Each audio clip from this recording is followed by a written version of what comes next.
A Miracle was isolated from the fight, being able to get the Zeithnot. But Licrit's hammer was just enough power to just smack Ash right out of there. And so, yeah, that 2v2 is in their favor. Yep, Zeithnot got razzle-dazzled to death, I think, is what we call it. Definitely. PvP Steos now makes his way towards the top side. There's another look on Elwind. Already you can see it's close to a 2,000 gold lead here for Albus Nox Luna. No turrets to fall just yet. And it's just been synergy through and through. Jungle top lane synergy from Elwind and Curé, obviously not there. They are not teammates. It's really just temporary. So there's just been some, you can tell, miscommunication in when Fiora should press upwards and when not to. And then in the bottom lane, that just comes down to Licrit. As I said, right now, Ash and Braum should not be committing to these skirmishes. They are at a disadvantage. They should just be shoving up the lane and looking to pressure while top lane advantage goes through. But that's just what didn't happen. Curate currently looking towards that bottom side. There's the body slam. Ultimate comes down. Phenomenal riposte from Elwind. And that is nothing that's going to happen in the top lane. Exactly. I mean, he's a phenomenal player. Just off of that alone, they're going to be able to get this dragon. Kira's not going to let this happen, though. Oh, there's a seismic shove, but doesn't find it. Oh, Dazzle doesn't get there. Of course, the Deadly Flourish also didn't find the mark. There's Albus Nox Luna testing the dancing feet of Curé, and they pass a test. Certainly say. That was another movie of Mission Impossible right there. Yeah. With how many obstacles just came flashing at Curé. Definitely saw his life flashing before his eyes. I like how you use Mission Impossible there as well, and he's playing Elise, kind of like, you know, that big scene from Mission Impossible where he comes down from the roof. Oh, I didn't want to admit to this, but I may have referenced the movie, but I have not seen any of the actual movies themselves. That's all right. We can watch it later. As there's a gank towards the bottom side. Rogu shoved back and destroyed. Kira's able to pick it up with the last bolt of the Q. And now Elwind looking for the 1v1. Riposte goes down. Flash comes in. Can he find it? And he does! Down from like 1 HP and understood what he could get done. Elwind gets it. Now 1-1 against Smurf. That's amazing. Really well done, but the action's not done yet. It most certainly isn't, as Cosq now looking for this gank. Kira in trouble as PvP Steos gets himself in front. Fantastic ult from Licrit. Stops that stun from meaning anything, and there's the curtain call to follow up. Cosq smacked back, does of course have the pull as he has to flash afterwards, but there's the last bullet, and Cosq will fall down. Licrit gets himself the kill, and they'll grab themselves an Infernal Drake as well. Albus Nox Luna, they may lose their top laner, but still able to get the work done. Yeah, I mean, Cosq and Curé may have great synergy, but they can't win a 2v4.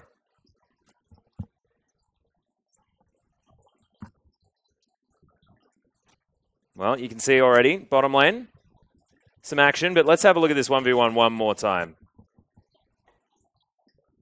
Yeah, so one big point here is that Elwind, here's the thing about Gnar versus Fiora, is that this matchup is fairly good for Fiora, but at the same time, Smurf can take it over at any time, any opportunity. Yeah. It's Elwind, once again, playing aggressively. Smurf and Elwind now just facing off as once again a battle towards the bottom side. Miracle's going to get stunned, possibly taken down, but flashes out of the way. Licrit looking for more. Kills. What the heck? Zeithnot just cannot get away from this Taric. And Rogu is able to make it to safety, but in the end, ANX still winning.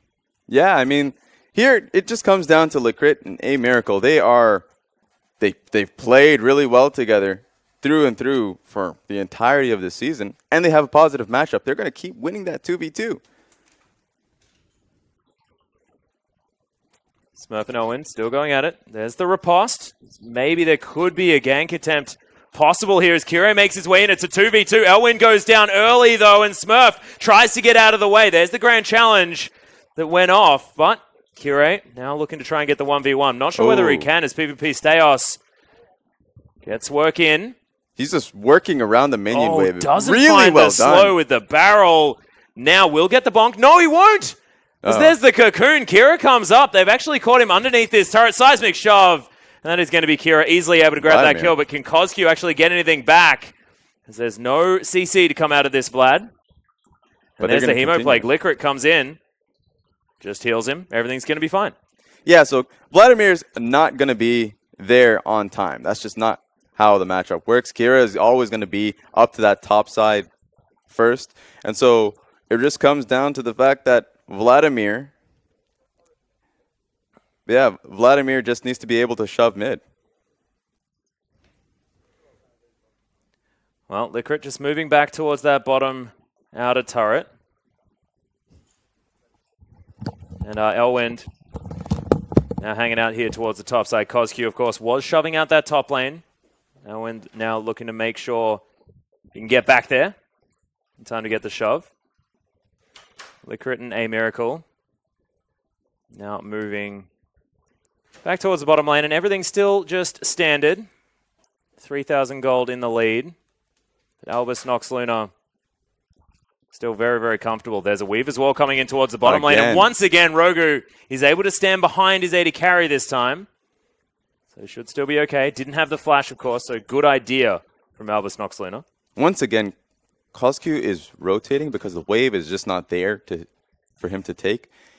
He's checking to see if he can do anything, but Kira, once again, able to get to that bottom side of the map. Sure, he didn't get a flash going for anything, but once again, just great pressure. Yeah, and can just make his way back towards the mid lane. We'll be able to continue farming absolutely fine. He's only down by about 8, as he's just been everywhere on the Rift. Zeitnot takes about 1 billion damage from the grenade. Ooh, they're going for the 1v3 now as A Miracle's in trouble. No ultimate to come down from Licorice just yet, as he does get the stasis.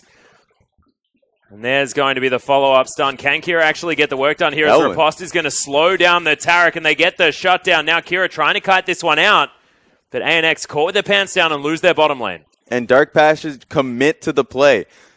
Even though they did not need Elwind, they went for it anyways, because now they have 4 people. They're just going to be contesting for this tower. Well, we'll see where the tower can actually fall down. Cocoon lands at Kira at max range. He takes a lot of damage from that volley, but not able to find the kill. Elwind still walking away. Would definitely have been much better for Elwind to cancel his TP. They had the kill. They could have just, if any other skirmish, if Gragas had rotated bot side with Kira, then they would have just disengaged and his lane would have been saved. But looks like now he does lose his tower in this matchup. It could be a good point for him now that he can either freeze up or he can put himself in the longer lane up against Gnar. Well, PvP just hanging out towards the top side, stealing away Raptor camp. And Kira makes his way back towards the mid lane once again. 2-0-1, but unable to save that turret. First turret blood, of course, going down to Dark Passage. Yeah, that was a great comeback from Dark Passage to be able to get that play going for themselves. Only 2,000 gold behind now. That is a Renan's Hurricane completed for Zeitnot. We'll see whether he goes towards the Essence Reaver or whether he's going to head straight into the Infinity Edge, get as much damage as possible. What's your favorite version? I would say Essence Reaver. It's a cheaper purchase, and on top of that, you really are there just for your utility. So once you can get it going for you, it's a great wave clear for you. Yeah. An added CDR, of course, helping. As Smurf able to take down the Rift Herald with the help of his Gragas. Now back towards the top lane to go up against Elwind. So Licorice possibly caught out here as the Winter's Bite doesn't find him. Zeitnot had the arrow, decides not to throw it as a second Infernal Drake's going to go down. Kira gets cocooned and destroyed. Kira is able to pick that one up. Fantastic dive from Dark Passage, and they're starting to turn it on. Yeah, that's a really solid play. They're not going to be able to get this tower. 3-man strong Anok should be able to come and save it. But they're going to be looking for this dragon. Yeah, Dark Passage looking for it. Of course, Smurf does have his teleport available. Elwind does not, but he's moving his way down here. PvP Steos gets the ward in. Can he get the steal is the question, as Rogu just trying to get himself in the way. Body blocking for this one. They have execute. They should have it. Well, it is going to be taken down. The arrow lands on PvP Steos as well, who has to flash out. There's the stun. The ultimate not off in time as Licorice can't save his jungler. And now CosQ looking for more. Throws down the ghost. It just transfuses the Taric and walks away. That was really well done. They waited for the Gragas Q barrel to completely fall off, so they do have the execute damage from Elise to take down that dragon. PvP still should not have looked to contest, but they're there's looking the for this deadly fight. flourish. Look at this, Smurf just gnawing them all back in, and the bottom lane just gets demolished. Yeah, that was fantastic. That was a good takeaway, and now they're going to be able to take down this tower. Much more pressure coming out of this team. Yeah, they just turned it back on again. Of course, Albus Nox Luna not necessarily looking like they were able to make the moves that they wanted to for the last 7 minutes. Dark Passage really did take some control, but that was a brilliant play. Smurf utilizing his lead. PvP Status was able to give him. You can tell both of these teams are incredibly even, taking great trades for themselves. Now, sure, Elwin did take red for him. This is really good because Smurf not only did he get himself a lot of gold from these 4 assists from these fights, but at the same time, he has... the Rift Herald. Yeah, he has the Rift Herald on top of the Phage and extra damage coming off of the Frozen Mallet. So this is a lot of combat power. He should actually be able to take down Elwin in a fight if he plays it perfectly. Extra red buff should be able to help Elwin. Well, Ravenous Hydra is, of course, already there for Elwin as well, going towards his Black Cleaver for item number 2, as is Smurf. Quite close to it as well, given the fact that he just picked up the core fields.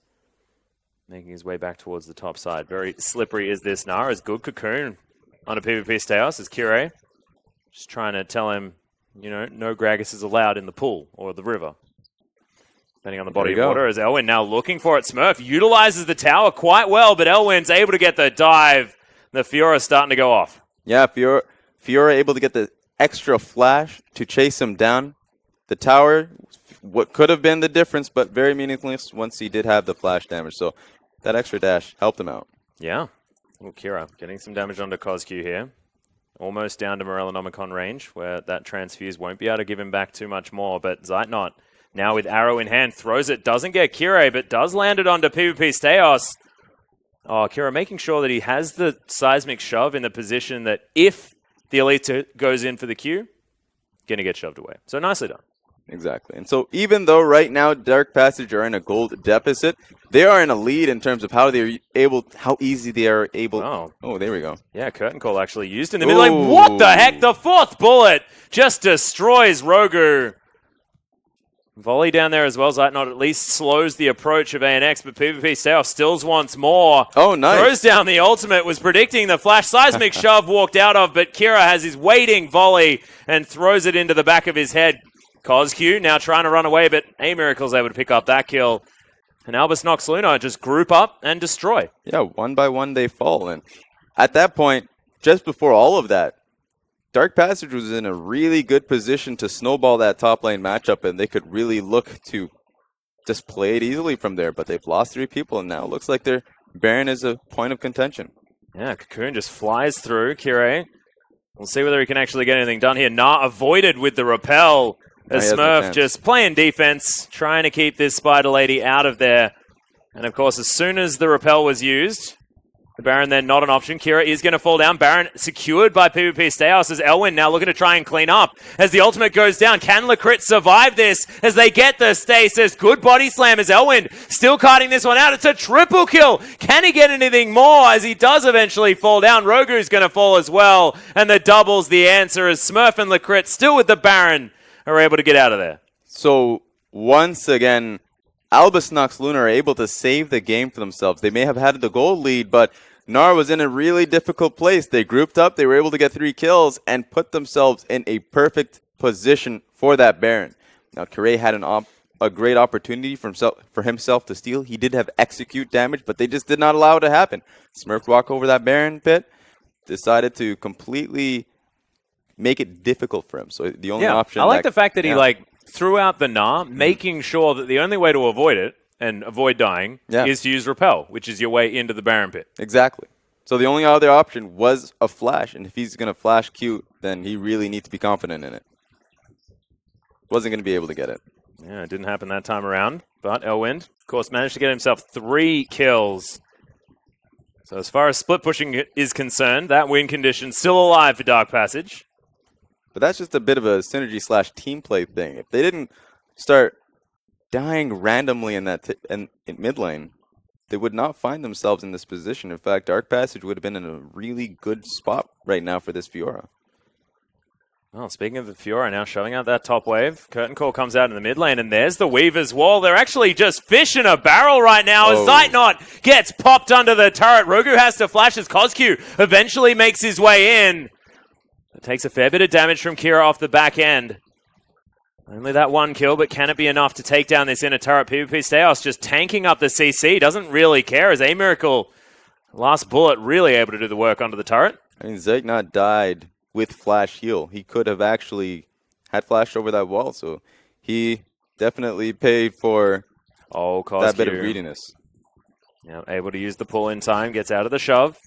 Now Albus Nox Luna looking for this inhibitor turret. Last bullet lands, and that's a lot of damage. Hemoplague just to try and get them out of here, but it's not going to work. Of course, the Taric answer to the Vlad definitely there.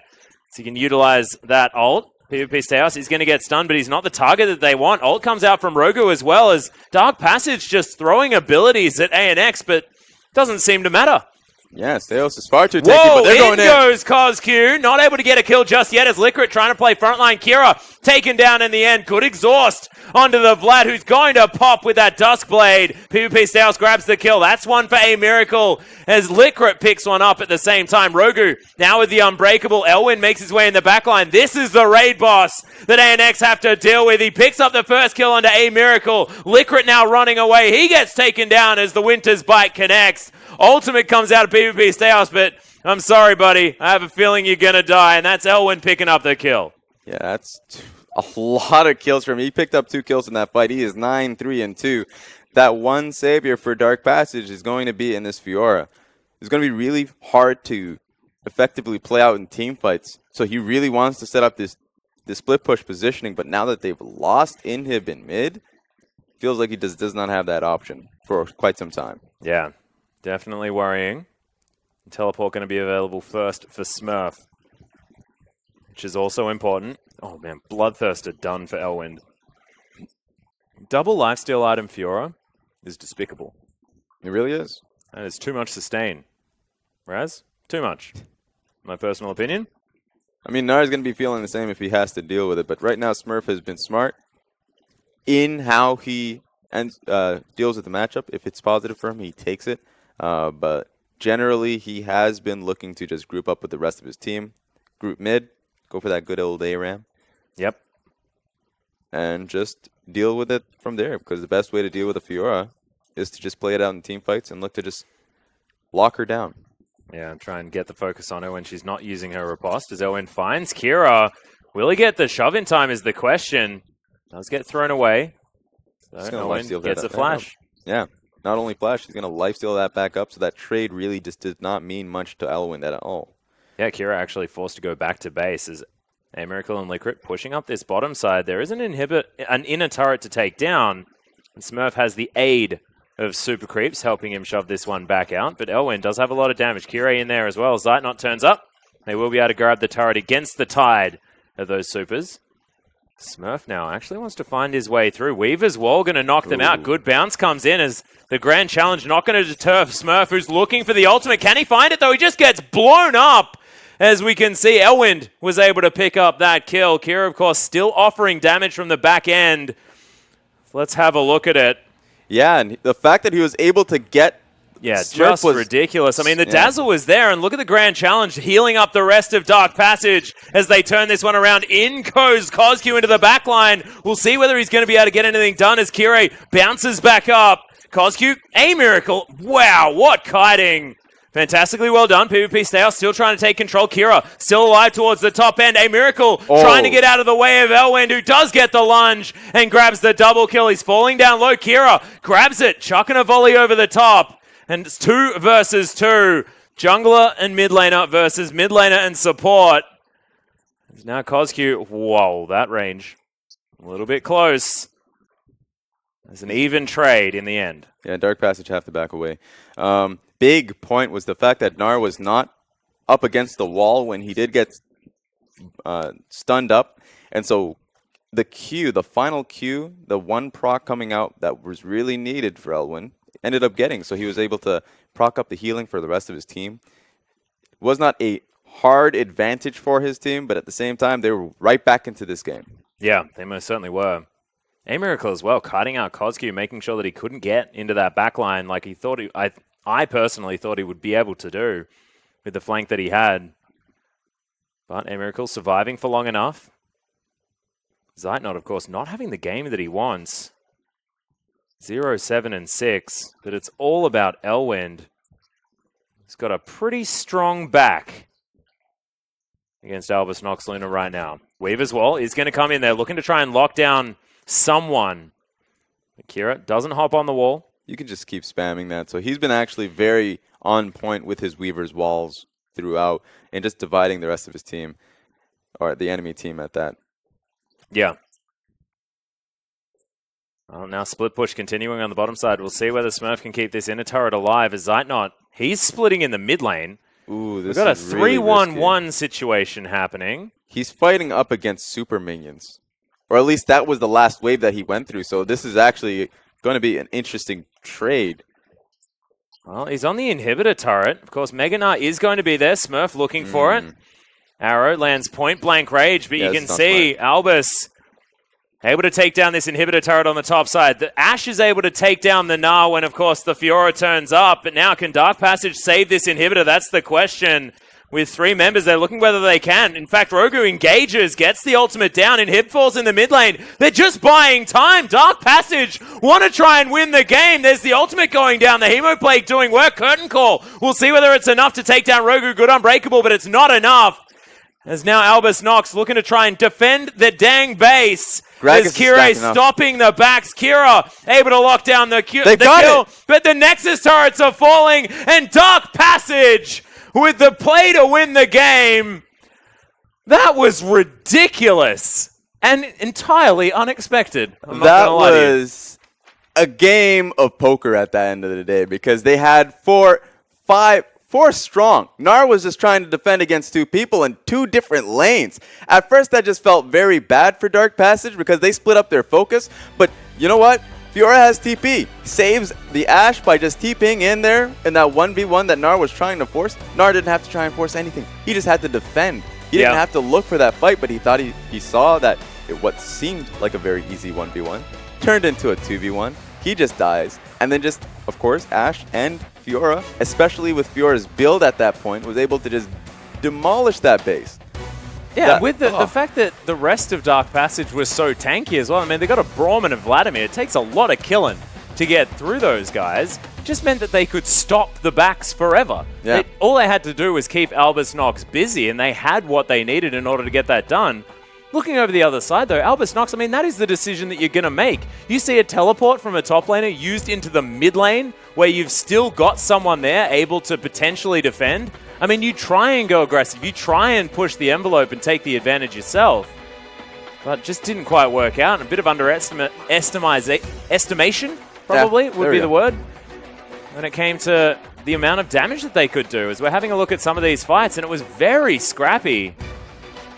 But Albus Nox were able to get the better of it most of the time. It was just a bit of a base race at the end in terms of Albus Nox definitely thought they could get at least inhib with how Dark Passage were splitting up damage. But Gnar went in for that fight. He was confident, and that's what it came down to. They lost in that regard, lost the game, obviously. But for the most part, Albus Nox Luna had control of that top side of the map. And they had control of the bot side because they were winning out in 2v2s. But Dark Passage, when they are behind, they did this in the game they lost against Lion, where they actually had a lot of good looks. Their composition just did not allow them to really get the win, those team fights that they were giving themselves. This time, they're behind. They're going for those plays. They ended up getting themselves back in the game. Fiora in a great position to split up against Gnar. And of course, in this team fight, great position to team fight if he's not going to get locked down.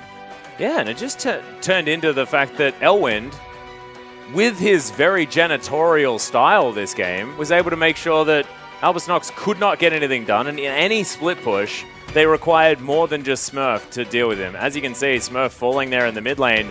This was the final play where Albus Nox felt like they had the advantage. They were the ones that would be able to push through. But this sort of defensive engage, I'm going to call it, which is an odd term. I mean, the moment they lost Gnar, they had lost a lot. That was really, really damaging to them. and they just had to back away. But of course, Dark Passage knows this. At the very least, their communications and how they played out this defense / attack the Nexus. Yeah. All they really, it just needed to be, stop the ports. That's all that's all you need in terms of communication. Yeah, and of course, that is exactly what wins you a game of League of Legends as well. You got to kill the Nexus. That is your one goal, and they were able to do it in the end, even if the rest of the game was very, very messy. Of course, Zeitnot picking up the 50 gold for taking down that Nexus, but pretty sure he got his last kill at the very end of that game and had a really, really rough laning phase. Didn't matter because they were able to win it in the end with a better decision made in the late game. Yeah, exactly. And I think it was just an exciting game through and through because we didn't see a stump. And when I say that, I meant that Dark Passage were always fighting when they had when they had the lead initially. When they lost that lead, they came back to it. And I think both teams, this could be a sneak peek to playoffs. Yeah, most certainly could be, but we are going to throw it to a short break. When we get back, even more IWC action. Don't go anywhere.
from beneath the sand.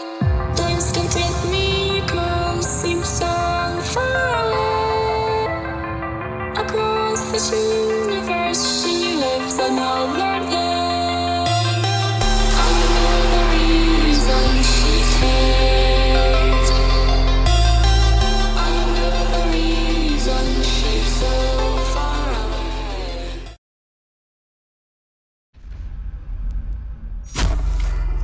Welcome back, ladies and gentlemen, to the IWCQ, coming to you live from Brazil. I'm, of course, Atlas, joined by Raz, and we just had Dark Passage with a pretty ridiculous upset in a, is that like a base race situation at the end of the game? Is that what we're going to call it? It really was. I mean, we were talking about a possible split push scenario where Fiora could do something. Yeah. That was a split push to another level, to say the least. Yeah, well, when you've got a 0-7 Ashe on your team, I mean, maybe you're like, well, I mean, we could throw an arrow, but that'll go cross-map, so let's just peg one towards the top lane and see what'll happen. And speaking of seeing what'll happen, we've got Hingers alongside with an interview. I'm here right now with Kire from the victorious team. Why don't you tell us what just happened in that game towards the end? It was an incredibly exciting finish. Well, I think Fiora happened.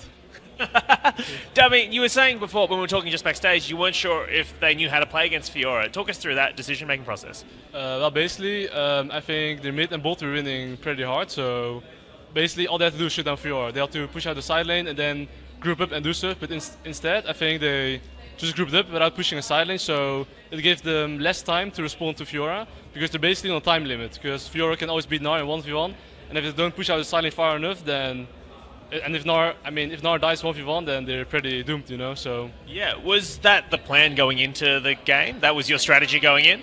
the strategy going in the game is definitely split push and Ashe arrows. And since both went behind, Ashe arrows is a bit hard because if you're on skirmish when they're behind, it's a bit hard. So we had one winning condition, which was split push, and then we just had the mindset of never fight, just let Fiora push. Always try to stall, even if you lose inhibitor, it's fine. Yeah. As long as you keep splitting and you kill Gnar, then we take the tempo back. So in the end, we won't. Excellent. Well, talk us through the change between yesterday and today. Obviously, yesterday, a bit of a shock loss, and then today, coming back. What did you guys do to prepare for today's game? We didn't prepare too much, but we just knew a bit what we want to play, and that's about it. And the difference from yesterday was just the early game was just a bit awful, you know. Then after the early game, it was over. Yeah. All right. Well, thank you so much for your time, and congratulations again on the win. And I'll throw it back to you guys in the studio. I love that. Understanding that, look, it was all over after the early game. We're just not going to take anything into account. Yesterday was absolutely fine. We're just not going to have an early game mishap. Everything's going to be okay. And then Fiora happens today, and everything's absolutely fine for Dark Passage completely, Raz. Yeah, exactly. I mean, just wipe out what happened yesterday, kind of come back today and say, well, we know what composition we're going with. And I always love hearing Kure talk because he's very matter of fact. Ask him that question. He's like, well, Fiora happened. That's exactly what happened. He was right. Yeah. He's not wrong. It happened. And put everyone on a time limit as well. I mean, that's exactly what that game all revolved around, and fantastic play from Elwind as well to make sure that happened. But let's move on to game number 2. It is going to be Latin America South taking on Latin America North as Chaos Latin Gamers take on Lion Gaming. Lion Gaming undefeated. Chaos Latin Gamers sitting at 0-3 after a troubling first couple of games. But of course, if we think back to other wildcard events, it's the other way around. Yeah.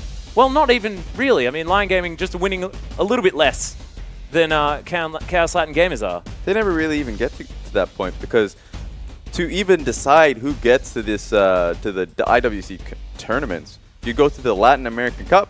Yep. Every time. Guess who would come out the winners? Chaos. Yeah, exactly. Chaos Latin Gamers would come out stomping out Lion Gaming. They would be the clear winners. And it just comes out that this time things seem a little different, that Lion Gaming seemed to be the much stronger team coming out. Yeah, and able to take down big names as well. I mean, it's not like any walk in the park here for Lion Gaming. It was INTZ and Dark Passage that they were able to take victories over in days 1 and 2. And these were what we were thinking could be the favorites heading into the tournament. Of course, looks like Lion Gaming and Albus Nox Luna right now, but still, really, really good performance from Lion Gaming. Chaos Latin Gaming, however, just a very different story as we are going to have a look at their lineup. And it's just a bit of a worry. Of course, Element, Julio Cito, Plugo, The Fox, and Bear is going to be the roster. And I mean, they've got some big picks. They've got some great stuff. I mean, they threw out Vel'Koz in the mid lane, playing with all sorts of weirdness, but it's still unable to come up with the win. They're just trying everything, throwing everything in the kitchen, you know. Trying to figure out what works. Kitchen sink coming out. That works. There we go. That's the saying. Yeah. But it hasn't been working out as you've been saying. It just comes down to the fact that Chaos Latin Gaming, a team far from their prime. Back when they had Helior in the top lane, Reggie in the mid lane, we've seen them a lot. Now White Lotus on the opposite side, as you said yesterday too. Yeah. So this team, this new Chaos Latin Gaming is not the best. Yeah, and of course now facing off against White Lotus at the same time, is playing against them. Of course, just running away, just heads up north, and just hops over onto Lion Gaming. And now they're looking so good. We'll see whether he's going to be what's able to turn this one around for what historically is in favor of Chaos Latin Gaming, or whether or not it's the kryptonite factor. I mean, Lion Gaming have shown 2 very, very dominant victories, but Chaos Latin Gaming, they may just have something. Have something that Lion Gaming just don't have an answer to. Well, perhaps. I mean, maybe it just comes down to mentality because a lot of the strength of this team in Lion Gaming just comes back to their mentality saying, hey, you know what, we're the underdogs. We're going into every game. We're looking to fight. This time, they're coming out as the favorites. They most certainly are, and I think it has a lot to do with the jungler. Because Oddie is a complete beast. 3-0-6 in game 1, 3-0-16 game number 2 for Lion Gaming. And it just seems unstoppable. He's always exactly where he needs to be, especially in the early game, to make sure that Lion Gaming can get off to the snowball that they're looking for.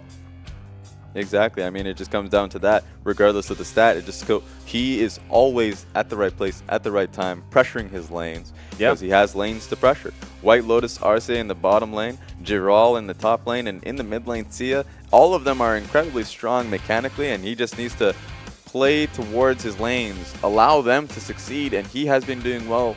Not only just doing that, but at the same time, finding the enemy jungler and scuffling. Just a little bit of a scuffling. Yeah, just trying to make sure that he, A, knows where the enemy jungler is, and B, can try and kill him. Because, of course, this is a team that does play aggressively, hard and fast. We saw the Echo coming out of Sia in the mid lane. I mean, that guy is a beast. Hops onto the Assassin and is able to make waves. And we mentioned already the fact that, you know, Kira does like the Kassadin into Talia matchup, but one of the reasons why Lion Gaming are here is because they utilize exactly the same thing, that Kassadin pick working out for Seiya as well. So we'll see whether we're going to possibly have a look at that moving into this game number 2 here for day 3. But it's just looking so good for Lion Gaming. They just seem to have got it all together here for IWCQ. Exactly, and usually when you try and compare two teams and how they are looking currently, it's fairly difficult, but this is probably the easiest one simply because they face the same opponents. Yeah. Where Chaos Land Games, their 3 teams that they faced is INTZ, Dark Passage, and Chiefs. Really, Lion just haven't faced the Chiefs, so they faced INTZ and Dark Passage, and we've seen night and day performances from both teams. Yeah, and I mean, you're looking at Chaos Latin Gamers, I mean, they honestly got demolished in those 2 games especially. Whereas, it's the complete other story. INTZ and Dark Passage couldn't do anything against Lion Gaming in their matches that they had. And it was the identification of exactly where you can win on the map as well. Because, of course, Seiya, we were singing his praises, but he only went 2-2-5 or something like that, game number 1 on the Echo. Was able to create the pressure necessary, but they had a gigantic Gnar up the top side of the map. It just feels like they're so flexible in who's going to carry out that game based on the composition that they decide to use. Exactly, and it's not like, sure, they pick towards their lanes to have stronger lanes on top of that, but it's not just that, it's how they work in unison with one another in the early game. So like a big example is during their game against Dark Passage, they had shoving lanes sometimes, and every single time they would do that, they would always have someone looking into ward or just place one shallow ward in the enemy jungle and see exactly where Correa is, because they noticed that wherever Correa is, that's where the pressure is coming from or going towards. And he's going to be their bridging focus in the early game. The moment they were able to nail him down for the first 10 minutes of the game, okay, honestly, this Lion Gaming team was able to take it forward. So they're a smart team early.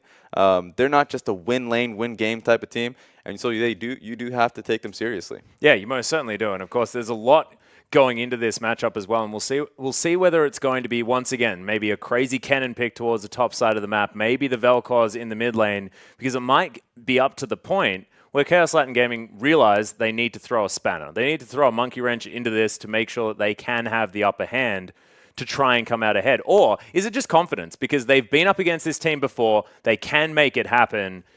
See right now. Like, I mean, I'm going to be honest. I just don't know what they can do. I mean, they've been doing too many creative things. I'm going to say this, where you can't be throwing... So. If you throw out a Kalista pick, a Vel'Koz pick in both of your games, and you start losing because of it, well, the Vel'Koz wasn't the reason why they lost, but definitely did not give much towards the team fight. Yeah. Meanwhile, Kalista's just getting absolutely demolished in her lane. Just pick something standard, right?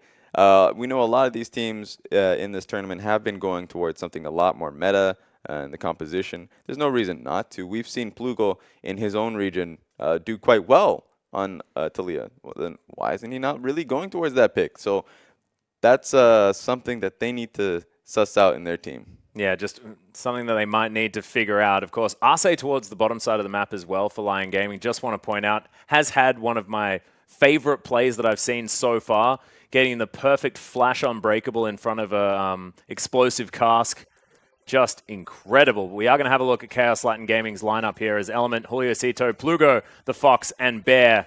You can see unable to find a victory so far. Those KDAs not necessarily working out for the moment, and there are some really interesting picks being taken, especially into the mid and top lane, plus AD carry. Not working out just yet. We'll see whether this is their time to shine. Day 3, all new day. Yeah. We've only had 3 games out of the team, not a massive sample size. Doesn't look good on paper right now. They can find their way back in, and this could be a brilliant momentum boost for this team. Yeah, it definitely can be. I mean, it comes down to the fact that in the statistics themselves, both teams, Saigon Jokers and the Chaos Latin Gamers, are tied. But it really comes back to the fact that Chaos Latin Gaming, in their games, they've had shines or points of good play. Yep. Very small points of good play. But honestly, Saigon Jokers are a team that you look to them and say, well, they deserve a win at some point. It's gonna happen at some point. Yeah. I just don't see it with Chaos Latin Gaming unless if I see something drastic in terms of their play, some form of improvement.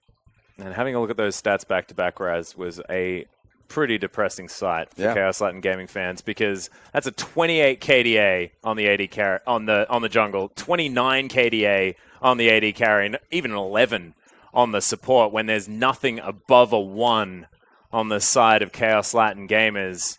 Does certainly look like an uphill battle for the team.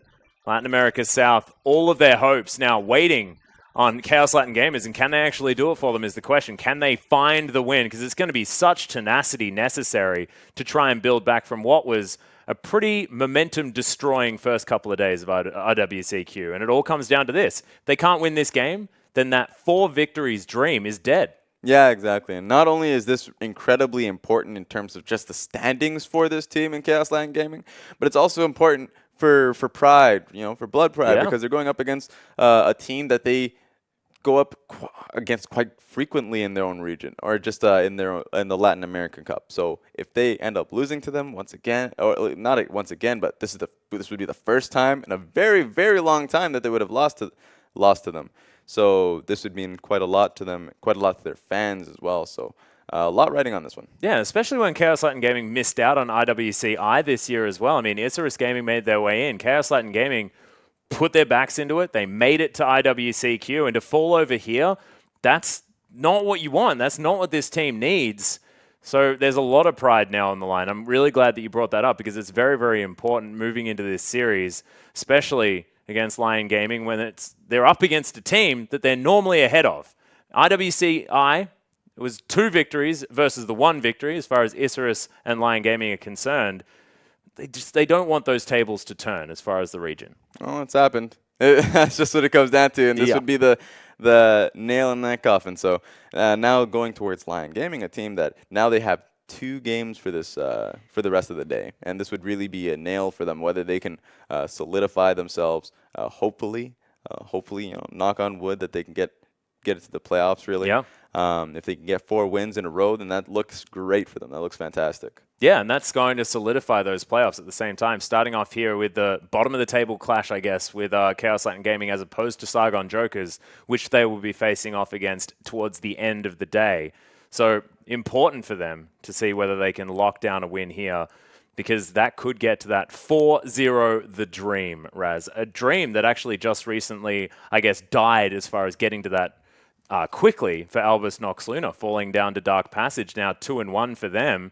It's clear favorites now. If Lion Gaming can come out ahead, they'll be the first team on 3 victories. Yeah, exactly. And so one big point to even focus in this matchup, I think, for this game is going to be, of course, Audi versus Julio Stito. Yeah. Where even though Julio Stito has not been really doing well, his KDA doesn't look so nice, obviously, but he, in their shining moment up against INTZ, it comes off of his pressure on Nidalee. So he has had those 2 Nidalee games going for himself, where sure, in team fights is not going to be very helpful, but in the early game he can really do a lot to help his team and nail down certain matchups where teams are right now, they're going to be loving that Gragas pick or loving the Rek'Sai pick. And if he can walk in and say, make an impact, this would be the time. But of course, he's going against Audi, who does love that Elise pick. So if we do see something like an Elise versus Nidalee, then you just don't know. Whoever gets the first jump, the first top in the champion would win. Yeah, and Julio Cito And, of course, Oddie, very, very different players as well with how they want to pressure the map, because Julio Cito, very aggressive, wants to be invading, wants to be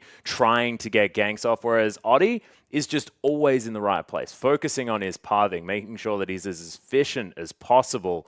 And he does it. He does it every single game. I'm not entirely sure how, but the man is always where he needs to be at every possible moment on the map. Of course, the rest of his lanes helping him out in that regard, but it has been impressive. And we'll see whether Julio Cito can... We're talking about throwing spanners in the works. We'll see whether he can do that now and whether he hops back on something like the Nidalee like you were talking about. And honestly, it just comes to this one suspicion. Yes? Is he ghosting on LAN? Because, I mean, it feels like it. As you said, Audi is is a character who can do so well for himself. Yeah. Quite consistently. So it's really surprising, especially since out of nowhere we see random junglers, especially one in Tussle in Japan. Yeah. That's shown so much on an international level. And so it's going to be interesting to see how they work out in the future. Yeah, and of course, I think it has to then overflow into that mid lane as well. Plugo against Saya now. Of course, we've seen Saya playing phenomenally as we hop into Champion Select. But Plugo as well, in the very, very early game for Chaos Latin Gaming, that is where their positive force is. Well, we'll see what is going to happen. As already, Tom Kench going to be banned away. Chaos Latin Gaming getting rid of it on the blue side. I love the fact that Tom Kench and Braum are both banned out, because that just comes down to two melee supports that can just control a lot of the skirmishes. You take them out, really Tark is still left and alive, so that's the only melee skirmish champion that's still available. Yeah, of course, Bear really does like his melee supports just in general. Played a lot of Trundle in the final, as well as playing only Alistair Braum so far here at IWCQ. But I like it. The Gnar being banned away. And that is going to be the Braum as well. I mean, Trundle would be a good one too, so it's a good addition to those melee skirmish supports. Trundle versus Tark could be interesting look. Yep. Of course, Chaos Latin Gaming able to flex that Trundle quite effectively. Trundle being relatively bright spark in what was a very dark day against the Chiefs yesterday, Chaos Latin Gaming. But Malzahar going to be banned from Saya. Of course, his Mal's performance yesterday, 4-1 and 13, pretty damn good. I'm not a fan of it simply because Saya just has a very large champion pool. Even at very rare times could just go to Diana, and especially since at this point in the time where they are on purple side, 100% they would love to go for a last pick for Saya's champion. No real reason to ban out Malzahar on blue side. Yeah, and there are a lot of answers to a lot of the, I guess, first pick mid laners that are up, namely Vladimir and Talia. They're going to go away from it as Ashe is picked up first. The Fox, of course, has been the carry for this team, especially recently. But if you're going towards this first pick Ashe, Lion, they see your top lane picks, or at least bans, they could just go Aurelia.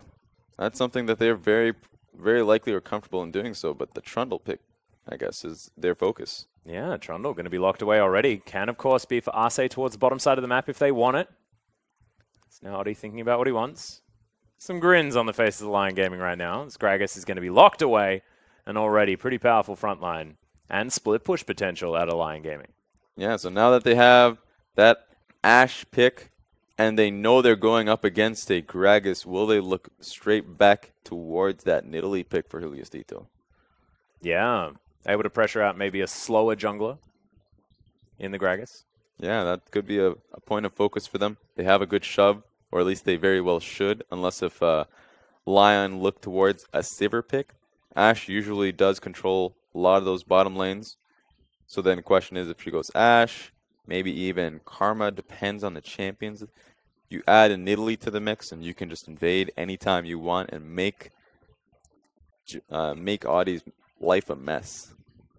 Well, the Braum is still available here for the Bear. If he wants to grab it, as Plugo looking at the Talia.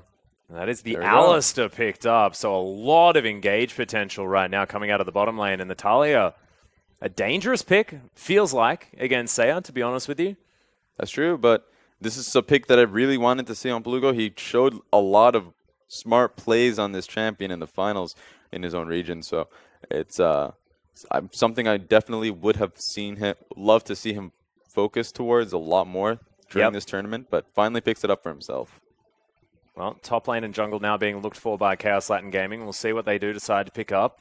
It's now White Lotus thinking about the Twitch. Shout-outs to Seiya from the 1v1 tournament. Looking pretty damn good on the little rat in his own right. Yeah. I've had an experience with Seiya randomly queuing up when I was in North America in an ARAM game, and he was playing Lucian. Oh, God. Decided to go AP Lucian. I got demolished by his AP Lucian.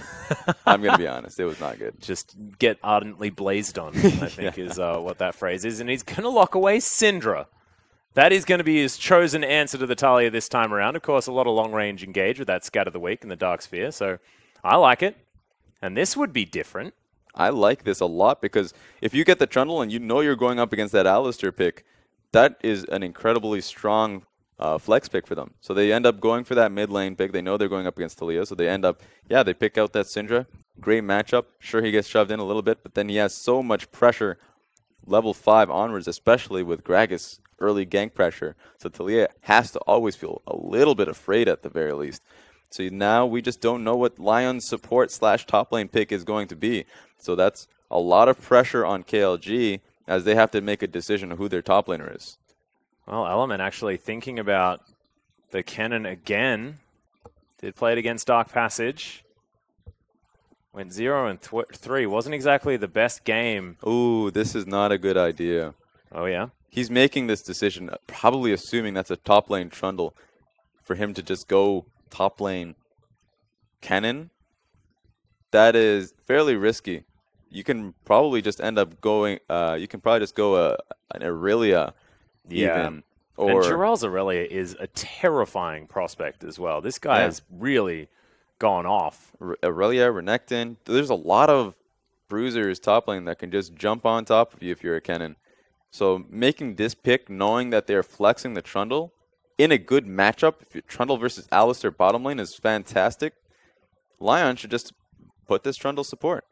Yeah, like what is this? Like what's happening? Why did they blind pick the Kennen? Well, maybe Element was confident in the Kennen Aurelia matchup? He's starting to realize what decision he just made. He's like, wait a minute, that Trundle. Oh yeah, that could be a Trundle support. That's a flexible champion. Maybe he's actually comfortable with this matchup. Aurelia, I mean, Kennen does have range on this champion. But with that being said, I guess he's just going to look to play safe in the lane after a certain point, not shove out. He can't afford to. Aurelia is just going to always have the option, especially at level 6, to jump on the minions and jump on top of him and get an extra trade going for him. So it makes Gragas' job a lot easier on who to focus down. Yeah, it does look like Element will have a bit of a target painted on his back because very different focus from these two top laners. Of course, it's AoE lockdown and damage from the Kennen in these team fights late game, whereas Aurelia can be utilized as a frontline source in a team fight or, of course, just split pushing his way to victory. Yeah. And we saw it very effectively used by Dark Passage in our first game of the day. I just loved how the matchup that we just saw on the screen right there, White Lotus versus the Fox. First of all, that was the first time I've seen the matchup be like an actual 80 carry versus 80 carry, just an actual reflection of two roles against each other. Second of all, it's White Lotus against his former team.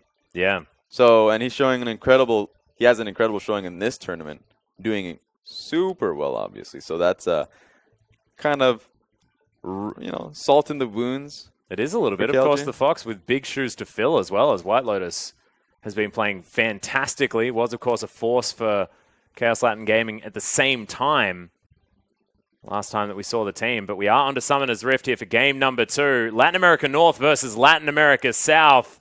And it's now redemption of the South on the line and trying to keep their playoff dreams alive here. Already down 0-3 and do not want the opportunity of going anything below 4 victories because it does show that there is quite a possibility that you won't be able to make it out of this group stage. Yeah. Without some pretty handy tiebreakers or something like that going your way. Yeah, you'd have to win the rest of your games, find yourself in a fantastic tie-breaking opportunity. Yep. And that's just the best case scenario. So this just needs to be a win for them. Well, we'll see whether they can find it.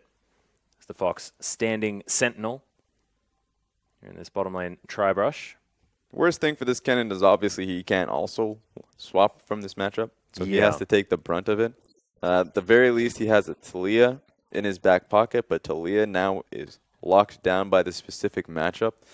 So, question is how focus is going to be towards jungle matchups, and how Audi is actually going to be, if he's going to be in the right place in the right time this time around. Yeah, we are going to have a slight pause to start things off here, ladies and gentlemen. We'll see whether anything is going to is a problem. Yeah. But of course, Talia able to get down a heck of a lot of damage onto the Syndra early on. Shows that Saya's just like, well, maybe we had an issue with too much damage being done to me. But if you take the entire volley of damage to the face and a Thunderlord's proc, it's probably about right. Yeah, maybe.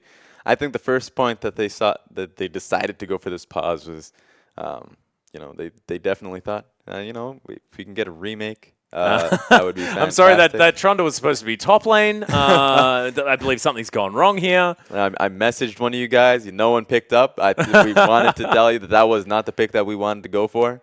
No, that just didn't work out for them. So apparently, the referee just rejected their request. Well, certainly understandable as well, because of course, Lion Gaming haven't done anything wrong. Flex picks are a pretty big deal. It's against the rules to flex pick. It is. If Giral is hovering, if he himself is on that champion of Trundle, better keep that champion. Yep. Well, does mean I believe Saya would have had to have been playing. Oh no, he locked in the Syndra, so that's okay. Mm-hmm. Whereas Element should be playing top lane Ashe. It's doable. Well, look at this vote. 78% in favor of Lion Gaming. Understandably, pretty topsy-turvy matchup, but history would tell us a different story. It's White Lotus going aggressive. Good volley across there from the Fox just to make sure that he can try and continue poking this bottom lane.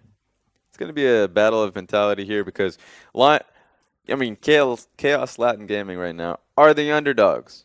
100%. Yes. Lion will be coming into this one. I could answer that question. There we go. Thank you. Thank you, Raz. But Lion Gaming are definitely going to keep. This is beautiful. See, they already put down the ward. They are constantly moving, but of course, Chaos Latin Gaming at the very least, they recognize that, but it doesn't matter. They know that Rek'Sai is going to be top side of the map, and now Audi will be aware. Well, like ships in the night, they're going to pass by. I'm not sure whether they saw each other as Equilibrium Strike used by Giral. Level 3 gained by Element as the Blade Surge comes in. Good stun as Audie's now looking for it. Can he get the flash body slam? No, just gets the flash out of Element. Not wanting to risk it as Julio Cito now makes his way towards the top side. Saya and Plugo trading here in the mid lane. Flash comes out of Audie as the Prey Seeker finds him as well. Already, lots of summoner spells burnt. Yeah, but this is disastrous for Element. He will not be able to shove this lane in. Cannot do it. Maybe off of millions of Qs on that individual minion. Man, but he's in a position. Take a lot of time. Yeah, it's going to take a lot of time, and he's going to be zoned away from the wave, and he doesn't have flash.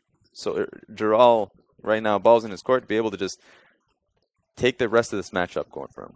Yeah, well, nicely done. You saw a good trade there towards the bottom side as well as White Lotus going aggressive onto the Fox and Bear. Arce keeping himself well and truly healthy. The Trundle working out very nicely. This guy just seems like he can do it all. It's not often you see a sweet highlight-worthy play on a Braum. Definitely not often. No. The pillar goes down.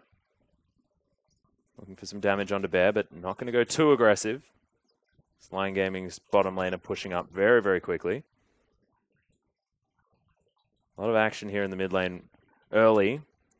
Since has calmed down just a tad. Audi walks over a ward to this Raptor camp.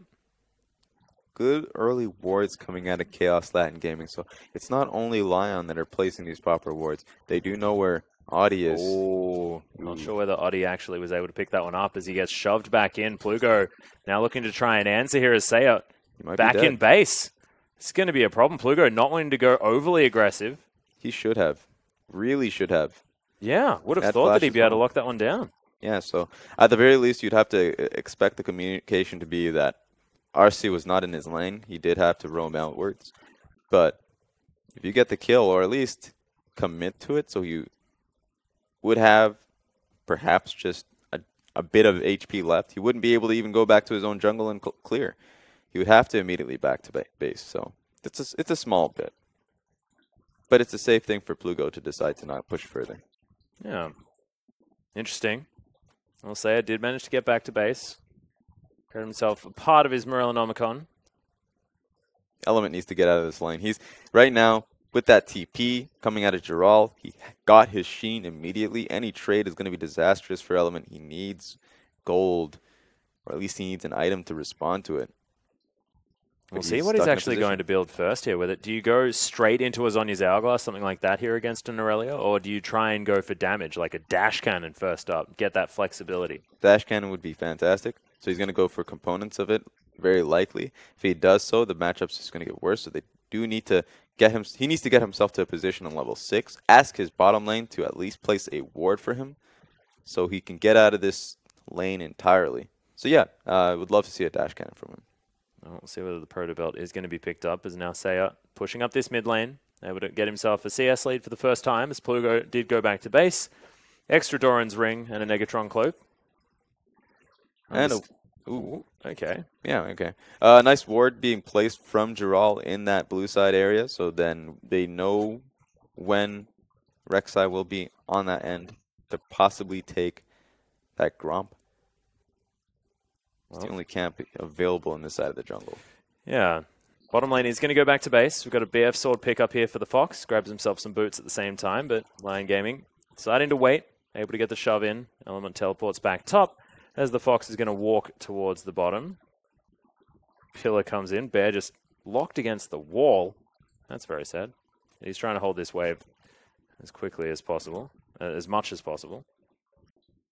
Should be able to hold this once, yes. Got it. Perfect. There we go. No worries. Serrated Dirk completed for White Lotus, though. Got himself 2 long swords. So once again, Lion Gaming having stronger lanes. The Trundle and Lucian should be able to make Fox's life pretty much hell. Fox needs to find effectiveness on rotating, just rotating either mid lane or allowing elements to find a TP play in that bottom lane. But they don't have proper ward set up in the bot lane right now.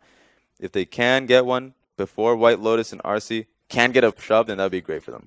Well, there's the flash body slam. Element knocked underneath the turret. Throws down the Vengeful Maelstrom. Nice double stun comes in as Giral waiting for another Blade Surge. He has flash, but decides not to use it. And Element able to get out with his life and his flash. Yeah, perfect stuns and no incoming wave. So the ult coming out of Giral could not chip anything down for him to look for that chase. So really well done from Element to be able to survive that encounter. He does have a giant belt, so he's likely going for Rylai's Crystal Scepter first. Yeah, and I actually quite like it. Just going for the defensive itemization. Made sure that he couldn't get popped. Giral now as well. He's Blade Surged in. Another Mark of the Storm will be needed here for Element to get that stun. Good Equilibrium Strike, but the knock-up comes in. Element looking for the auto attack, doesn't find it as Giral gets himself out, but has to use the flash. Yeah, he holds on to it because he recognizes that Juliocito also has his flash as well. So once he was able to get the first proc of the knock-up from Rek'Sai, knew that the second one's obviously not going to be up for a little while, so he just flashes away. Well, he's going to be all right for the moment. We'll see whether a return visit is there from Juliocito, but this lane going much better for Element than we were expecting, especially given Oddie's involvement.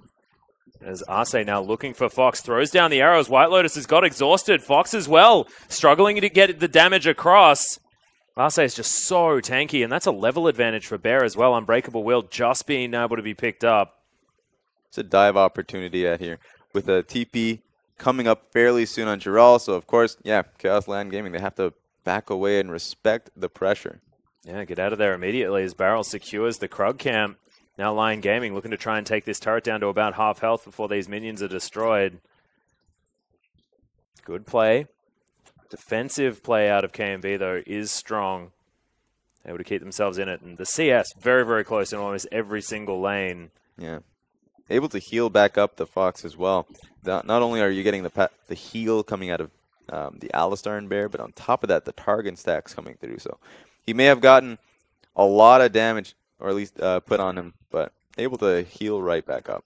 Yeah, and where are these teams like looking to be strong as well? I mean, Alliant Gaming waiting for like a mid-game power spike out of Lucian and Syndra, and KMV are looking to scale. They have a lot of opportunities on KLG's team. They can look to make picks if Plugo has pressure in his lane. He can look to ulti bot side. They have a lot of pick potential with the Fox as well. Alistar and Ashe, great work from both of them.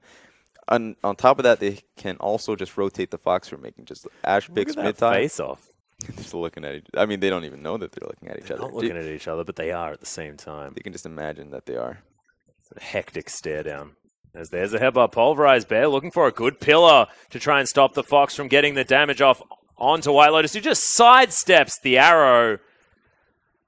That could have been death. This is the worst thing about this lane is that the Bear cannot actually look to that hard engage because Trundle will just lock you up. And the moment, right now it's not too impactful, but the point once Lucian does get to his more of his items, he will start doing a lot more damage in these trades and these all-in trades, and it's not going to be working out well for Bear. Bear's going to have to be forced to utilize his ulti. Oh my god, how did he... That was ridiculous. The Weaver's Wall is going to come in, not going to actually block off the lane as Arce avoids the seismic shove. This Lion Gaming bottom lane, honestly, is so good. As Element in trouble one more time. The barrel, yet again, doesn't find the kill as Element gets surged on. Bladily on the top side after a bit. Going down low, but is once again safe. This time has to use his flash, and Chaos Latin Gamers utilize the jungler being top to take down this first Ocean Drake. White Lotus. White Lotus. The guy's so good. Argentinian wonder kid. This guy is insane.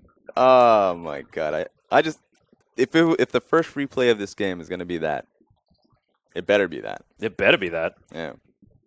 Because how do you relentlessly pursue away from an ability that's basically instant? I mean, he had to have expected it, just based off of the I guess that's the difference between Pulverize Flash and Flash Pulverize, because I believe it must have been Flash Pulverize, so there was a little bit of an animation before it went off. Oh, I don't know about that. I think it was a Pulverize. We're going to have to see it, obviously. Yeah, we will. Who knows? So questions have to be answered. Or maybe it just was never going to hit in the first place, which would be really depressing, because it looked really, really cool. I don't know. I feel like I'm bringing down the mood, because it was damn awesome. Yeah, I'm supposed to be doing the analysis. Yeah, exactly. I'm too much in awe. Yeah, exactly. With that being said, right now, lanes are working out as well as they could for Chaos Latin Gaming. They could just get worse. Right now, Lucian did end up finishing up his first item in that Yomu's Ghostblade.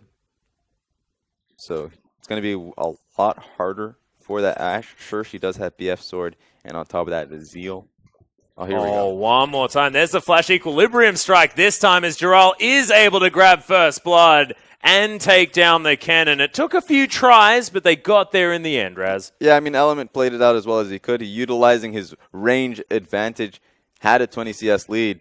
Well, Arrow is going to find Arce here as Bear gets the Pulverize, but doesn't get it onto White Lotus, who's getting a lot of damage across. Arce, with the Subjugate, did survive for a long time. However, they're able to get the kill. Talia's looking for this now.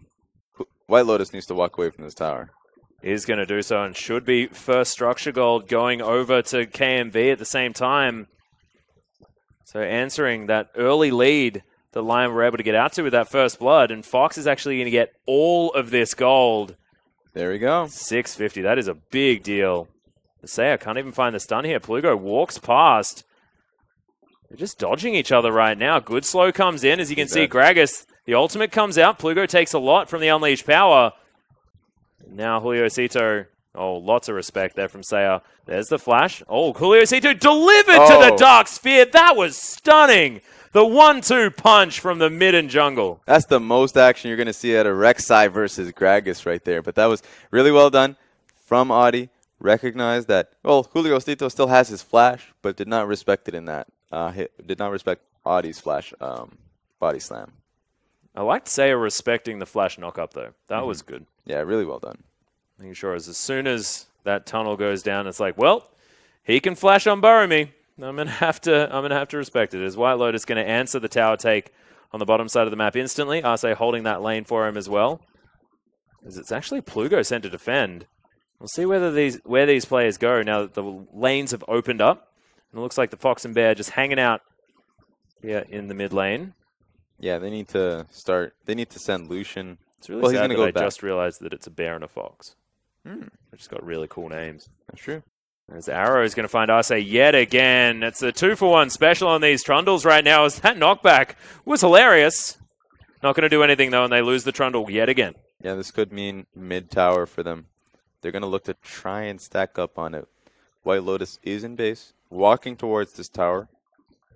Yeah, fair bit of wave clear, though. You can see that Dark Sphere clears it out easily for Saya. Level 11 now as well, so, of course, has fully maxed out that Q. Yeah, really good lane assignments coming out of Chaos Latin game is to send Talia to the spot lane. It's not going to be that impactful because, of course, she does want to be in mid side to be able to rotate between top and bot. But she doesn't have ulti up. The Fox. White Lotus throws down the culling. Look at that damage! I don't even know what it was from Saya that locked down that kill.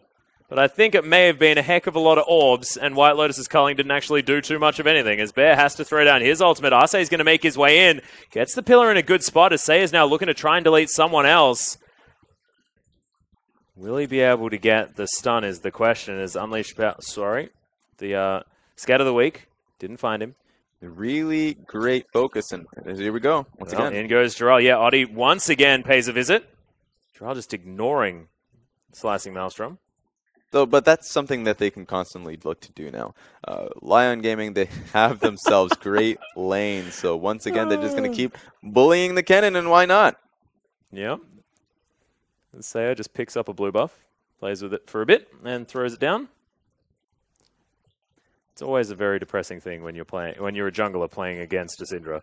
And your buffs just disappear. You know what I miss? What do you miss? Remember Syndra came back into the meta, or at least I think it was her first time in the meta. Like first time she actually showed up. And the most cheeky thing I've seen was CLG coming up and their level 1 invade was walk towards blue buff, take blue buff away from whatever jungler that was starting blue buff, and just steal it and then walk away. And I was like, it's basically Blitzcrank pull.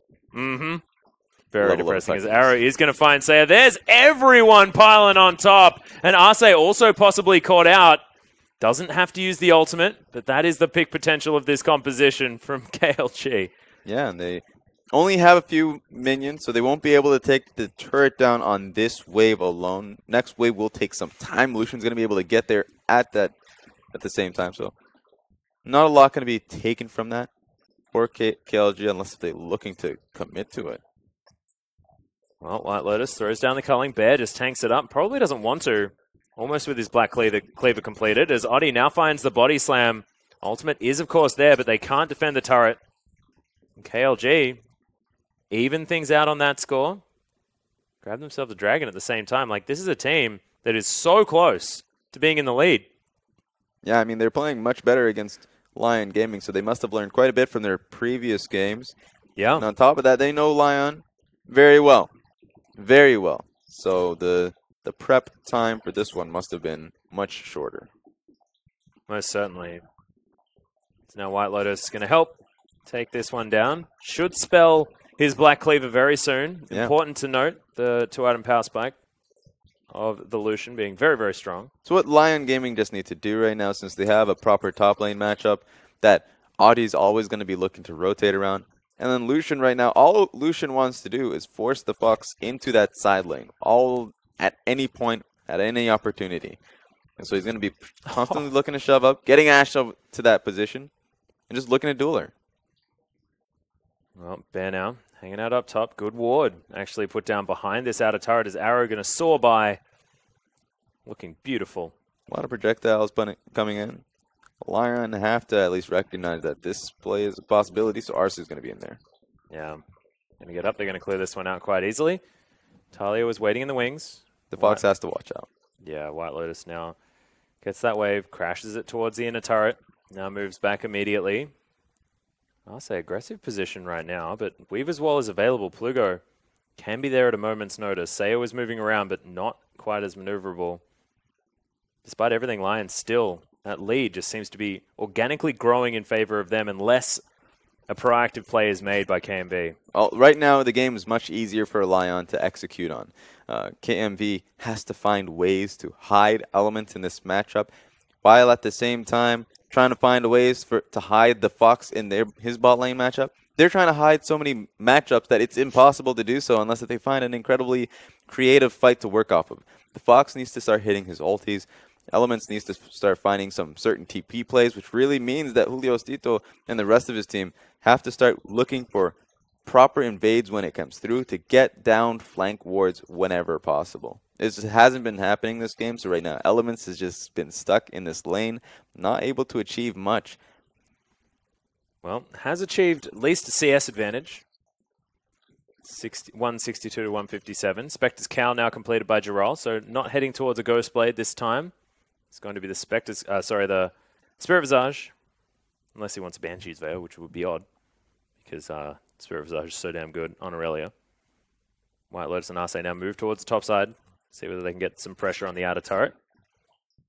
Mid-outers, of course, traded for both sides. It's just the top lane remaining for outer turrets. KLG actually wanting to try and make a play for this. Julio Cito moving around.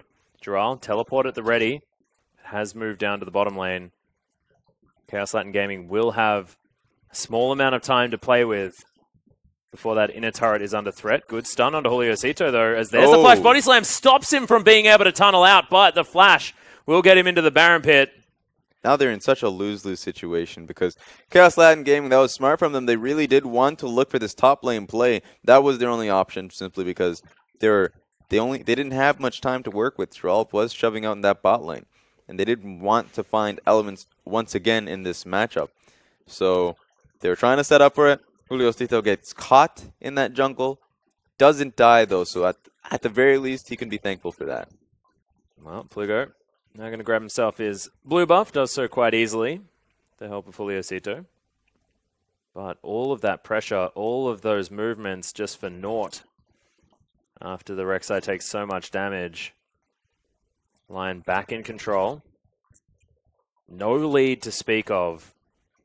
300 gold is in it right now. Well, Lion's just trying to find passive leads from individual matchups, as they have been throughout the tournament, to be honest. So they're fine just keeping it as it is. Now, the lead isn't very much in terms of gold, but the possibility is only growing larger simply because Aurelia is going to be starting to build defensively. She already did with that cow. And it's only going to get worse from there. What is Elements going to do? He's not going to be building for the matchup. He's going to be building for a team fight in the future, which just means much more AP. The dash cannon, obviously, was with the Rylai's, and he's going to be perhaps going towards that Zhonya's. And that's not going to be very impactful up against once Jiraiya has quite a lot for himself. Yeah. So the longer this game goes, he's going to be much more afraid of his individual matchup. And White Lotus is already doing a lot of damage for himself. On top of that, he has QSS, so he's not even going to be afraid of Ashe stunning him for any 1v1 matchup. And right now, just shoving out with Reckless Abandon. It's another wave towards this outer turret as Arce moving down the bottom of the lane. Just getting some vision in that river. Oddie's standing on a pink ward right at the moment as Julio Cito. Looks like the Baron focus is here for both of these teams, wanting to get the vision, wanting to get control. And so far, feels like a stalemate. Yeah, it is. It is centered around this one top lane tower that KLG wants to set up for. Chaos Latin Gaming want this one tower. And it's not so much just the tower itself. They want a flank on this tower. If they can possibly get a TP going for Kennen around here to set up for something. If they can't get it, then they'll just get the tower and be happy about it. Extending the lane is going to be good for the Foxes on Ashe. Well, tower is taking some damage, but with 3 members, Lion Gaming are able to get up there, defend it. No move's going to be made. Proto Belt completed now for Element, as well as those Sorcerer Shoes. So he's looking strong. We have a Rylai's and an Abyssal done for Plugo, so only 10% CDR at the moment. Not opting in to something like the Morellonomicon, but not up against a Vladimir. Not as necessary this time around, I guess. Yeah, he does want to stay alive against Seiya. As long as he can survive the burst, he's going to be happy about that.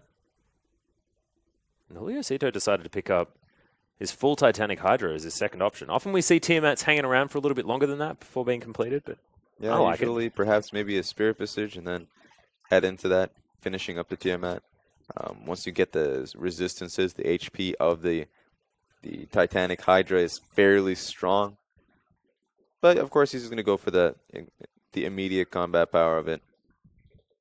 Well, Oddie. Especially since he has red buff currently. Anyone that tries to fight him, he can take him. Well, we'll see whether that's going to be put to the test, because at the moment, no one really wants to.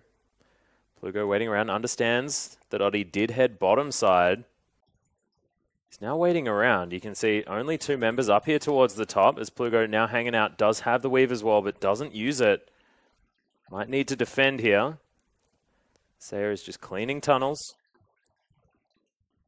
Shoving up towards this inner turret. Plugo does make it in. So now there's a possible flash body time. There it is, right into all the CC. Unleashed power is going to get thrown out, but it's not quite enough damage. The last Dark Sphere after the flash, and Sayer gets it. Oddie even able to use his Locket of the Iron Solari to shield up Sayer from the stray turret shot. White Lotus found himself in an interesting position, but of course he's just going to walk right out of there. And so, once again, really tense situation because both teams know how linear it can be of just defend and attack in terms of how that top lane matchup is going to go. They did right now. KLG's in a bit of a pickle. How they're trying to set it up, and so Talia had to take the long way around since she was rotating towards that top lane to defend mid tower. And once she looks to defend, Audie was just there, right place, right time. Just waiting. Yeah. Just knocks right back towards that Syndra. So once again, he has been propping up certain matchups. Oh, White Lotus in a whole host of trouble. He's going to get taken down as the exhaust was so good. Fox now just gets a celebratory shield from, that was an odd one. As the exhaust goes down on a bear, and Arce is going to survive for the moment. Yeah, he did not want the second rotation on Headbutt Pulverize to allow Ash to take his life as well. So smart exhaust at the end of the day probably would have helped if earlier on in that skirmish we put it on Fox, but yeah, that was interesting. Yeah, the face of the mountain, an odd move.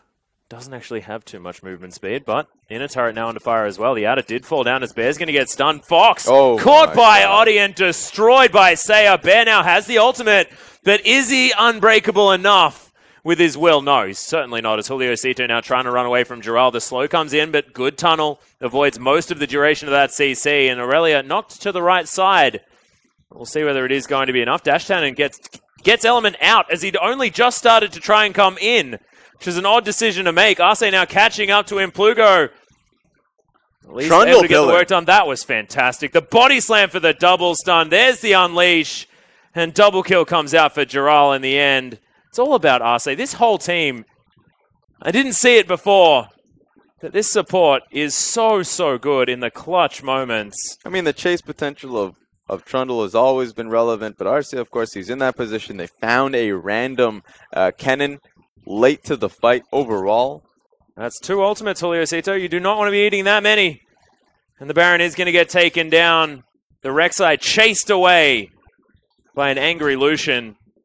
And Lion Gaming just turned it all around immediately here at 28 minutes in. Quite annoyed about being even with a team. And they saw to it. But once again, KMB was in a proper position, numbers game, working out for them. But because they did get that one pick for themselves, but it just did not work out. Of course, they want a great body slam from Audie. Removes Fox from the fight. And now all of a sudden, Jirel is 5-0-0. So what was already a, difficult matchup for the Kennen is virtually impossible. He goes back, grabs himself a Caulfields as well as a Warden's Mail, finishes his Spirit Visage. It's a pretty good news story for the Aurelia. And the worst thing about that, for him to pick up that Spirit Visage, not only does he have the waves to help him because he has Baron, but Spirit Visage giving him the extra CDR on top of the resistance as well is a double whammy. He's got 40% now. It's already completed. Yeah, double whammy right there. He has the CDR. He can take any skirmish he wants. So if it wasn't bad before, and it was bad, it's much worse. Oh, jeepers. Well, White Lotus turns up to the mid lane. That inner turret is going to take a lot. Jiral's hanging out towards the top as now Fox. See whether he's looking for an arrow. The QSS is going to be there for White Lotus. No, Ardent Blaze doesn't hit turrets. It was a cute attempt. He was setting up for that double shot. Yep. No, I know. I was just poking fun. Now red buff going to be stolen away here as well. White Lotus with 3 items. Went for the rapid fire cannon item number 3 after his QSS, which I don't include in the amount of items that he has because it's just hanging out, being a defensive one. That's true. If you guys were calling me out, you know. Now has himself the BF sword. So a little bit of awkward as far as where the items are going in his inventory. But White Lotus should still be fine. Looks like it might be an Infinity Edge as the next one. We'll need about 2,300 gold to go back and purchase it. So my question is, how long will this game go on? Will he be able to finish that Infinity Edge? Because right now, of course, White Lotus is doing quite well for himself. Sure, he's 0-1. Maybe just going for the final push, just wants as much AD as possible. Yeah, sure, he's 0-1-1, but he's instills so much fear in the Fox and the individual matchups that it's just hasn't been going to. Well, Ashe has simply not had the opportunity to roam out mid to make the picks that she's wanted. The Fox, even though he's playing Ashe, almost feels like he doesn't have an ultimate ability because he just hasn't had the option of using it. White Lotus just throws down the culling. Look at these minions doing so much work as well as White Lotus. Inner turret falls immediately. Jiral still putting pressure on the top side. You can see the rest of Lion Gaming hanging out in the enemy jungle, keeping themselves offside. Good ward there from KMV. Spots out exactly what Lion Gaming are doing. Fox able to take down that siege cannon. And now only base turrets remain, as well as that inner turret on the top side of the map that Element was able to defend. Backs coming in. We've got Zerka's Greaves done for White Lotus.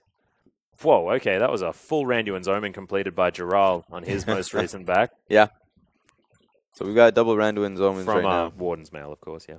So 2 Randuin's Omens on the side of Audi and Jiral. The crits coming out of Ashe not going to be doing as much damage.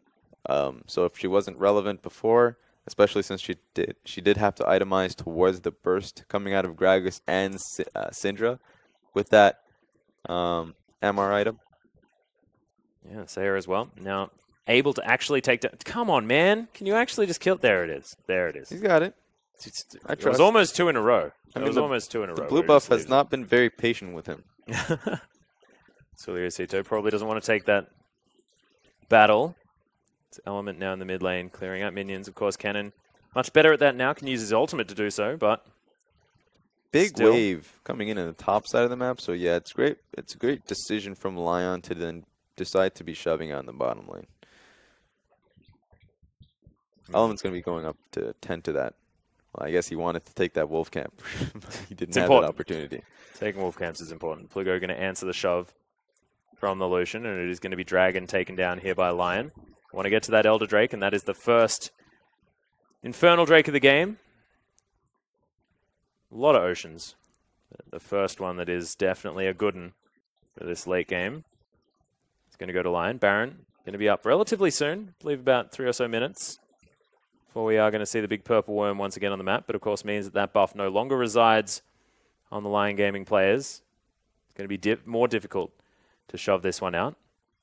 Even better for Lion is to use that massive wave right now. Crash into that turret. It looks like that's going to be the focus. 1 minute 45 until Baron. So if that's not it, then they can just be peeling back, put down their pinks. Oh, Element's in trouble. Throws down the Maelstrom. Can he actually do it? No, he can't. As the Blade Surge is able to lock it down, and no turret can actually get the work done as Blade Surge able to get Jiralda to safety as Julio Cito gets stunned by the Scout of the Week. But Plugo unable to catch up to Jiral. And he just goes back to farming and getting massive once again. Yeah, so this is ooh, here we go. Whoa, there's a massive flash body slam. The Fox caught under the turret. The ultimate from Saya was probably not even necessary, but that's the pick they were looking for. No cannon available either. Could this spell the breaking of the base for Lion Gaming? But here's the thing. Chaos Latin Gaming, they actually played this game fairly well. They were even through and through, even though Lion were just completely bullying that top side of the map. So honestly, they played well. They made gains from their last couple days of the. Yes, I would definitely agree with you. The only question just came down to that one simple point of they just focused so much towards this Kennen pick. There was no reason to even look to blind pick this Kennen. It really just did not. Well, you have to remember the fact that we'd already called out their draft from minute number 1. The fact that they were able to keep things even this entire time until that one pick underneath the turret, that one great play from Oddie, as well as the solo kill from Jarrell really turning it on its head. Up until that point, felt like it was anyone's game. And after what could be considered a disaster draft. Yeah. That's good news. It is. So at the very least, it feels like if Chaos Latin Gaming don't come away with this with a win, which will just make the standings look a little more bleaker for them, then... How is White Lotus on 400 CS at 36 minutes? It's a hell of a lot of CS at 36 minutes. He's farming anything and everything. But yeah, this could be a great thing for... a great experience for Chaos Latin Gaming. It doesn't feel great, obviously, to come back home with a loss if it turns out like that. But well, 0-4 as well, which is the real disastrous. Cito gets into his tunnel as Element finds an engage. Arce goes down low, but White Lotus able to lock down the cannon. Bear trying to run away as Jarrell gets into the backline. There's the Blade Surge. Once again, the explosive cask destroys the Ash as Plugo's stunned. Saya locks down 2 on the back end, and that is the swiftest ace I have ever seen in Lion Gaming, looking to follow some creeps towards the Nexus and finish this one off. Yeah, that has to be game. They're looking for it now. That is one way to show some strength right there. Lion Gaming coming off as the favorites for the first time in this tournament, up against the Chaos Latin Gaming. Yeah. Must feel good for White Lotus. And I honestly feel like they're gonna almost look like favorites up against anyone. Now able to take down INTZ, Dark Passage, and now Chaos Latin Gaming. The first team here in IWCQ with a 3-0-0 scoreline. Yeah, exactly. Looking incredibly strong. And actually the only team that's going to have a 3-0-0 scoreline, I believe. That's true. And one more game later on today up against Rampage, I believe. No, up against the Saigon Jokers. Saigon, yes. It's our final matchup, so... They can't sleep on Saigon. I mean, they had a little bit of difficulty against this Chaos Latin Gaming early on in this game. So if you're going up against Saigon Jokers, a team that will skirmish you at every single point, that they could have honestly... had tides been a little bit different, it could have been 2-0 up until this point. Saigon, a little bit unlucky with their skirmishes, but if you take those 50-50 fights a lot of the time, you know, you're not going to be coming back with your money half the other time. So yeah, and we also know Southeast Asia as being a region that is very, very mechanically gifted. Yeah. Like, they have a lot of extremely good players. It's often the macro play that we ask questions of. But, yeah, if you get into a skirmish-heavy, chaotic style of League of Legends, I have a feeling that Saigon Jokers would be pretty happy with that situation. As we have a look at some of the highlights, this was when Element was finally able to be taken down at 13.5 minutes. Oddie was up top lane for a very long time. But look at this. They just pick off the Ashe over and over again. And it would often be off of a good play coming out of Chaos Latin Gaming. And it just wouldn't work out because Oddie would rescue the play. Yeah. And look at this. Wait for the pillar. Look at that. Chase him down, constantly able to get that 2-man Gragas body slam. So, once again, Trundle a pick. It's great for the lane. You get Trundle versus Alistar, you're going to be fantastic. You're going to be happy about that. Yeah. Then you go into team fights, you're just going to be, you're going to tank yourself up, immediately ulti Alistar or this Rek'Sai, get yourself a million resistances, and just spam down your Trundle pillars at every opportunity you get. I mean, that was the dream engage for Element as well. I mean, didn't have his Zonya's Hourglass, unfortunately, but still, I mean, you want to be getting that Slicing Maelstrom on everyone. Create a target on yourself so the rest of your team had room.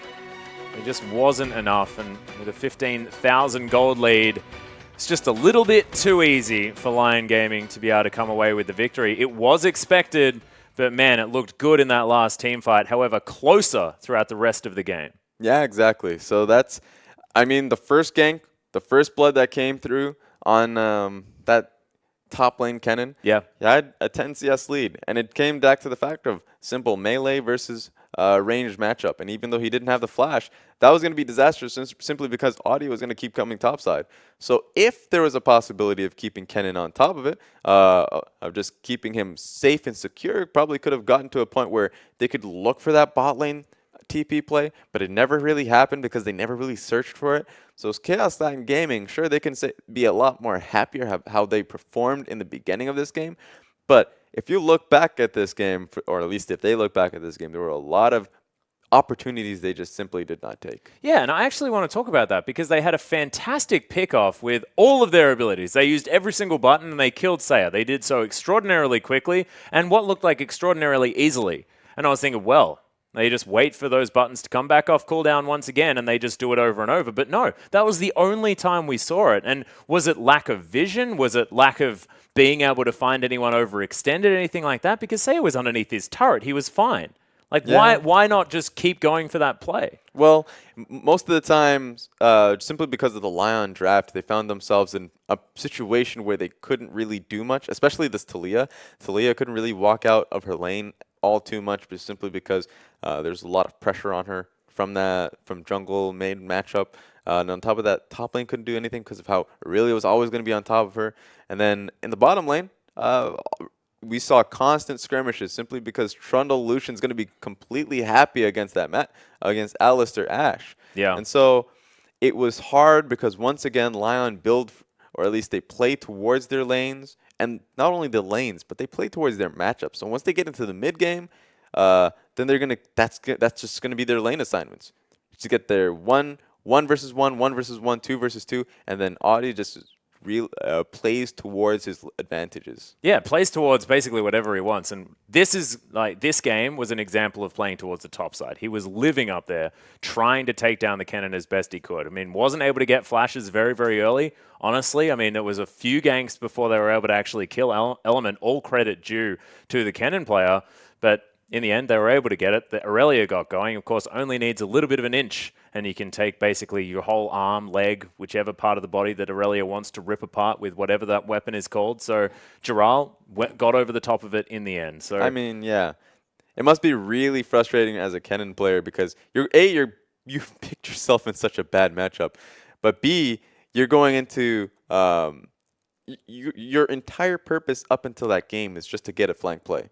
Yeah. At all. And the only time you really get a decent ulti for yourself is A, topside when he's trying to escape a gank, and B, in the blue side jungle when that was the most desperate play they can possibly make. They just did not know how to set up their own plays, and they need to start if they want to at least get themselves one victory this tournament. That's a really good point. And the other thing I want to bring back is the fact that now we do have Lion Gaming sitting at 3-0. They are out in front now, definite first place, so congratulations to them. And unfortunately for Chaos Latin Gaming, they are our definitive last place team now on 0-4.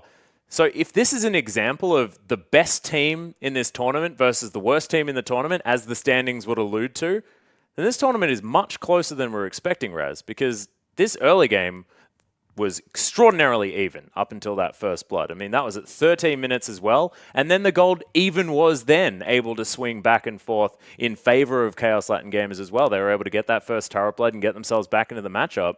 So this is a really good news story for people that want some really close League of Legends. Yeah, I can understand that. I think there's a difference between the gold value and the comp value as well. Because yeah, there's that's a lot of very times good point.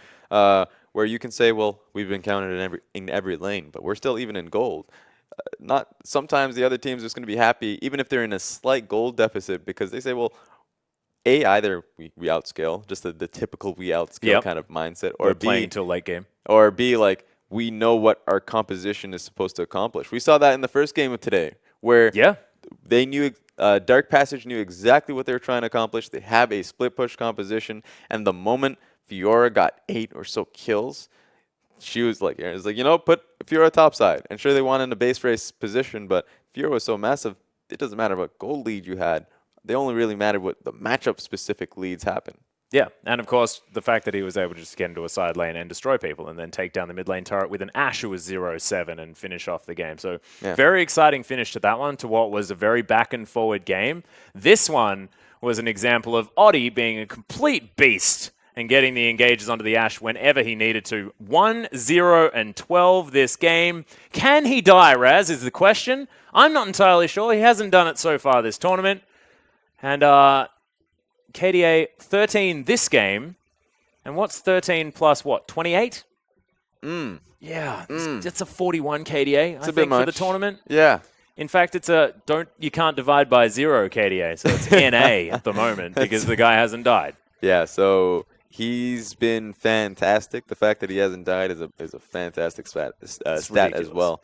But he's been an incredible find as a jungler. And so we just keep finding junglers, as I said earlier, who know their role so well. Surprised that we haven't even known that they existed up until this tournament. Yeah. So it's really fun to watch and to see his development as a player. Yeah, and of course played the Gragas and the Elise now as well, so showing a lot of ganking pressure in his jungle choices. I want to see him move to, some other options as well, show us that he does have a multifaceted jungle level of prowess. But the thing that's really cool is the fact that he barely has to. I mean, the fact that Lion Gaming haven't been challenged from this style means that, if it ain't broke, don't fix it. Just keep playing this, and as soon as that gets countered, that's when you have to adapt, and it hasn't been yet, and they're already 3-0. Yeah, the champions it's honestly can throw them away. It doesn't really matter. It's more of his identity and what he really does towards his team and his composition. Yeah, because he has fantastic laners in every lane. Dural is fantastic. I made that point before, is that they all can do well if you just leave them to themselves. And so his mentality is he's going to be that gank jungler. He's going to be pressuring out these lanes. He's either going to be pressuring out lanes, or if they can shove out on their own, then all he needs to do is just find the enemy jungler and keep track of him. So he knows his role at every minute in the game, and it seems like he does his job well. Yeah, and as well, I mean, I want to bring it back to the mid lane now and just have a little bit of a discussion, because you were talking about Plugo. You alluded earlier to the fact that his Talia very, very strong. And we saw it when they qualified here for IWCQ, that he was able to get on it, get the work done. But this game, I mean, there are a few little catches. I mean, Oddie was caught out in the enemy jungle, but he decided not to go for it. Were there some hesitations here that were just uncharacteristic of Plugo and his Talia? No, I think it is what it is. If it was a team like, let's say, if it was Warzone on Talia, definitely probably would have flashed over the ball regardless. And that may have not been the smart decision to make. I can understand it. Yeah. It just comes down, it's not really uncharacteristics. It just comes down to they probably don't need that advantage, right? Yeah. To push forward, but they just couldn't play the game a little more properly. Honestly, at the end of the day, if you're coming back from this, if you're a coach or if you're just a player coming out of this game, you just look back at your composition. What are you trying to do? Try and do it better next time. Yeah, well, of course, up against the Syndra as well. I mean, it's a very difficult lane. Saya playing it out very, very nicely. I mean, there was a lot of harassment coming in, but just ridiculous stuff. We are going to cross to a Lion Gaming's player with Hingers for an interview. Gerard, who's the top laner for the victorious Lion Gaming. 3-0. You're the first team to go 3 victories. You've got to be feeling pretty confident for the rest of the tournament. Yeah, we're feeling good. It feels nice to be the only undefeated team so far, like by now. And we hope to do great by the rest of the round robin. Just play our best, and we'll see what happens. Talk us through the game that just happened. What was your strategy going in? What did you want to achieve, and did it play out the way you expected it to? Yeah, so we had this kind of team fight comp all around. We had the split push advantage on the Irelia. We had the Syndra to burst the Ashe and the Talia. And we had the Trundle to nullify the Rexy a little bit. But it got a bit complicated because they had this nasty sort of pick comp with the Ashe and the Talia. Yeah. And we couldn't really afford to ward the river as much as we wanted to.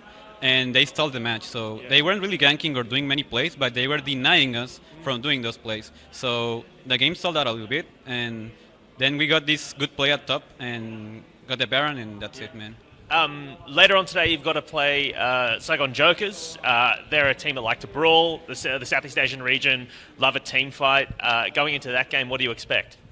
Well, we like to fight too, so I don't see the problem if they like to fight. And, well, let it be a brawl then. Yeah. We'll face them.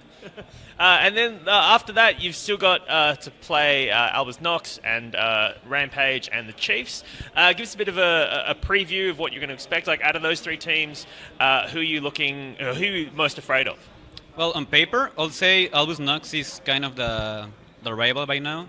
They have been looking very good on their play, and that's like their most anticipated match. But also Rampage, they're looking good too, and the Chiefs, they're kind of unpredictable, so these could all be very interesting matches for us. Excellent. Well, congratulations again on the win, and thanks so much for talking to us. Throw it back to you guys in the studio. Really intelligent, just breakdown of the map there by match there by Gerard. But in the end, it comes down to pick off the Ashe, take Baron, win the game. Yep. So nicely done. Exactly. That's as simple as it is. Yeah, just ridiculous stuff. But we are going to throw to a short break. When we get back, we are going to have game number 3 of the IWCQ. Don't go anywhere.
Welcome back to International Wildcard Qualifiers. My name is Sifa. I'm being joined by Spawn as we get into our 3rd match of the day. And who better to join me for a Chiefs match than Spawn? I know you're always excited to see these guys play. Yeah, I certainly am. I'm hoping they have a better day than I have so far, however, because this has been a mess of a morning.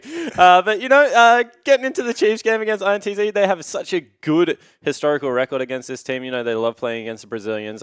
They already said in a lot of their content that, you know, they have a lot of respect for the lineup, especially Yang up there in the top lane, who's having a cracker of a tournament so far. So yeah, looking forward to getting into this game. Well, something we've seen in the hands of both of these teams thus far has been that Gnar. I can't imagine that either side is really going to be willing to give it up this time around. Yeah, no, actually going out on a limb, because I know they don't have the stream open over there, but, you know, I was having a chat to Swiper, and I was like, yeah, just don't give him Gnar. He's like, I'm on blue side, and I control the pick. So if Gnar is open, I can guarantee that I will be picking it up first. So we'll see whether, you know, that is a mentality thing. I think that Gnar definitely has proven proven that he's kind of old Maokai on this patch, where he just wins so many lanes naturally and then transitions into this super tank late game that it's really hard to play around him. I mean, he's a great split pusher. He's a great team fighter. Like, there's not really all that much you can do to shut him down.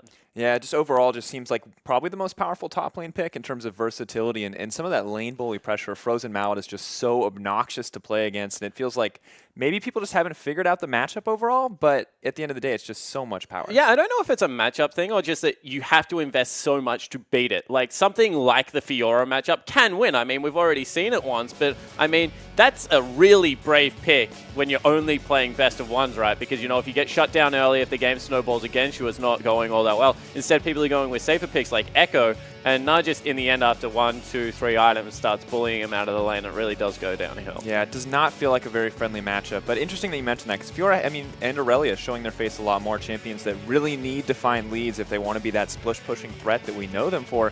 And I'm wondering if we see a lot of focus on the top lane priority here, or in terms of bans, what are we going to see these two teams pick up? Because Yang, obviously a prolific split pusher, but you see the Chiefs on your screen, and, you know, Swiffer, I think no stranger to some of those more aggressive picks. Yeah, 100%. I mean, in fact, you know, he loves playing things like the Renekton historically just because of these things. So I think that if the champion pool does really get knocked down, Swiper will definitely look to go to one of the more old school pickups there. And they also have a lot of versatility because, I mean, Ejim loves to play tanks, as does Spook. So, like, you know, he can be on something a little bit more squishy.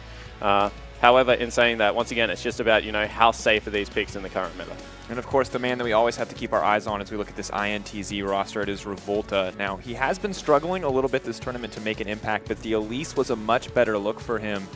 Do you think that the top lane is just going to be the focus for both these teams in terms of jungle pressure? I think that Yang will actually just want the 1v1. I think that Yang believes that he's a better isolated top laner, and Ejim and Raze kind of need some jungle help because they're a very aggressive bottom lane. I mean, so if Spook's not hanging around there and, you know, Revolta does get into the bottom lane, there's a huge potential for snowball. So I think that they're going to try and pick an advantageous top lane for Yang, since that they do have red side. Leave him up there on the island, see if he can dominate, swipe a 1v1, and then, you know, get Revolta down into the bottom lane and see if you can really start bullying out the Raze and Ejim combo. And of course, that's some of the priority that we've seen been going over to bottom lane. When you get 3 members down there, if you can find an advantage, it's so easy to snowball that into the first turret. And the tower first blood is just such a massive advantage if you get it early on. Yeah, 100%. And the fact that we've seen so much utility, I mean, Ashe seems to be the pick of the tournament so far, along with Nai. You know, we're seeing a lot of Jhin and the like. That if you actually get your jungle into the bottom lane, the AD carry doesn't actually have to be all that close. I mean, he's relatively safe, you know, can just sit at the back line, take those pop shots that it needs to, and, you know, clean up the turrets, as you said. So I think that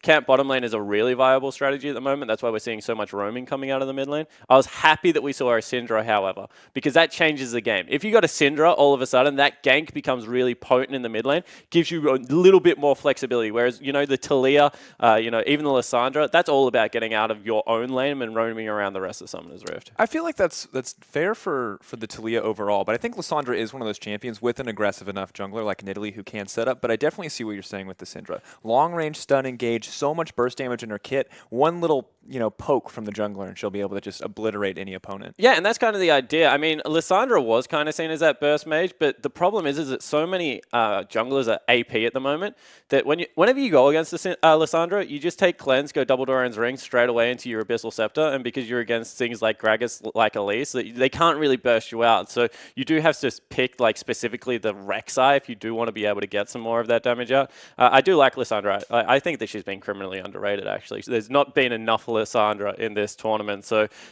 interested to see, you know, whether Swiffer does jump back onto it. It was one of his best champions during the regular season. In saying that, you know, going up against INTZ, historically, you have wanted to have very strong pushing lanes to shut down Revolta.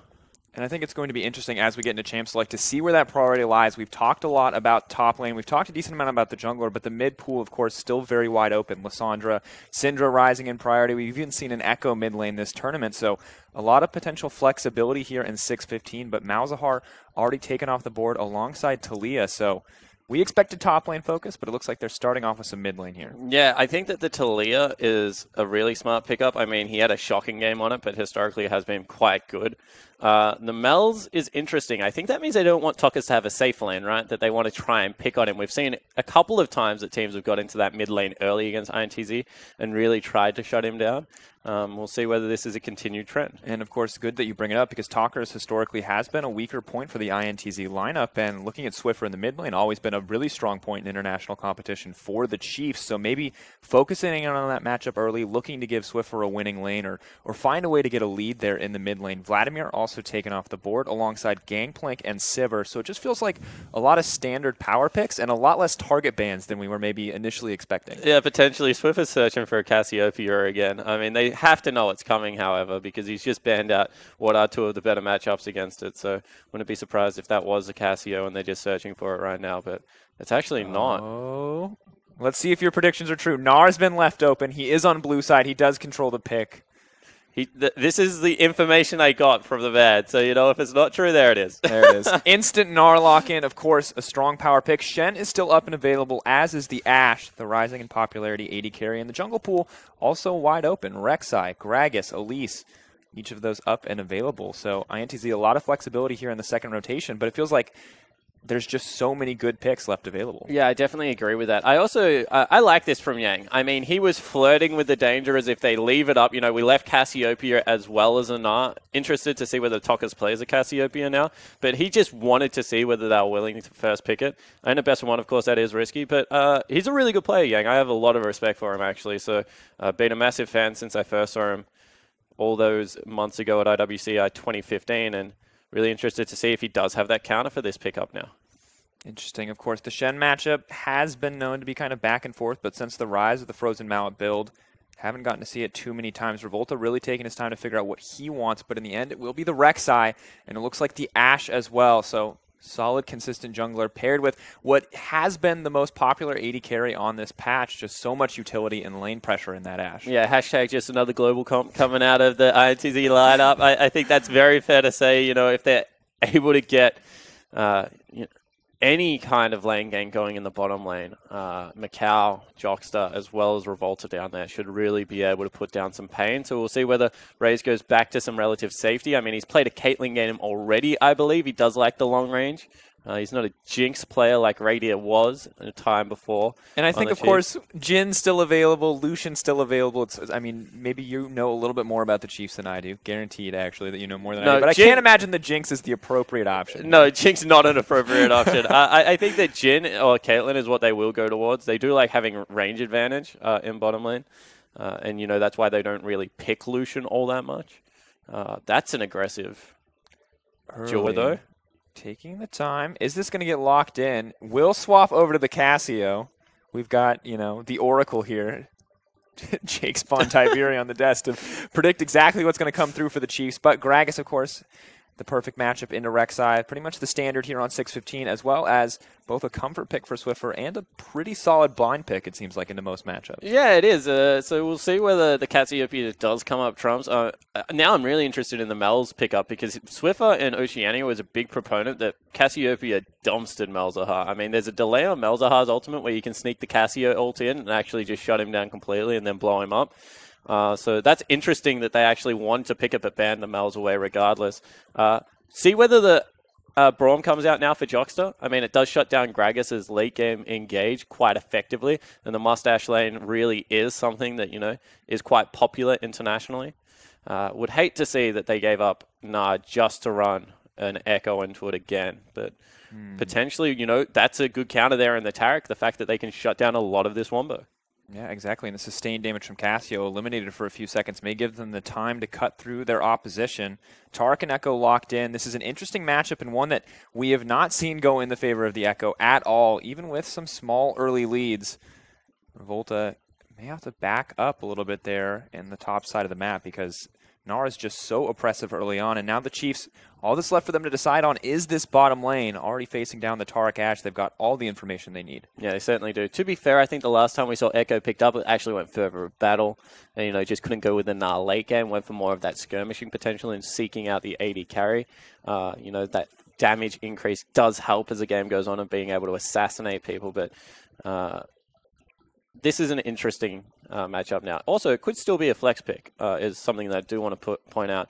So we've already seen one mid-echo. I think it was out of Lion Gaming. And we'll see whether this is something that is available for a second time. Chiefs taking the last couple seconds here, locking in the Bard and the Ezreal. And now we'll get to see if it is going to be that flex pick for INTZ. But personally, that matchup seems pretty difficult. Trying to leap into the Miasma, trying to leap face first into Cassio. Hey, I'm not saying it's a great matchup, but I've seen the Nar one go the other way as well. So I certainly agree. Both captains there, quite pensive. You see Revolta on your right, Swiffer on your left, having a bit of a stare into the screen. Swiffer, please shave. But that's a really high damage late game comp coming out of the Chiefs. I mean, Bard does more damage than any support, really, apart from that brand that we've seen running around a couple of times. But the Ezreal is so good at 4 or 5 items, and, you know, Cassiopeia and Nar, they're both fantastic. You talked about difficult matchups. This one isn't any easier, but it's something that we've seen a couple of times internationally. I don't like it, but I know some mid laners do. Now looking at it, is he going to lock it in? The Kassadin, a power pick across a lot of regions, has seen a lot of ban priority in Europe. Does make for a lethal split pusher, but the early game feels next to impossible, however. So that's what it's about. You just hit the nail on the head. I mean, right now, the Chiefs comp is so good at team fighting. I mean, there's not really all that much INTZ would be able to do if they want to avoid that, especially with the engage out of both Gragas and Bard that is pretty much guaranteed. However, now with double teleport, now with the ability for a late game Kassadin once he hits 16 to go into a side lane and chase down nearly anyone on Summoner's Rift, they do open up this 1-3-1, and especially if Macau, you know, prioritize the Hurricane, as we've been seeing a lot lately, just sits in mid lane and farms it out. There is the potential for this game to just continue to stall for INTZ, and, you know, they get towards that 1-3-1 and that inevitable doom of the Chiefs. Yeah, it seems like a pretty solid spot for them to be, but they're going to need to have a winning lane for that to work. And with the Echo as well as the Kassadin picked up, those lanes don't feel like they innately win their lane matchups. It feels like INTZ are going to need a lot of time to get those picks scaled up and effective. Yeah, what I'm expecting is a level 6, hit into the bottom lane with the Ash Arrow as soon as it's up, and then rotate them into the top lane and try and shove the Nar out, like, straight away. Get that tempo advantage that you get from generating the kill, and then just run it up top lane. I mean, Taric is quite tanky at that stage. You know, Revolta's going to be running around on Rek'Sai, so I think that's a pretty telegraphed game plan there. You know, now it's on Ejim, it's on Raze to see if they can dodge out of what is a really powerful bottom lane duo coming out of INTZ. And I got to say, I like the Bard pick coming in here for Ejim. You know, it's not quite global, but it will give them a little bit of opportunity to respond to this very oppressive composition between the Rek'Sai, the double teleports, and the Ash Arrow. Just a lot of potential for engage here, a lot of potential for global mobility. I think the Chiefs may struggle with it, but they are picking up a little bit to help them respond, at least as we get into game. Chiefs on the blue side. You can see their opponents, INTZ, on the red. Praise be to 615. We're going to have some standard lanes here. And this is going to be really interesting in the standard lanes because you can just see people are picking so much for bully lanes now. Actually interested that Jockster went with Exhaust, so that's really is a mix-up there. Potentially a lot of respect paid over to Swiffer. Yeah, it definitely could be the case. See Raze and Ejim taking a bit of poke, not going to be able to clear out that ward, but they are going to have the range advantage in this bottom lane. Should make for relatively easy trades in the early game, however.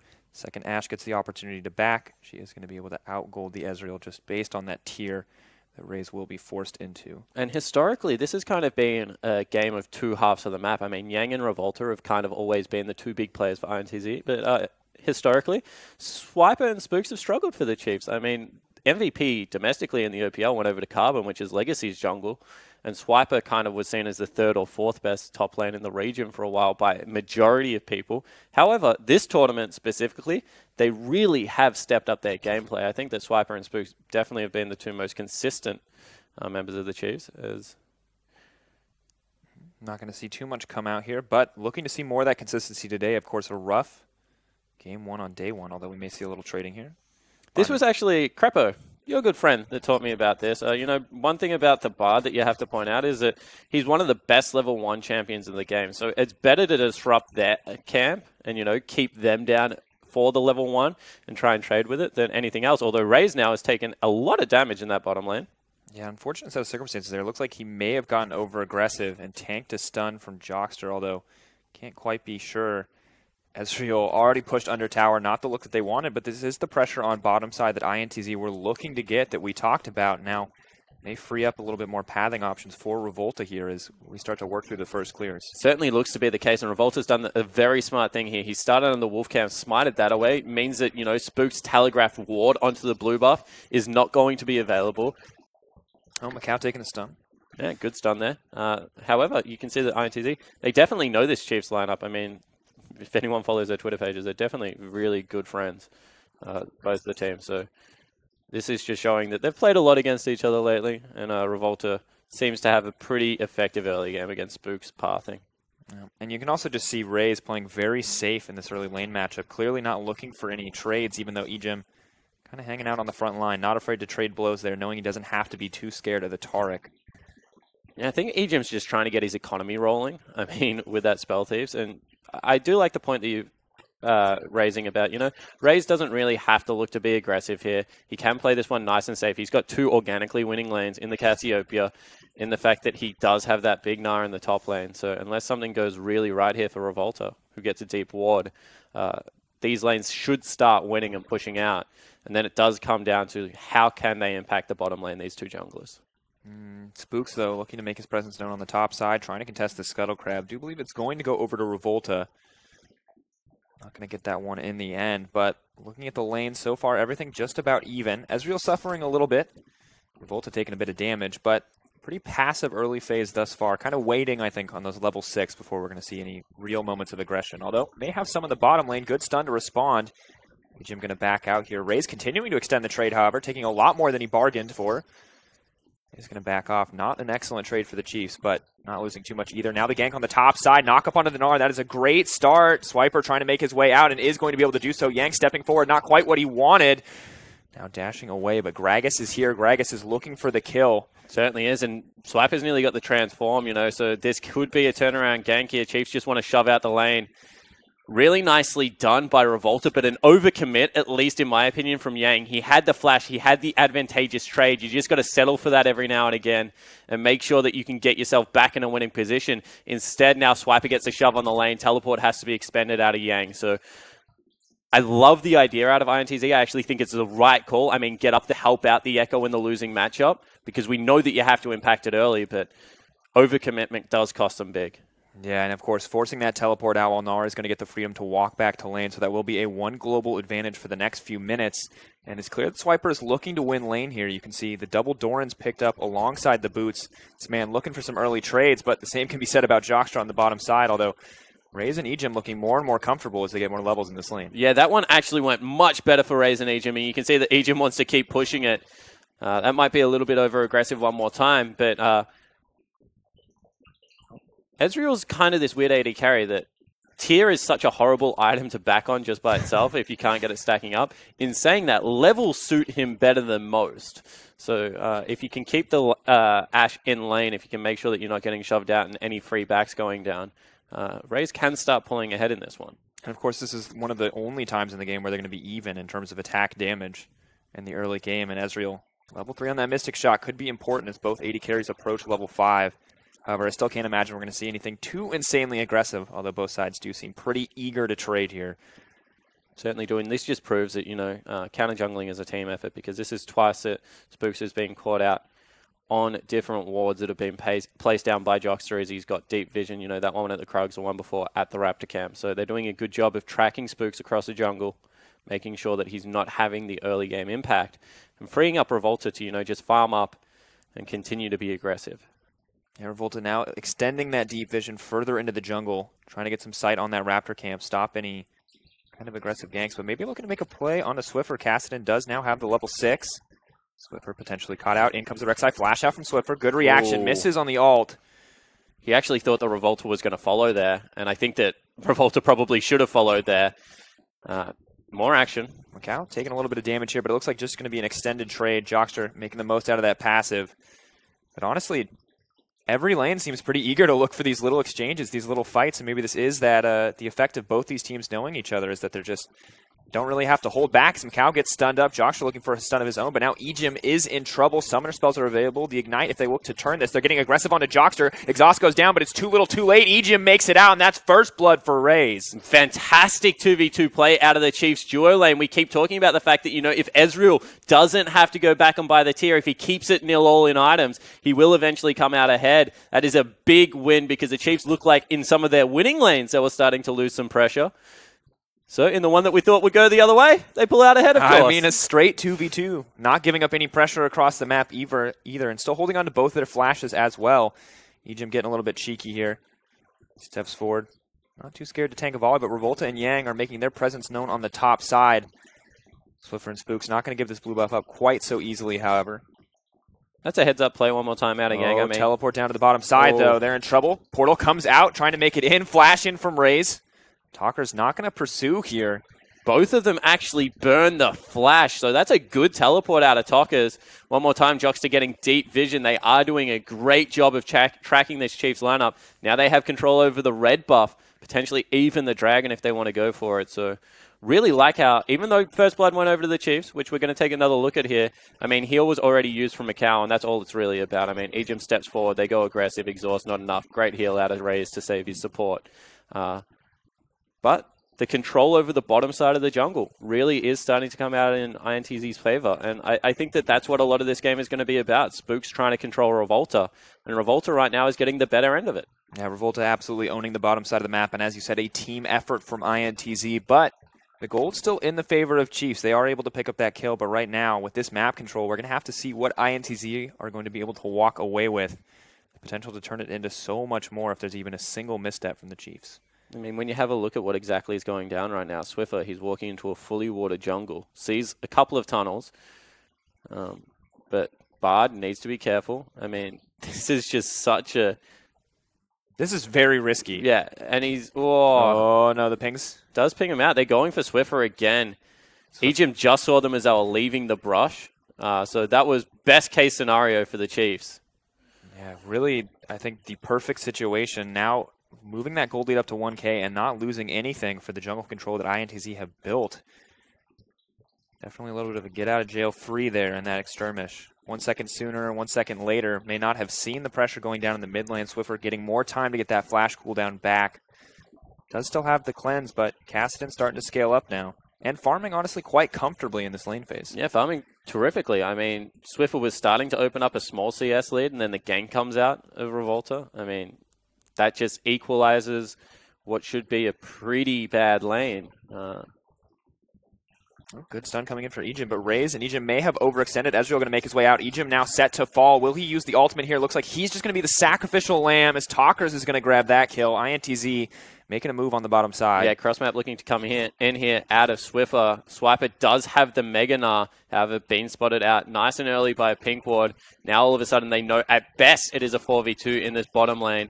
And they do have Jox's ultimate to execute on a dive. Chiefs might have to give this one up. Oh, Spooks is down here, though. They don't want to give up this tower first blood, but they're going to have to play very safe. Revolta moves in. TP now coming down to the bottom side. Immediately canceled. They're just buying time here. Swiper with a good heads-up play to save his team. Yeah, nice cancel TP, because now all of a sudden you're losing creep waves across the rest of the map. As Yang and Swiper tangoing. Oh, starting to go for a little bit more. Yang, has he overstayed? Uses the snap back to get out. Swiper not scared whatsoever in that little skirmish. Yeah, actually kited that one out nicely. And as we said, power of double Durans, man, that just wins you so many early game laning trades that you wouldn't normally win, if you went for something like a longsword Ruby Crystal instead. So got to give respect to Swiper. Certainly played for the laning phase and is starting to get a small advantage. As this morning it is Rogi with the coffee delivery. So, heads up play coming out of the other play-by-play caster. Excellent, excellent decision making. Have to wonder where our colors are in this, though. Yeah, you actually do. That's 3 days in a row that a color caster hasn't risen to the occasion. In saying that, a coffee is a coffee, so I'm not going to argue where it came from. Shout outs to Rogi, the real MVP of this broadcast. Now, looking at the game, I mean, it's 12 minutes in and it's been very even. We've seen 2 kills move on to the bottom side. There is that bottom side pressure that we talked about. But what is the breaking point for both these teams? Because it seems like they're just kind of poking at each other, looking for small advantages, and it's been nothing major quite yet. Yeah, I think the breaking point is as soon as Tockers gets to go into a side lane. I mean, he picked up a kill. He's farming incredibly well for a Kassadin. So as soon as that Hurricane's finished up here for Macau, he's going to rotate into the mid lane. It's going to be very little kill threat because, you know, he's going to be roaming around with the Taric that has that nice ultimate. And then Tockers is just going to be free to, you know, chase down whoever they send into the side lane against him. So, as I said, it's one of those calls that, you know, in a best of one, it's really brave to make, but it looks like INTZ, unless something seriously goes wrong in the next 3-4 minutes, they're going to be playing towards that win condition. Yeah, and I mean, the scaling's still great for Cassio, still great for Ezreal. Even the Gnar is going to be a pretty big threat moving forward, but you're just never going to be able to match the split push pressure that Kassadin brings to the table. However, you can see the trades on the top side still going in the favor of Swiper, and it's just getting easy for him as he moves forward, picks up the Merc treads, more movement speed, just trying to make sure he can stick on top again. Yeah, the big hope is actually that, you know, Cassio's never going to be able to match Kassadin. The big hope is that somehow Swiper's Gnar gets to the point where he can match the Kassadin. All of a sudden, Cassio's chasing Yang out of the lane as opposed to the other way around, because there's a legitimate threat in a Kassadin kill split push lane. In the fact that he just might kill you. Yang, on the other hand, he's going to be looking to chip down turrets, you know, be annoying and draw some jungle pressure. So I guess different objectives coming out for both split pushes of INTZ. But I think Tockers definitely is the one that is a little bit more scary at this stage of the game. Of course, with that Rod of Ages completed, he's already starting to scale up even further, really just waiting on that Frozen Mount to come in from Swiper. But now on the bottom side, Ejim. How did he hit that? That doesn't seem fair. That went left. That legitimately took... Spooks is here. I was waiting for the Tempered Fate, and there it is. Looking for the Gragas setup potentially, but just going to back off and trade for the Taric ult. That's actually really key because they know that Revolta right now is on the top side of the map. Unless he ults down to a tunnel, which it doesn't look like there are many available. Spooks did a good job of clearing them out. No Taric ult underneath turret with no Ash Flash. Going to be a very good siege potential here. And a good setup from the Chiefs to get that Tempered Fate to force those abilities out. And now they've got the freedom to pressure down. Tower dropping fast. Binding does go wide, but here is Revolta. Maybe looking for the turn. Creep Wave is falling down, so it looks like just going to be about half the turret's health and almost all of Jockster's. He's still going to make it out, however. I mean, if Spooks had thrown out a cheeky ultimate there, that would have been lights out. And Revolta's just gone back. Now they know he definitely doesn't have ultimate. They didn't see him, however, so they're giving him the respect for now. Although maybe not, they're just going to double objective him. Now, aggressive play, potentially over-aggressive, but it's going to work out for the Chiefs once again, just making a bold call, and it pays off for them. I honestly think they had to go for it, because if they're not making the plays now, if we get into the stage of the game where the 1-3-1 really is set in, I mean, your region is a master of this, but if you really do get the 1-3-1 set up correctly, there's almost nothing that you can do as a team fighting comp against it, except for try and make hard engage play after hard engage, and into a Taric, right? That's just not going to work. Yeah, and you never want to be caught in a place where the wrong decision will cost you a Baron. You're essentially choosing between Baron and an inhibitor at any given moment, and making the wrong call can cost you a game almost immediately. But one good thing is the fact that, you know, Ocean Drake, that's going to allow them to sustain up. So if they ever do get a siege going right now, the Chiefs, is going to be good news. Raze finished up an Iceborne Gauntlet on his way to a Manamune before any items coming in for the Ashe. Means that they do have a legitimate power spike advantage in this bottom lane now. And a window where there is no flash available and no turret sitting behind Macau. Taric roaming mid as well.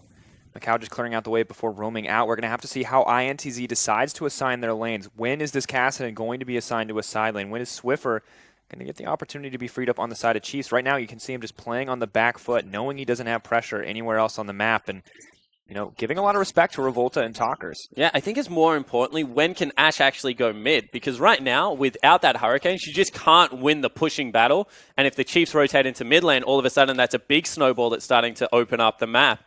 So Macau, you can see he's trying to pick up farm wherever he can, but the Chiefs are just letting it push in, isolating experience, stacking up tiers. So the Chiefs, finally, they made their proactive play. It came out trumps. Small window now where they've got a 2,000 gold lead, but against the Kassadin, against the scaling of the Ashe, I still don't know whether that is a big enough advantage. Especially as we move further and further into the game, the 2K will mean less and less. It's now on the Chiefs to continue to make proactive decisions, to continue to look to punish INTZ. Does not get easier. Now Ejim moving with Spooks to lay down some vision control. This is something we did not see from the Chiefs yesterday. Much better play out of the Chiefs. I mean, Ejim yesterday was just getting killed over and over again. Maybe just get him off the tank supports, because he looked like he thought he couldn't be killed and was quickly proven Incorrect. Yes, the will was breakable. It was very breakable. That nerf hurt. Oh, I'm telling you, man. yeah. I mean, it looks like a small number, but then you really think about it. You're taking a lot more damage. However, Chiefs have grouped now in the mid lane. Maybe we're looking for a bit of a siege there, just hoping to get it down a little bit of damage while Ash was forced to catch the wave, but Yang now free to move back onto the top side. And honestly, Yang doing a reasonably good job in this matchup. We've seen so many Echoes just get And they've given up on it all of a sudden. I mean, they've sent the Cassidy down bot. I think that Swiffer can just sit at the turret at this stage of the game. There's not really all that much kill threat, and there is no wave clear coming out of the Ashe. So unless Revolta gets the engage of engages here, this turret's going to fall. Oh, it goes in on a Raze. They're going to get the Tempered Faith. They're trying to stop it, but here comes the rest of the team. Revolta gets the knockup, but Raze is making his way out. Stun from Echo. Will it connect? No. Got a Arcane shift out. Deal with it from the Taric, but his team's going to have to deal on the back lines because Spooks moves forward.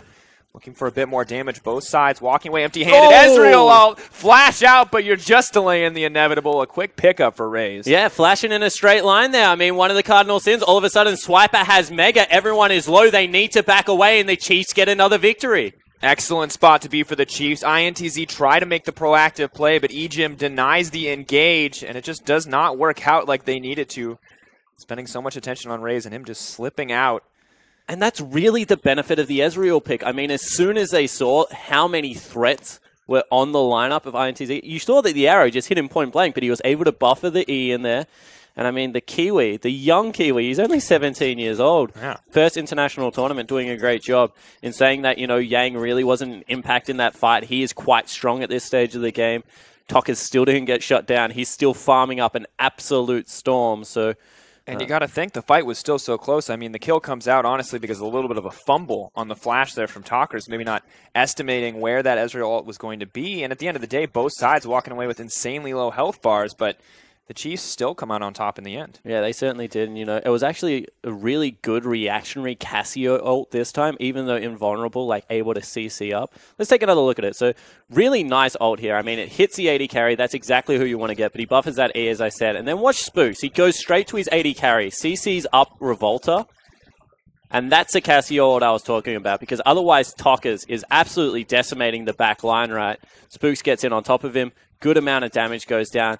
Jockster gets caught between the turret as well as the wall. Should have flashed to the left, didn't decide to do it, and gets caught out. And now they're punishing the 1-3-1 in one of the only ways effective, that is going towards the Cassidon's lane, still because of lack of wave clearing, just not letting it get set going in. Forward, though. Spook's going to make his way out.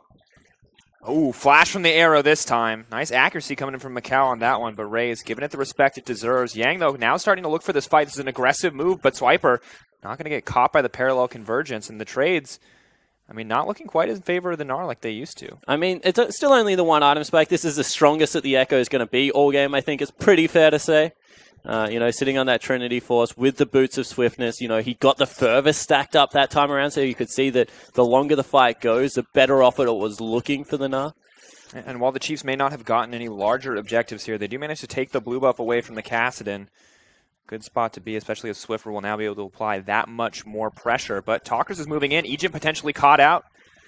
Bard says no. Tokkers is doing a great job of making this Cassidon a pressure point. I mean, sure, he's falling a little bit behind in CS now, but the fact that he was able to keep up majority of the game and now he can sit in a side lane pretty much unharassed is really making the Chiefs change up how they want to play. And you can see one more time that they're matching the Cassidon lane because that is where the threat is. And it's really terrifying, too, and especially when paired with this Taric. If he ever gets a big enough lead, suddenly you give Cassidon a stun. You know, you let him taxi that ability into your backline, and he's going to be able to clean up just about anyone.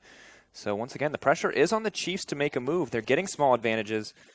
They've got the 3K lead, but is it going to be enough as INTZ continue to scale up and Talkers continues to be a looming threat? Not only the stun, but the invulnerability. I mean, Cassidon was one of those champions where you're like, I kind of want, you know, an Abyssal Scepter. I also want to get maximum cooldown reduction, so give me a Morellonomicon. Death Cap's great, Void stuff. Oh, crap, I forgot that I needed Azonya's Hourglass. Well, all of a sudden, I mean, Jockster just gives him one for free pretty much, but he can move during the duration. So, yeah, I really like the Taric Cassidon combo here. Hasn't been executed upon yet, and you know the Chiefs do have a 3,000 gold lead, but I keep going back to it. Is it enough at this stage of the game? I don't think so. Dragon now set to fall. Looks like Spook is going to grab this one. Chiefs looking to set up a bit of an arena here in the Dragon Pit. Spooks get stunned up. They're moving in with the Taurak ult. They're trying to get the invulnerability, and Chiefs are trying to make it out. Great ult from the Casio. In comes the Bard, Tempered Fate to buy time, but Swiffer is all alone. He just wants to be safe. He's going to be the sacrificial lamb. His team has to watch him fall. Revolta not going to make it. Swiper wants to get in there. Goes in with the wall. He's going to get one. Is going to knock Jockster back, but here comes the parallel convergence. Have they overstayed their welcome? It is a bloodbath. Talkers falls. Raze is doing so much damage from the backside. They get the stun on Macau. Yang looking to turn it back in the favor of INTZ and Ejim, and Spooks are forced to run for their lives. Ejim maybe overextending here. Yang crossing across the wall, getting a decent amount of damage, is going to follow him through. That's not what you want to do. You never follow the Bard, and Ejim more than happy to punish out there as Spooks grabs the kill in that absolute bloodbath. And you saw that was such a close fight. Sure, Ejim lived on no health, but Revolta lived on single-digit health. And that Nah was centimeters away from cleaning up the whole of the INTZ lineup. But again, I'm going to go back to it. This is INTZ, not yet on power spike, still scaling up and taking it to the Chiefs' team fighting composition just because of how effective this Taric, this Kassadin can be in these really scrappy skirmishes. And now Revolta looking to get a greater advantage. Gragas and Bard are on the way up. Spooks may be hoping to shut this down. Revolta, what is your game plan? How are you going to make it out? Not going to be able to buffer. The tunnel is going to get locked up under the wall. Not a whole ton of damage here. He is relatively tanky, but knocked back. Raze is on his way, and there is continual CC. Patience on the tunnel. Decent amount of damage, and it's good that you bring up Raze, because in that last fight, I was so convinced that the Chief had lost out, but we're going to see it here. Raze just untouched for the duration of this fight. Yeah, he came up massive. I mean, he goes over the back of the pit, and then this ulti actually kind of stops Swiffer for a while, because all of a sudden Macau follows him into the pit, and that's Swiffer's like, this is where I parked my car. But in saying that, this Nah was centimeters away from grabbing Macau Talkers as well as Yang. And you see they pick up a double kill here for their Ashe. But the fact that Yang went in at the same time and Revolta just lived on a slither of health meant that it looked like it was going to go INTZ's way. Did he just go back for a chime? Is that what that was? Because I was like, a masterful bait, but at the end of the day, for a chime? He's hungry for it, man. He wants more damage. The problem with this Bard build, you never get to buy damage. Got to get more chimes, man.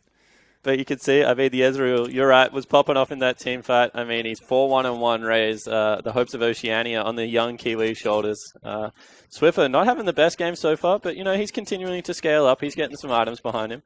And a tough spot to be as well, because there's just so many people who can leap onto him in an instant. Really needs the safety of that flash. Wasn't able to use it in the back end of that team fight. Does have it now, however. May make it easier in the future. Yeah, I think threatening is like the way I would describe this comp actually out of INTZ, because they can engage from anywhere, really. I mean, parallel convergence as well as that Taric stun is just unsurprising. I get surprising when they come in on you. So we'll see whether they're able to mitigate some of that. You can see they're looking for a double TP play one more time into the top lane. Waiting for Swiper to be exhausted. Yang's chilling out in base. Chiefs have overcommitted for this one, and it looks like they want it. Ooh, good use of the tunnel. Here comes the TP, though. Jockster moving forward. He's May get burned down. Doesn't have the ult. This is devastating. Talkers gets knocked back to the team. The parallel convergence not going to connect for the stun. Raze. Down he goes. The Kiwi is on a rampage. Ejim moving forward. The whole team coming together to cuss through the INTZ lineup. The tower now set to fall. Chief are dominating. Yeah, and maybe just going towards the Baron. I mean, Revolta is the same level as Spooks, but they burn it so quickly. And Ejim, he's still got the Tempered Fate. No, he doesn't. He used it. So we'll see whether they're able to actually keep Revolta out of the pit, because this now becomes a 50-50. Good damage moving forward, but in comes the parallel convergence. They have to respect the potential for the Echo here, but they're not scared. They're using the Casio. They're using the Mountain Drake. 2,000 health. Dropping down. In goes Yang. Tempered Fate. Not going to be available. Parallel Revolta's in convergence too comes early. out. Revolta, is he in too early? Gets knocked back into the wall. That's the combo. Revolta moving forward. Desperately moving towards the Baron. He tries to cut it down, but there is no hope left for INTZ as Chiefs managed to pick it up. And now it's a 7,000 gold lead, and that was just, he got a bit antsy. I mean, he went just slightly too early. It was 1,700 health, and Macau couldn't get into the pit to help him out. Great Mega Gnar there out of Swiper, picked up both of them. And now, this is the one area that 1-3-1s fall down because they generally lack wave clear. And when you're against a barrened up squad that the Chiefs have, and the inevitable siege is going to start coming out of this Blue Ezreal, becomes tough to be able to balance these side waves. You want enough threat to be able to take them into the side waves, but not enough that they're turret diving you. And of course, it's so risky to defend these towers as well. The miasma from the Cassio denying any potential escape opportunities. And the Chiefs really just out-executing in that last fight. And Jockster a little over-aggressive on the turret, costs so much. We'll get to see this Baron fight one more time. Yeah, and it's really about the fact that Yang dives in, and then Revolta feels like he has to go. So he goes in under the wall, but you can see 1,800 health. Big Mega Gnar there, slams Mikau, slams Revolta into the wall. And, after that, they're just able to clean up the rest of the team fight. That means the Chiefs now in a commanding position. Absolutely where they want to be, but INTZ not going to make it too easy for them. Revolta coming over the wall. They're trying to set up the chain CC onto Spooks, just looking for a quick pick here, and down goes the Gragasaur, not making it out through the tunnel. Will he be able to make it to safety? Revolta is on the hunt. INTZ is moving forward, but Raze says no. Frozen Gauntlet more than enough to disengage. And look at this. All of a sudden, 2 waves being pushed up. They're stopping the ports. Nars on the bottom side. Literally have control over the entirety of the map, and INTZ, they are the ones that tried to force the team fight, and they lose so much for it. Swiffer trying to take down this tower in the mid lane. Talker's trying to get aggressive on the jungle, but Swiper's going to get the bottom tower. The gold lead continues to grow. INTZ are running back and forth. They don't know where they need to be. They're trying to get something. Raze keeping the attention of 2 as Gnar continues his onslaught. Swiffer into the mid lane to grab more. The gold lead grows. 10k for the Chiefs. INTZ are falling apart, and Gnar is making it easy as they cut down. Talkers has to be scared. If he steps forward, he will be cut down. And the Chiefs are just dominating. And all of a sudden, they just turn it on. Like, out of nowhere, the Chiefs, we said their time might be running out. They've just got pick after pick, and now Yang's in trouble. Having to back away. Raze is fearless with Ejim backing it up. They're continuing to extend. They've already taken 3 towers off this Baron. They're looking to make it 4. They're looking to continue to grow the gold lead. INTZ, they had so much hope when the comp was working, when it was scaling up for them, but the Chiefs are not giving them the opportunity. They are grouping up, and they are taking down these towers. INTZ may have one last shot to turn this. Yeah, they've got the Ash Arrow back available, so the Chiefs should just back away and respect it. Instead, they're going to keep going. Revolta has a very deep flank. The Chiefs, this is dangerous. Trying to get it out, deal with it, says Tarek, trying to get the invulnerability down. They're looking for the fight. The chain CC is coming in. The Chiefs, are they caught out? Yang doing so much damage, not going to get the chance to snap back whatsoever. And Swiper is buying so much time. Ejim ferries the team to the front lines, and suddenly INTZ are being torn apart. The inhibitor now dropping. Chiefs are going to be able to take the game as they push in. INTZ one final fight, and it was not enough. It certainly was not. And in 2 days, the Chiefs make it 3-0 after a horrible start against the CIS region. Oceania's Chiefs move on to 3-1. A commanding performance in the mid game, and what started off as such a passive early game will end in the favor of the Chiefs. The young Kiwi at the head of the team to ferry that team to victory. Just an absolutely stunning mid game there. Yeah, it certainly does. You can see Swiper, he's happy with the fact that he got the Gnar. He was just immovable on the back line. I mean, the Cassidy couldn't get past. Neither could Mikau. And look at Raze. He's just so calm and collected for a 17-year-old. I'll be losing my mind. I am losing my mind. I would tilt immediately after dying. Like at every age that I have played this game, I'm a grown man now, and I would still tilt immediately on like 4 people showing up in my bottom lane. That is some mental fortitude. You can see that the team's showing a lot of love for each other there. Yang still had a really good performance on that Echo. I think that's one of the best Echoes that we've seen actually going into the matchup, was able to really go toe-to-toe. I like the Cassidus pick. I actually like the overall comp. It was just an execution in the top lane. Yeah, and just, risky, right? They took some risk with the composition. If they fell behind, this is exactly what was going to happen. The Chiefs capitalized on those opportunities, but I think it's good that you pointed out, because Yang, I think the first person we've seen not just straight up lose a Gnar lane. Because it feels like every other top laner has fallen behind, but you can see some of this early game plays coming from the Chiefs to build that lead, to limit the options for INTZ to make plays, and honestly just some style here. Yeah, it certainly wasn't. I mean, Ejim gets out on nothing, but it was just because Mikau had to burn the heal earlier because of a great Cosmic Binding. This is the Chiefs one more time, looking for one of those team fights. This was an overzealous one where they get punished quite heavily, but this is where we saw, for the first time, INTZ's comp really come online and just how well it can team fight for what is a 1-3-1. Yeah, it worked. I mean, worked really well for them in the end. A single moment of over-aggression really let them turn it back. But Swiper on this Gnar consistently making the plays for the team, and it's a good look for him overall. Yeah, it certainly is. I mean, it's the perfect mix between safe laning and fantastic team fighting for Swiper. If anything in the past, he has been punished. It was. If anything, he has been punished for over-aggressive laning phases, and, you know, Gnar just keeps him in check a little bit. Did you say it was because you saw Ejim go back for the chime? Yes. He wanted the extra meep slap. Well, I mean, I talked about mental fortitude coming in for a raise, but clearly Ejim is just was calm, cool, and collected the entire time. Just cosplaying the Bard in this game, you know? Ever the Explorer. And this is Swiper coming up huge for his team. Big crunch into Mega Gnar, into Wallop. I mean, you said it, but like the Gnar players in this tournament, I think he just needs to be taken off the board. I just don't think there's any reason you can afford to leave him online anymore. It's just very clear that the champ does everything that these teams need to do, and this was INTZ. This is the last hope. Look for at the them last coming out of fight. I the mean, game. he's just chaperoning 3 members and nearly solos it out through an exhaust. 3 members cannot get past Swiper whilst the 2 tanks are diving the Chiefs' backline. I mean, at the end of the day, an amazing win coming in for Chiefs, and I think we're starting to see the evolution of pick ban here in International Wildcard Qualifiers, that Gnar is not acceptable to leave up and available. But of course, it wasn't just the Gnar pick for the Chiefs, some excellent decision-making. But at the end of the day, I think some of that decision-making for INTZ, while it did work out for them in-game, they did need to make it work out. We're going to toss it over to the interview live in Brazil with the victorious Chiefs. Thanks, guys. Well, I'm joined now by Ray's 80 carry for the Chiefs, who have just won. You guys are up now 3-1. How are you feeling? I'm feeling confident for the semis. Well, obviously we're not 100% confirmed, but I really expect to qualify now after that game. Yeah, you just had a massive game as well, like huge amounts of damage. What was your plan going into the game? Our plan was to ban out their top laner because Yang, he's their primary threat. They usually play around him. I've been wanting to play Israel this entire tournament, but the meta's not good around him, and team, they don't necessarily dislike him, but it's just Ashe in general better.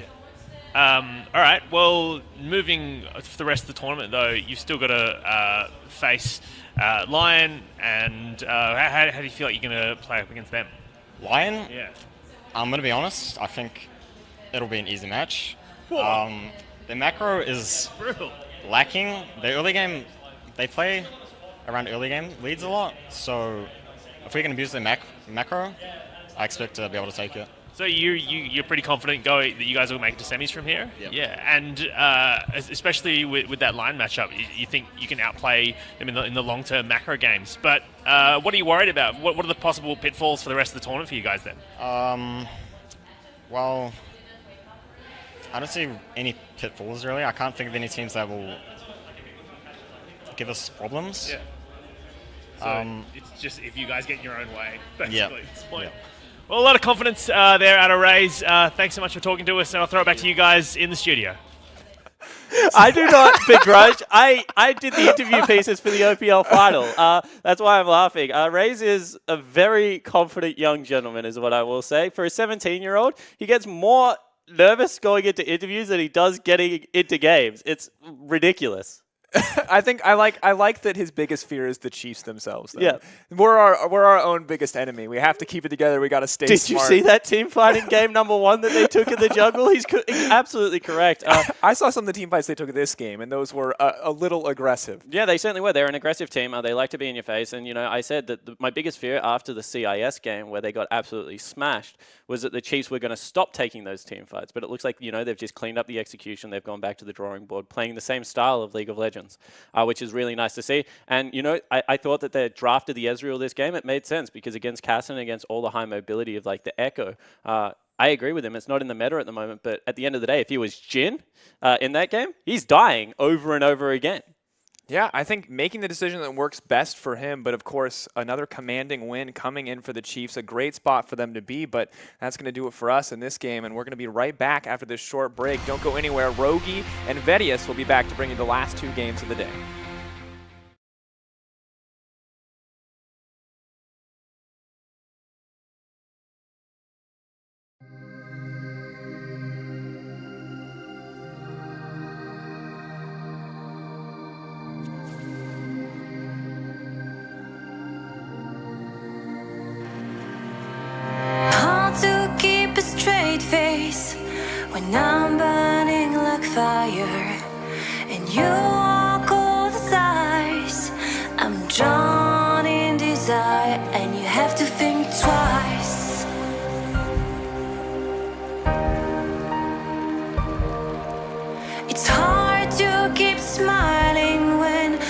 try to set things straight. You don't even listen.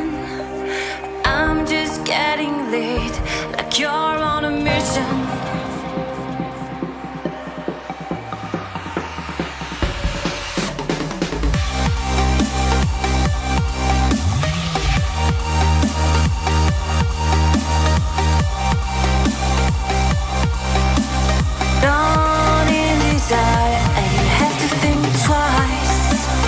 You make me weak. You're the one I seek, and I hate that I love you. I hate that I love you. If I could, and I would, carve out your heart, carve out your heart.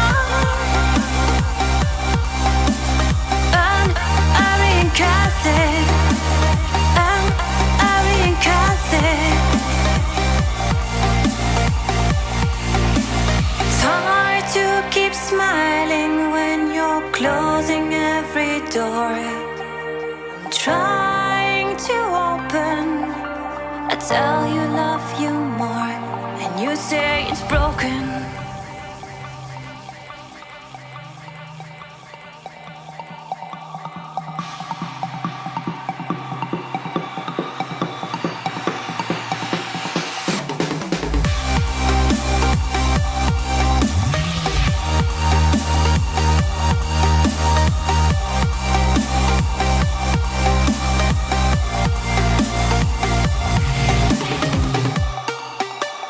You make me weak.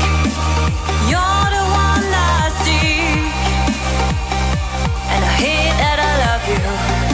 I hate that I love you. If I could, and I would, carve out your heart, carve out your heart.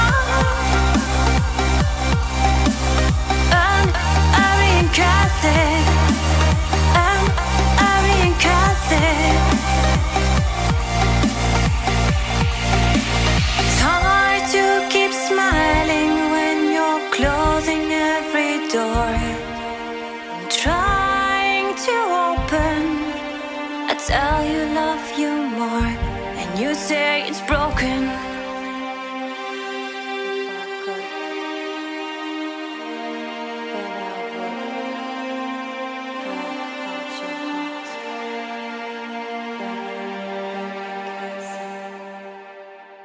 But it wouldn't mend mine.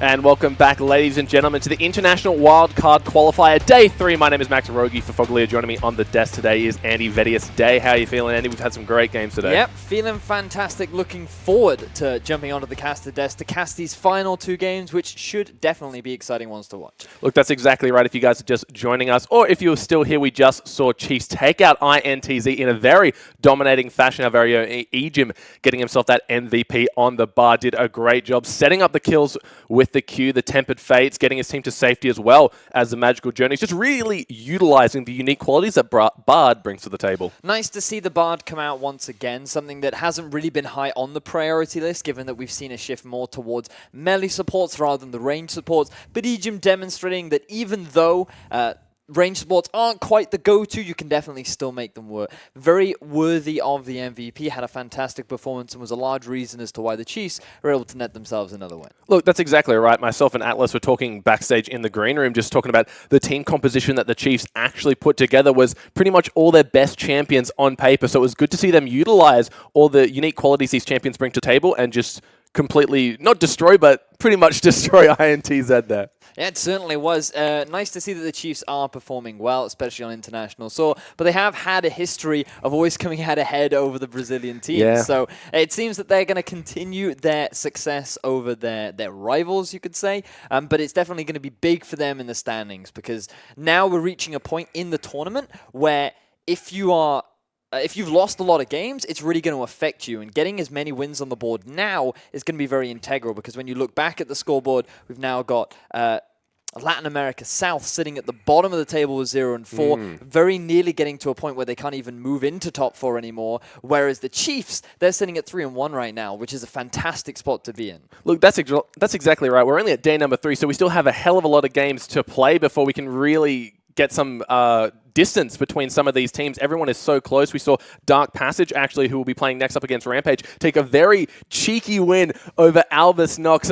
Maybe not deserved, but definitely obtained. Well, I mean, this is it. See, now we have to talk about Dark Passage, who coming into this are now sitting at 2-1. Yep. They did bring out the Fiora into Nala. This was something that we were discussing yesterday throughout the broadcast as to what could be picked into this Na. And Fiora does seem to be something that has some prowess, especially if you can get yourself an early kill. And while Dark Passage was struggling a lot throughout that game, they played to their win condition. They used the 0-7 Ashe as a bait to draw some attention down the mid lane. They used the teleport flank, and then they just stopped the ports. So respect to Dark Passage, relying on their strengths to get themselves a win. But to be fair, it's a deserved win, just not the cleanest. Yeah, it looked like Albus Nox, they just didn't know what to do in that situation. It seemed they wanted to trade one inhib for one, and then the squad just completely stopped their recalls. They couldn't get back in time, and they just ended up finishing the game. But of course, on the other side of the table, we have Rampage, unfortunately going 0-2 yesterday's game. So they're sitting on 1-2 right now, having lost to Albus Nox as well as INTZ. But going up against Dark Passage should be an interesting game, because both of the teams have shown incredible strengths, but also some very vital weaknesses here. Yeah, it certainly have.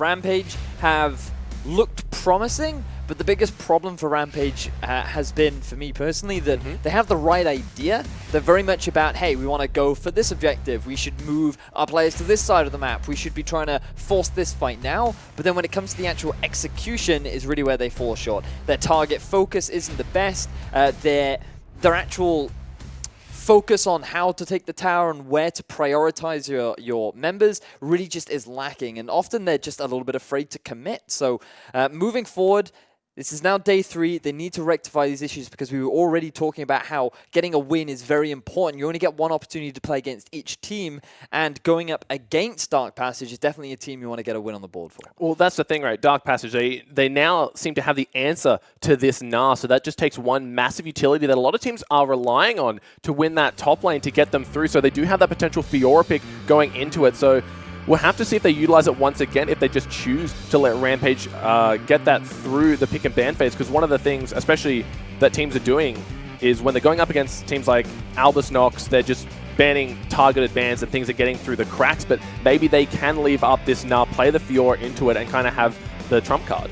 Well, I feel right now for Dark Passage, they've actually been running a lot of Echo and Fiora in the top lane. Now, they haven't really been allowed to get their hands on the NAR, so it'll be interesting to see whether or not they put much priority on it themselves.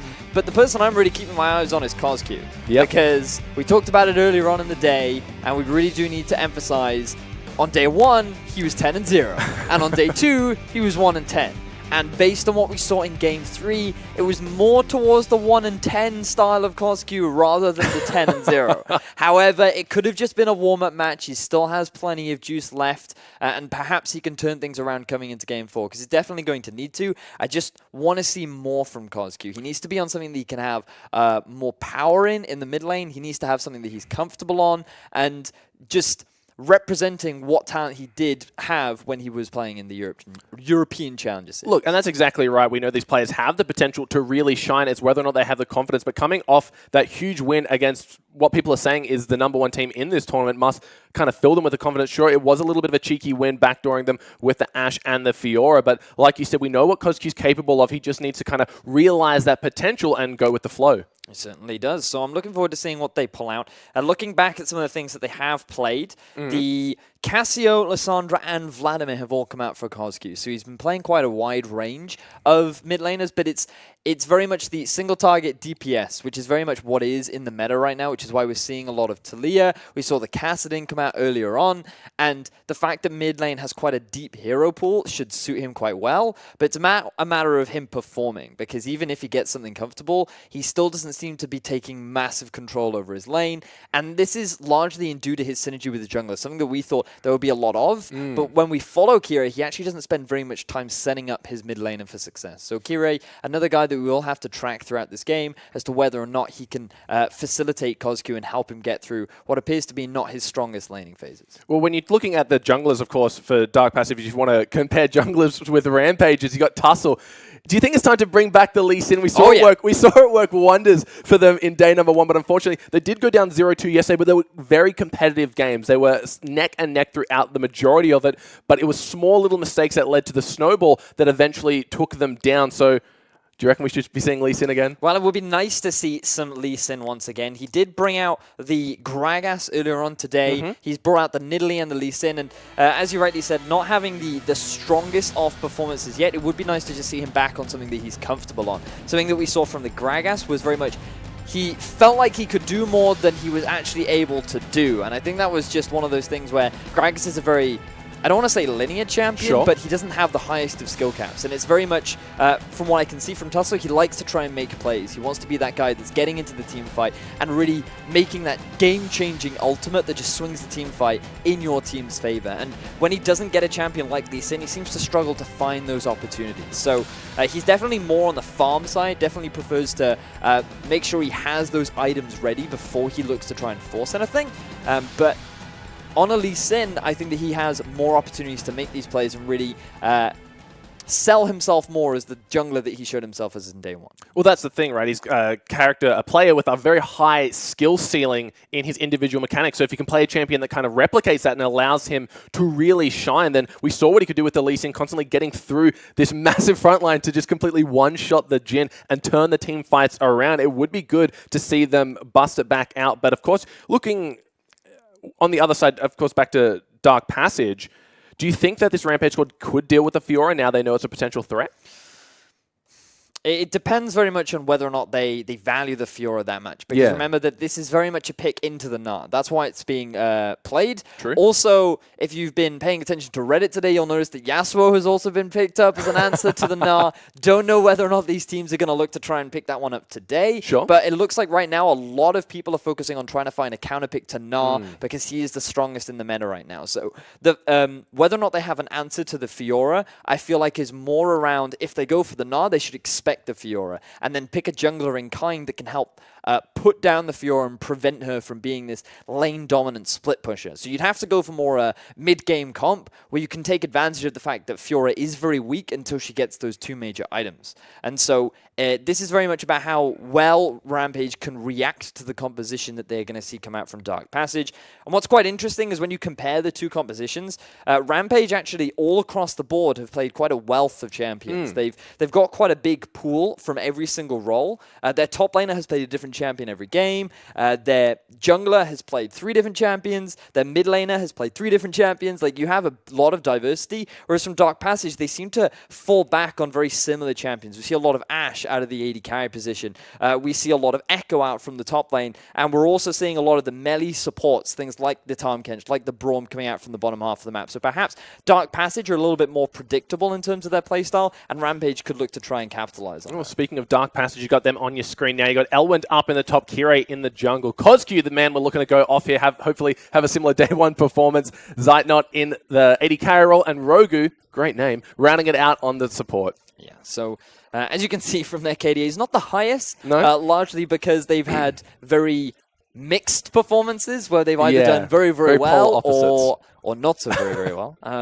But still, it's a Dark Passage where there's a lot of question marks, I feel, because there's no real consistency in their playstyle. A lot of it is based on how well they do during the laning phase. And when we look at day 1, they had very powerful laners. They had a way to they had the Gragas to set themselves up for success. True. And when you compare that to the side of Rampage, which is very much about the passive laning farming, where especially when you look at Tussle, who's not very much about the early ganking, more about getting that level 6, getting his first item, perhaps this is an area where Rampage could look to, or where Dark Passage could look to buy themselves time, get through a laning phase that in the past is where they've shown some weakness. Yeah, of course, speaking of Rampage, there they are on your screen. You got Paz up in the top lane, Tussle. Let's hope he brings out the Lee Sin one more time. Roki in the mid lane, Marin and Dar rounding out the bot lane on AD carry and support respectively. But one thing I've noticed about this Rampage squad especially is they seem to adapt to the teams that they're versing. When they verse Saigon Jokers, it was all about matching that aggression. When they verse Albus Nox, it was all about staying on par with them, because they know if you fall behind, Albus Nox can completely punish you with even the smallest advantages. And then Ints, that was such a competitive game all the way up into the end. But you mentioned Dark Passage, all these question marks around them. What do they like to do and how do they like to play? It's going to be on Rampage, I feel, to really adapt to that in game. Well, we'll have to find out. Like the champion select has been very interesting for me personally throughout this series, because on day one we saw a lot of unique and interesting picks where it felt like a lot of the teams were trying to establish a meta. Yeah. Then day two is very much about the players identifying very quickly, okay, this is what's strong right now, this is what we should be focusing on. And now it's very much about teams learning how the other teams play. There's now a lot of footage for them to go back on and identify how these teams are strong and how they're also weak. And now that Rampage have seen plenty of games of Dark Passage have seen plenty of games of Rampage, will these teams have had a proper opportunity to figure each other out? Will there be key areas where they try to punish? I mean, we have to remember, one of the weaknesses that was identified against Rampage was, hey, they have two Koreans. Perhaps there's a bit of a language barrier between them and the rest of their team. Let's take advantage of that language barrier. And it was a way in which they could quite readily punish the Rampage lineup, and that's where they were able to snowball a lead. So it's all these things that you can build up over time based on the amount that you've seen from these teams, which is quite an interesting feat. And you talked about adaptation, and this will be where Rampage can really demonstrate how well they are actually at adapting. Well, I like that you mentioned that these guys have had a lot of time to kind of review all the VODs that have been put up there, probably in the audience as well, watching, taking notes, studying their opponents. And one of the things that happens when you have all these international kind of star players and massive lineups coming in, the scene kind of develops its own little ecosystem where, like you said, they find out what's powerful, what people are good on, and either adapt to that or just straight ban it away. So as time progresses, you're going to see this stuff become even more and more complex. Yes, you certainly are. And It's going to be an interesting one, as we are now finally in Champion Select. So this is where all of our questions will be answered as to what is going to be the priority for both these teams. All right, guys, we're going to be going in with Dark Passage taking on Rampage. Remember, Dark Passage, they took out a very sneaky win against Albus Nox earlier on today, and Rampage, unfortunately, falling 0-2 yesterday, looking to take their first win of the day. Straight away, we see the Talia band followed up by that Cassiopeia. Swiffer doing a great job on the Cassiopeia last game. It's a very strong champion in her own right. So far, two mid lane focused ones. Have to see what Dark Passage answer with here. An Echo. So we won't be seeing that up in the top. So nothing too unconventional so far. Interesting that the priority on taking the Cassiopeia away has increased for the side of Dark Passage. They don't want to allow Cosq on something like that. It is where he's had the most success. This was on day one. And since then, he played the Lissandra, the Vladimir, and he didn't quite have the same sort of success. So Rampage just trying to take Cosq off of one of his comfort picks. And as we mentioned earlier on, Echo has been a big priority for the top laner of Dark Passage. So it's surprising that they would ban that out themselves. Yeah, very interesting. Must have a different strategy going into this game that doesn't facilitate that pesky Echo in the back. But a Narban will follow from Rampage, so I won't be seeing him on the table. And Shen also. So a lot of solo lane focused bans coming out here. Very surprising that the Shen ban would actually come out from Dark Passage. Typically something that you would try and force red side to ban, so that you could go for the early pick of it. And something like a Gangplank would be an even better ban for Dark Passage, because then they could look to prioritize the Shen, and there would be very few options for Rampage to pick into it. Looks like, though, they're saying we have other things that are priority. Bear in mind, the Gragas is still available, something that has been very popular, as well as the Rek'Sai. So I wouldn't be surprised to see a jungle rotation coming out from Dark Passage right now. Yeah, like you mentioned, the Gragas, Gangplank, sorry, getting banned away here. So I have to see what Dark Passage pick up first. A lot of very strong champions still in the rotation here, and you mentioned two of those top-tier junglers. Which one do they prefer? Because no doubt the other team is going to get the one that they leave up, whether it's Rek'Sai or Gragas. Well, Dark Passage has played Gragas, Rek'Sai, and Elise so far in the tournament, so demonstrating that they can bring out anything, but the most success they did have on was that Gragas on day one. So whether or not they look to prioritize that is still up in the air. They're definitely taking their time because they know that Rampage are likely going to take the other of whatever they pick. Well, looks like they will be going with the Gragas. A couple of seconds left on the clock, but hovering that one, no sense for them not to lock it in. And there it is, Dark Passage, like you said, will be getting the jungler that they had the most success on. And Rampage hovering, locking Wow. in straight away. Very Gets quick. that Vladimir and the Trundle. We've already seen the Trundle be flexed down to that support when kind of just putting it, say, hey, he can go top, he can go support, we'll see what you guys answer with. And picking up that Vladimir, usually that means that they can save that last pick for the top lane if they choose to. Now, the answer for Vladimir is very much the Kassadin. This would Sure. be the best pick right now. Cassio is off the board. Rampage banning the Cassio away. Not only was it a comfort pick for Coscu, they've picked away another comfort pick in the form of Vladimir. And the only other thing that Coscu has demonstrated is the Lissandra. So we'll have to see whether or not he looks to prioritize the list, which you can pick into a Vladimir. It is safe. You don't really have that much kill threat. Sure. But you set up nicely for your jungler as well because of the utility that you provide. Kassadin and Malzahar are really the next two big picks that you want to try and pick into Vlad because they scale just as well as he does, and you can put them into a side lane come the late game and not really be any real threat of him getting the edge over you. 3 seconds left on the clock. They actually go with the Fiora once again here. So, Interesting. like we said, that Trundle is a flex pick, so essentially not completely blind, but only half an idea of what they could be going up against at that top. So they felt good about it last game, so feeling good about it once again. And you mentioned Malzahar or Caster. They do end up going with the Malz in the mid, so they're going to have that Nethergrass for the one-man lockdown and see how Rampage answer here. Well, Rampage are yet to play Trundle in the top, whereas they have played support Trundle earlier on in the day. Okay. Which means that I wouldn't be surprised to see it come out into the bottom lane. This will allow Rampage to get themselves the counter pick into the top to the Fiora. The question is what they're actually going to pick into it, because a lot of top laners have been banned away, a very lot of the meta top laners, so perhaps we'll see something a little bit unconventional, like the Olaf perhaps could be an interesting pickup, but they're going to hold on to it until the last pick, see what the enemy bottom lane is as they pick their bottom lane up for themselves. Well, looks like the Ashe Tarek going to be getting locked in here. We've seen Tarek kind of shine and crack a few times here. Last game didn't work too well for INTZ, but Albus Nock's been making it work wonders throughout the IWCQ so far. So let's see if Rampage can kind of siphon some of that outrageous abilities that Tarek has at his disposal. And of course, Ashe, just what more can be said about Ashe? He's kind of been dominating all throughout that bot lane, but we saw Ezreal do quite well last game as well, so maybe Dark Passage have that one up their sleeve. Tom Kench has to be the pickup now for Dark Passage. It's Cool. so good into the Ashe. The thing about Tarek is he's very anti-team fight. We also now know that the Trundle is up in the top lane, which means that the Tarek is going to be supporting out on that Ashe in the bottom lane as well. So Trundle typically known to be actually a very solid pick into the Fiora, or was in the past at the very least. Sure. And so he has a bigger spike at the first item relative to the Fiora, so during the early laning phase, he actually has the edge. But again, it's very much about that 2-item power spike where things will swing in the favor of the Fiora. So we'll keep a track on the top lane, whereas the bottom lane now being rounded out. And this could be very unique bottom lane coming out from Dark Passage. Well, that's our first Nami of the tournament so far, so they're going to be going for a very poke-heavy sustain lane. Chuck on the Tycaller's Blessing as well as that arcane shot that Ezreal busts. That's going to be very difficult for these guys to cut around that, especially considering they have a very low mobility lane. But look at that, the insta-lock Hecarim for the jungle, and Tussle wants to tussle, bringing it out strong. I am not a fan of that. Not a fan? Oh, come on, man. I feel like Rek'Sai and Elise are both open. They'd be much better into the composition. But what Rampage is saying is, okay, we have the Ashe as a form of engage. Now we need a little bit more reliable follow-up. We want to go for more of a team fight-focused composition.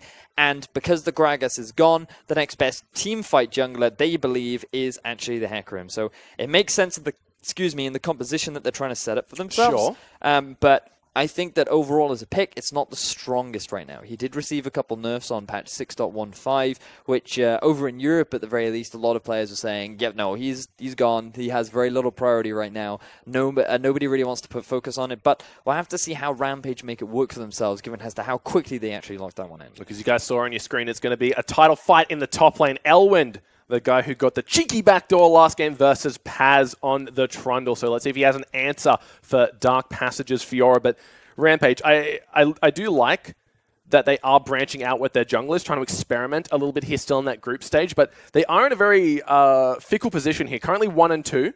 So they do need to start picking up some of these wins if they don't want to fall further and further down that bracket. So it's cool to see, but is it too risky?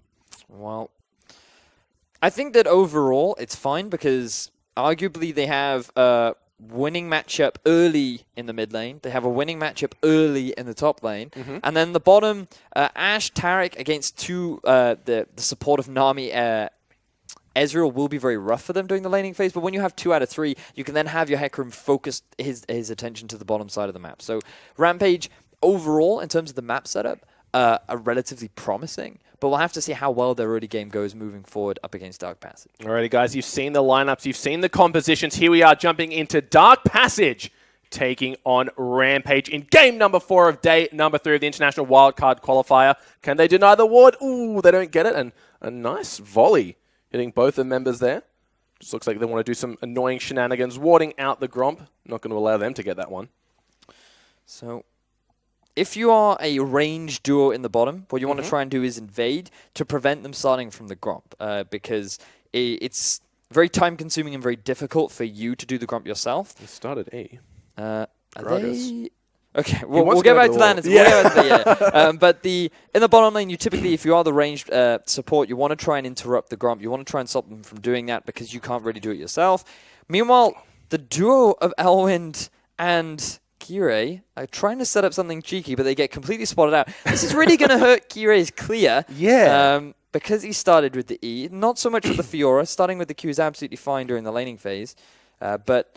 all right, not entirely sure what strategy they were trying to set up. Maybe go for a cheeky red steal, but unfortunately they do get spotted out. Fortunately, Kirei will still get his level 2 afterwards. I believe he'll go for the W just to help with the wave clear, or the jungle clear even. And now Rampage are going to be forced to start with their red buff to try and... in case Dark Passage try for anything sneaky again. Look, it's funny, starting that A just to be cheeky, and it seemed immediately that the second they went over the wall, El was like, no, I'm just going to walk out of here. But Rogu, he did do a good job of interrupting that Gromp, so Marin and Dara not going to have the XP advantage. They are just going to go into the straight 2v2. Tussle going buff to buff here. He saw that E start, and he's just expecting full shenanigans. So that's a very interesting jungle path. He may even decide to go for an invade, but it will be very risky because note that the push is already going in favor of Dark Passage's bottom lane. Which means that if he decides to go for the invade, he's going to get interrupted, or the collapse is going to come out quicker from Dark Passage's bottom lane. But then you also see a ward coming out from the Vladimir. He's checking out where the enemy jungler is to see if they can track what Kyrie is trying to do for himself. And Kyrie, recognizing the setup, recognize the potential for an invade, is just going to quickly go for his own red buff. No, I think you hit the nail on the head. It looked like they wanted to set up for that with the Hecarim, but looking at bot lane, good wards coming out of Roki to spot out kind of the health and sustainability of the Gragas. They decide against it. Tussle just goes back into farming, does have his buff now. Both hitting level 3 around at the same time here. And pretty much standard stuff from both these guys. Of course, Kirei trying to go for a little bit of a cheeky with the E-star, but didn't really get anything out of it. So this is actually quite good for Tussle as well, because we talked about how he's very much about the farm style of play. And I want to track how his itemization goes, because what we see a lot of from Hecarims is trying to rush that Trinity Force, which for me is not the best way to build Hecarim, because it's actually a very cost-efficient method that will, once you get it, is a great power spike, but because you get it at such a long time, the rest of the team has already gotten to a point where they're a lot stronger than you. So the Gragas has already completed one of his tanky items by the time you've got your Sheen and your Phage. So in terms of the jungle effectiveness, you're very delayed in when you can really get involved. So Iceborne Gauntlet for me is the better jungle item because it's a little bit cheaper and easier to pick up, and you also offer that tankiness. So I want to see how Tussle decides to itemize. Already Kirei making his way up to the top lane. Paz is going in on Elwind. He does have the advantage in HP, but Kirei's here and he just wants to take the all in. A nice flash body slam keeps Elwind safe. He might go back for the lunge, should be getting the first blood off the Vital Proc, and there it is, Dark Passage. This could not be a better start for Dark Passage. You could already see how this 1v1 matchup goes in the early game. Fought the Trundle, just putting so much pressure down, but Elwind, he played calm. He realized that his jungler was coming up to provide support. Paz was too committed. He knew that there was no way to escape. And what was interesting was Kirei going for the early flash. What Paz wanted to try and do was flash, avoid the body slam. And to avoid that, Kirei just went for the flash body slam to guarantee that it would hit and to get the damage down to enable Elwind to then come around and get the kill. Yeah, so with the minion wave also pushing towards Elwind, this is actually going to really hurt him as well, because he's going to be able to deny a lot of farm and get a massive experience advantage over Paz as well. And Paz just straight up not letting him recall at this stage, so trying to at least reset the wave in his favor. But it looked like, he just wanted to trade 1-for-1, get it over and done with. But great stuff from Kirei. Heads up play to get his top lane to the first blood. And we've seen what Elwind can do when this Fiora gets ahead. So already Rampage feeling a little bit out of sync here. It is only first blood, So there's still plenty of room to extra CS as well, though. Yeah, but yeah, this is it. This is the problem that Paz had because the early push was going in favor of Elwind. Oh, hang on a second, because a dive might come out in the bottom. Kira just going from top to bottom, looking for something here. Dara does get tagged by both the Qs from Xenot and Kira. Looks like they will just be pushing them off this tower for now. Remember, that first brick worth so much gold that it's just worth the jungler's time to chip out of the way. Now, this is great for Dark Passage, because we knew that in the bottom lane, Xenot and Rogu would have the push advantage because they have the range support. It's very easy to bully out the Taric. They denied the Gromp start. Rampage were unable to get the early push to try and mitigate the pressure coming out from the Nami Ez. They ended up taking a huge amount of poke, and then Kirei is able to just come down to the bottom half of the map, force Rampage back. They get themselves the Tier 1 turret, and on the top side, that Fiora is not struggling anymore because Kirei was again able to set up this gank. So this is very much about Kirei, and we wondered how he would perform. Screw the mid lane, forget it. I'm just going to play around the rest of the map, and he's doing a great job so far. Look, you couldn't ask for a better start coming out of this DP score, but Roki, he might be in trouble, forced to use the Ghost, and Nethergrass just locking him in place, but not long enough. Is able to run his way to safety, and you can see Dara just off on the wings, hanging by, making sure he doesn't get dived here, but Kira, he's been doing such a good job of just controlling the map. Like you said, this Hecarim, bit of a question mark around it. He is level 6 now, so he does have very realistic gank potential here. Have to see where he chooses to utilize it, though. A little bit unfortunate for Korsq because he had to use his ult preemptively, otherwise Roki wasn't going to be in range, and he could have gotten a bit more lifesteal out of his Q.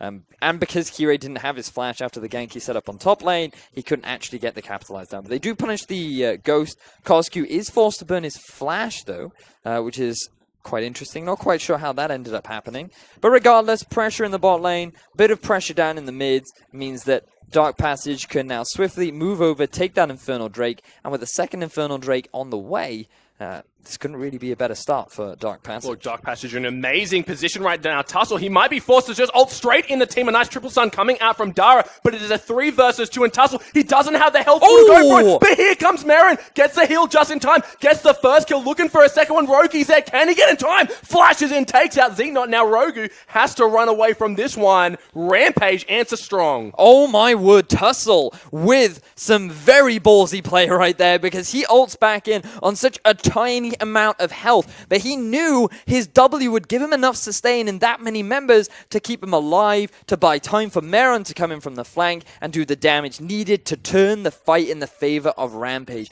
They get themselves 2 kills, they alleviate some of the pressure, and now those lanes that have been struggling have gotten a bit more gold in their pockets. Look, that's exactly right. Meron picking up a kill, Roki as well, so they got to be feeling good about that one. Getting a little bit of that gold discrepancy back up. It's only about 1,000 now. And remember, Dark Passage, they got the first brick, they got the first blood, and just look at the bravery of Tussle. So look at how much health Tussle actually ends up getting back. He buys enough time. He goes back in very aggressively. The heal comes out for Meron, and it was thanks to just really good communication from Rampage to realize what was happening, knowing that they could commit and actually turn that fight around is what enabled them to get those kills. So mad props to Rampage for making the best out of what could have been a bad situation. Look, if that Gromp wasn't aggroed, I'm pretty sure Tussle would have survived that one. I didn't want to say that it was the Gromp because I wasn't entirely sure. It just straight up licked him But to there death. was a possibility, Tom yes, Finch. that it was the Gromp that actually netted that kill. But yeah, Dark Passage, they get punished for the aggressive invade. They are still in the lead at this stage, and they do have the Infernal Dragon with another one on the way.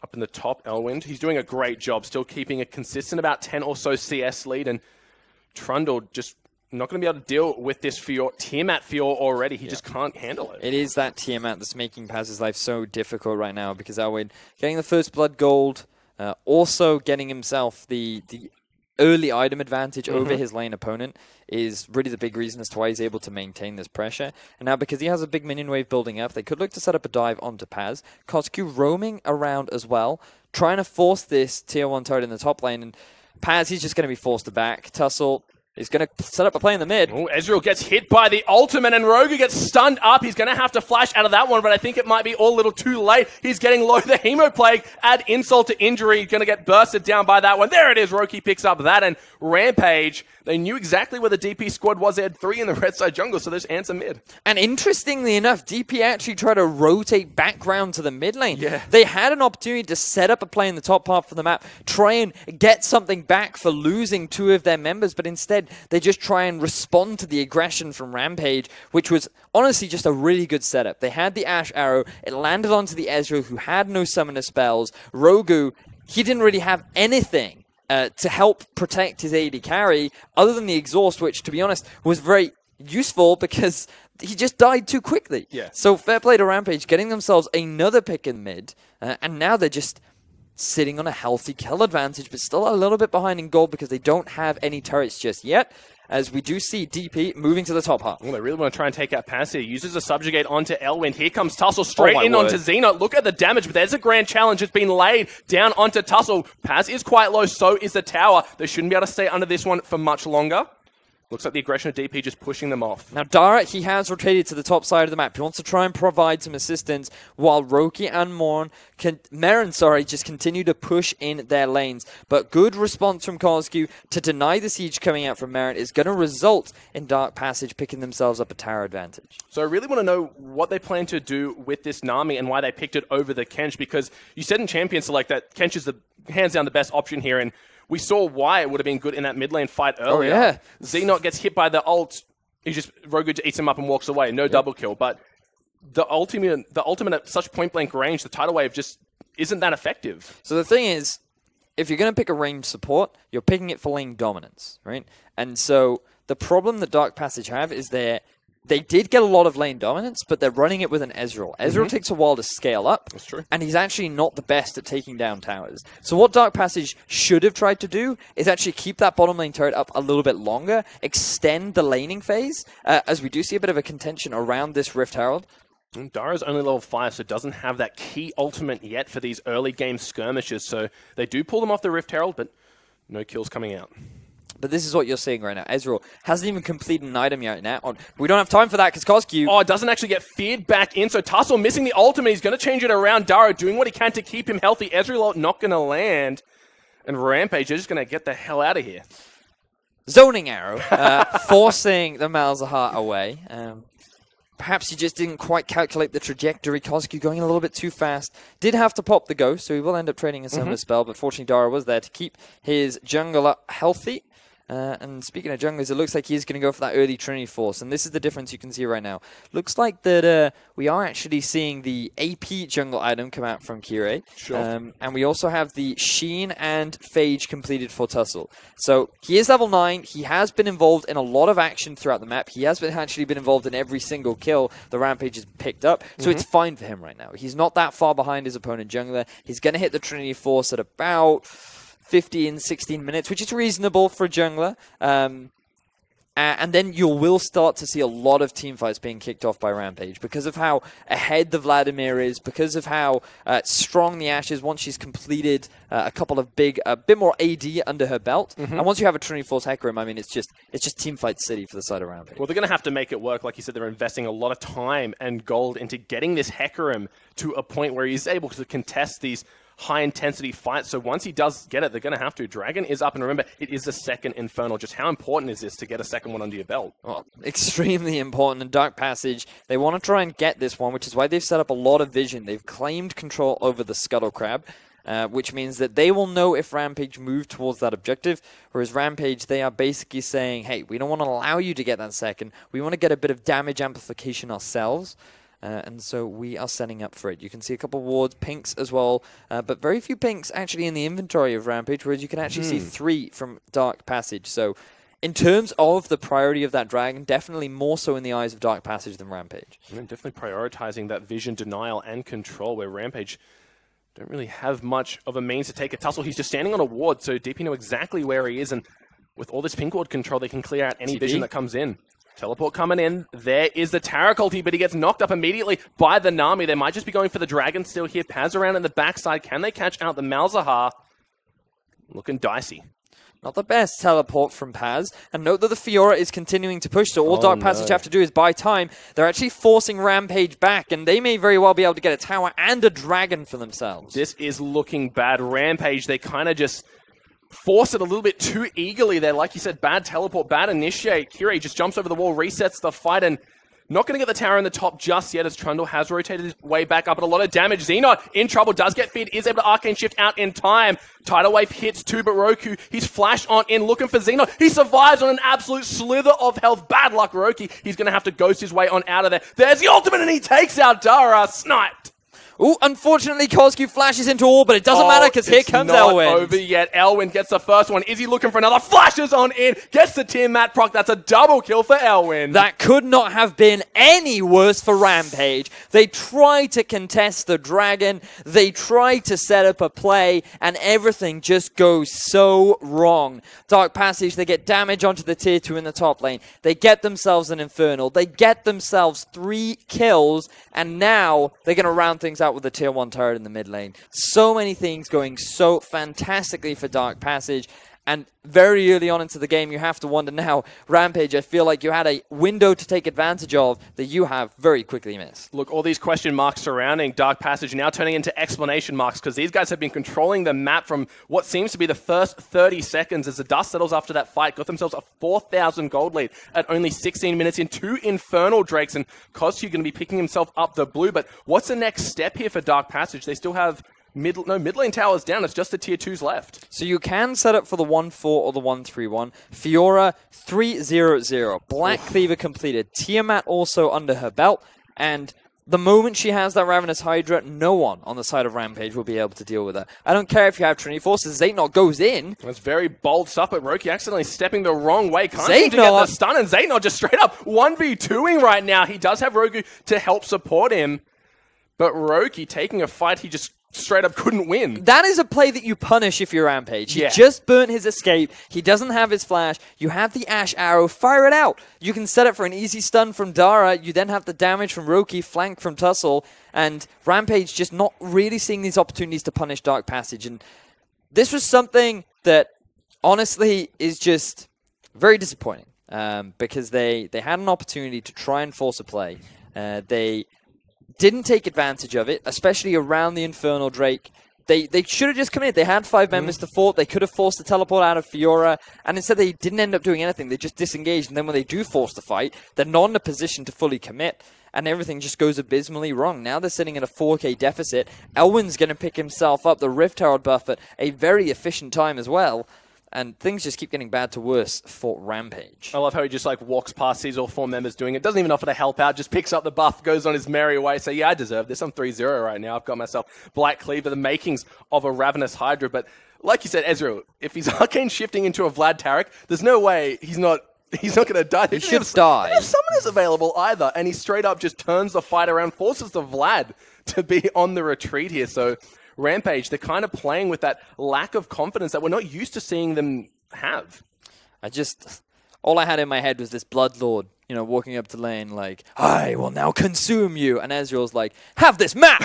Just throwing maps at him, just like, Gah! And then Vlad, this Bloodlord, being like, no, please, don't hurt me! He just had no hope. He was probably reading in some old... What's Transylvanian? Transylvania. Couldn't decipher the maps that Ezreal Don't ask a Welshman about geography. I thought that Australia was in Africa the other day, so I'm really not a good source to rely on. Look, we're technically both from Wales, though, right? So stop it. You should Stop know it exactly now. where we are. Stop it. In any case, right now it looks like Dark Passage just trying to extend their vision even deeper into the side of Rampage, and this is what you should really aim to do. Something that a lot of these teams throughout the International Wildcard haven't really done, which is once you get a gold advantage. Once you realize that you pretty much have taken all the tier 1s, move into the enemy jungler with your support, and just put wards down. So you can track what the enemy jungler is doing, follow the rotations that Rampage are trying to make. As Tussle, speaking of rotations... There's the go Xehanort. He might have actually got punished this time around. Roki picks him up, and do they want to give chase? They do have the Onslaught of Shadows available. There it is, Fear's 2 members. It's going to be Rogu going back into the fight due to the Fear, but doesn't really look like after that there's any initiation potential out of Rampage. All right, good punish this time from Rampage. It looks like that Zaytnot finally getting it a little bit too big for his breaches. Definitely needed a map to get out of that one as an Ash arrow hit him straight in the face. Easy follow-up from the side of Rampage. They get themselves another kill, but all they're really going to be used this for is to get a bit of vision control around Dragon. Will be spawning up in a minute, but by then Zaytnot will have respawned. Dark Passage very likely looking to try and contest. Look, of course, it's going to be the third Infernal Drake of the map, so if Dark Passage can get this one under their belt, it's going to go from bad to worse for this Rampage squad, but of course, finally, good to see them being a little bit proactive. We're going to see what happens. Ult just comes down. They straight up CC layer him after that. No escape. Forced to burn the heal to try and stay alive. And the tidal wave, good job by Nami to disengage. But unfortunately, it just wasn't quite enough. Yeah. It was, just in all honesty, a good punish from Rampage. They realize, all right, Ezreal, you've done that twice now. You know, the whole, fool me once, shame on me. Fool me twice, well, shame on you. Oh wait. It's the other way around. That's all right. They knew the punchline to that joke anyway. In any case. Look, at the end of the day, they still have no way to deal with this 3-0, 209 CS. That's a valid point, yeah. So, like, Black they can done punish, now as well. They can punish the Ezreal as much as they want, but Big Daddy Elwin's going to come down with that Fiora and start slicing, dicing, and Xenot able to sidestep that one, but forced to use the E to safety. Here comes Kirei. He is going to get stunned up. There's the ulti from Tarek, keeping them safe. Teleport in the backline from Elwin. This could be huge. They're just trying to burst him down. There's the exhaust now, and Dark Passage. They have 5-member strong Hecarim. He's not here. Roki gets smashed back into the team. Elwin picks up the shutdown gold, and they're looking to contest his tier 2 mid tower. So this time, Zaytnot, he actually uses himself as bait to draw Rampage in. They overcommit a little bit too much. The flank comes in from Elwin, but Rampage respond appropriately. They immediately throw down the exhaust. They wait for Elwin to in all honesty, hard commit, but he then disengages. And now you're at a bit of an impasse where Dark Passage and Rampage want to try and force something, but it is CosQ that gets the pick. He pops the Ghost, he closes the gap against Roki, he gets that ultimate down, and then Dark Passage, they net themselves the kill, and now they've got that third Infernal Drake. Look, the Zayt bait paying off for them this time around, and that third Infernal, that is going to be so huge, especially with Elwin just constantly ramping up. He does now have that completed Ravenous Hydra, and with that Null Magic Mantle, the world's at his fingertips right now. In the European Challenger Series, we would call this a hot mixtape. Well, after picking up the 3 Infernal Dragons. Spitting straight fire. Oh, yeah. And now with 6 kills to 5, 4,000 gold lead in the favor of Dark Passage, things are just going to get all the more worse in these next few team fights. And, I mean, when you look at the compositions, you could argue that Rampage actually have the better team fight composition. But, I mean, more AP, more AD, that's just going to help Dark Passage in any form of a setup that they want to go for. They can go for the 1-3-1, they can group up and team fight if they want, but it's very likely that Baron will be the next priority on their eyes. Extend your deep vision, look for a potential pick down onto Dark Passage. You have the Malzahar, no QSSs have been completed yet for Rampage, so you can still set up for that pick as the Ash Arrow comes out. We hear it, but Rogue is going to be able to flash himself to safety out of that one, but Xenot. They're not going to commit for that one. They've seen this story before. Is he baiting or is he not baiting? I feel like, yeah, we've seen this a few times now, and it either works out for them, but they didn't have the Ashe ult to commit on that. And Rampage, their vision denial is not very good this game. We have constantly seen their jungle be lit up like a Christmas tree all season long. And it doesn't really help that... Oh, hang on a second. The Elwin going aggressive. He's in a 2v1. He is able to riposte most of the damage coming out. Flashes back in. Elwin! Gets the kill. Proxy ulti now. Tussle. I don't know if she should be fighting in that one, mate. Getting the vitals and getting the double kill. Heartbreaking to say the least. Elwin proving why Fiora is known as the Grand Duelist. Getting himself the 2 versus 1. This is the 2-item power spike. This is the power of the Rift Herald. And now Dark Passage, they can take whatever they damn well please. Baron is on the board. That tier 2 in the bottom lane is available. Just everything is available for Dark Passage to just solidify their lead. Look, and that's it. A nice gentleman's agreement. The duel is a 1v1, and Paz, he brought a buddy to the party, and Elwin just makes them pay, gets the double kill, gets the turret, and now DP with the Baron priority. There's so many deep wards that they can see them coming a mile away. Here comes Dara, though. Marin in tow. Teleport coming out from Paz. Stun flashes and gets 2 members. Is it going to be enough though? Paz, he's in the fight. Great tidal wave comes out. Kirei does get stunned up. Marin trying to do his best, but Paz going to get locked down. Malefic Visions burns him down to a crisp. Xenot does go down. No, he stays alive somehow. Marin is able to get the kill with a barrel. Blows him sky high, and all Dara can do is watch as his team crumble before them. Everything was reliant on Rogu landing that exhaust. The Vladimir comes in and gets such a massive ultimate off, which could have swung the fight so easily in the favor of Rampage, but Rogu says no. There is no way you're going to net this team fight win. There is no way we're going to give you this objective, and Dark Passage are able to turn it around. Such fantastic team play. They get themselves the Baron. They've now got themselves a 10,000 gold lead, and Dark Passage, it's going to take so much for them to throw this game. You can see the setup initially from Rampage. Just keep your eyes on Roki. He's going to come in. He's going to flash over the wall. Gets the multi-man ultimate off, and then here is the exhaust. Completely denies the damage. Xenot is able to stay alive. He can just continually throw out those Qs, and then they're able to just turn the fight around as Rampage are just over-chasing. So great stuff overall from Dark Passage to be able to win that fight. Look, and in the midst of all that action, Elwyn got himself an inhibitor tower down with... Could have probably kept pushing for that inhib, but right now there's really only one way that they can lose this game, and it's just straight up throwing. So if he just plays smart, cool, calm, and collected, pretty much any tower he wants is going to melt like butter. Certainly is. Now, for Dark Passage, they just have to keep doing what they're doing, put Elwyn in a side lane. There is no one on the side of Rampage that can even consider fighting him. We've already seen him win the 2 versus 1. He is level 17, 26 minutes into the game. Oh, my word. Okay. After all that, he just went back with a straight BT. Okay, so he's like, I didn't have a sword in my inventory, so I figured I'd pick one up. But it synergizes so beautifully with Fiora as a champion. You have a lot of sustain already with the passive, and when you stack that up with the Grand Challenge, it just makes things so much worse. And to be honest, you don't really...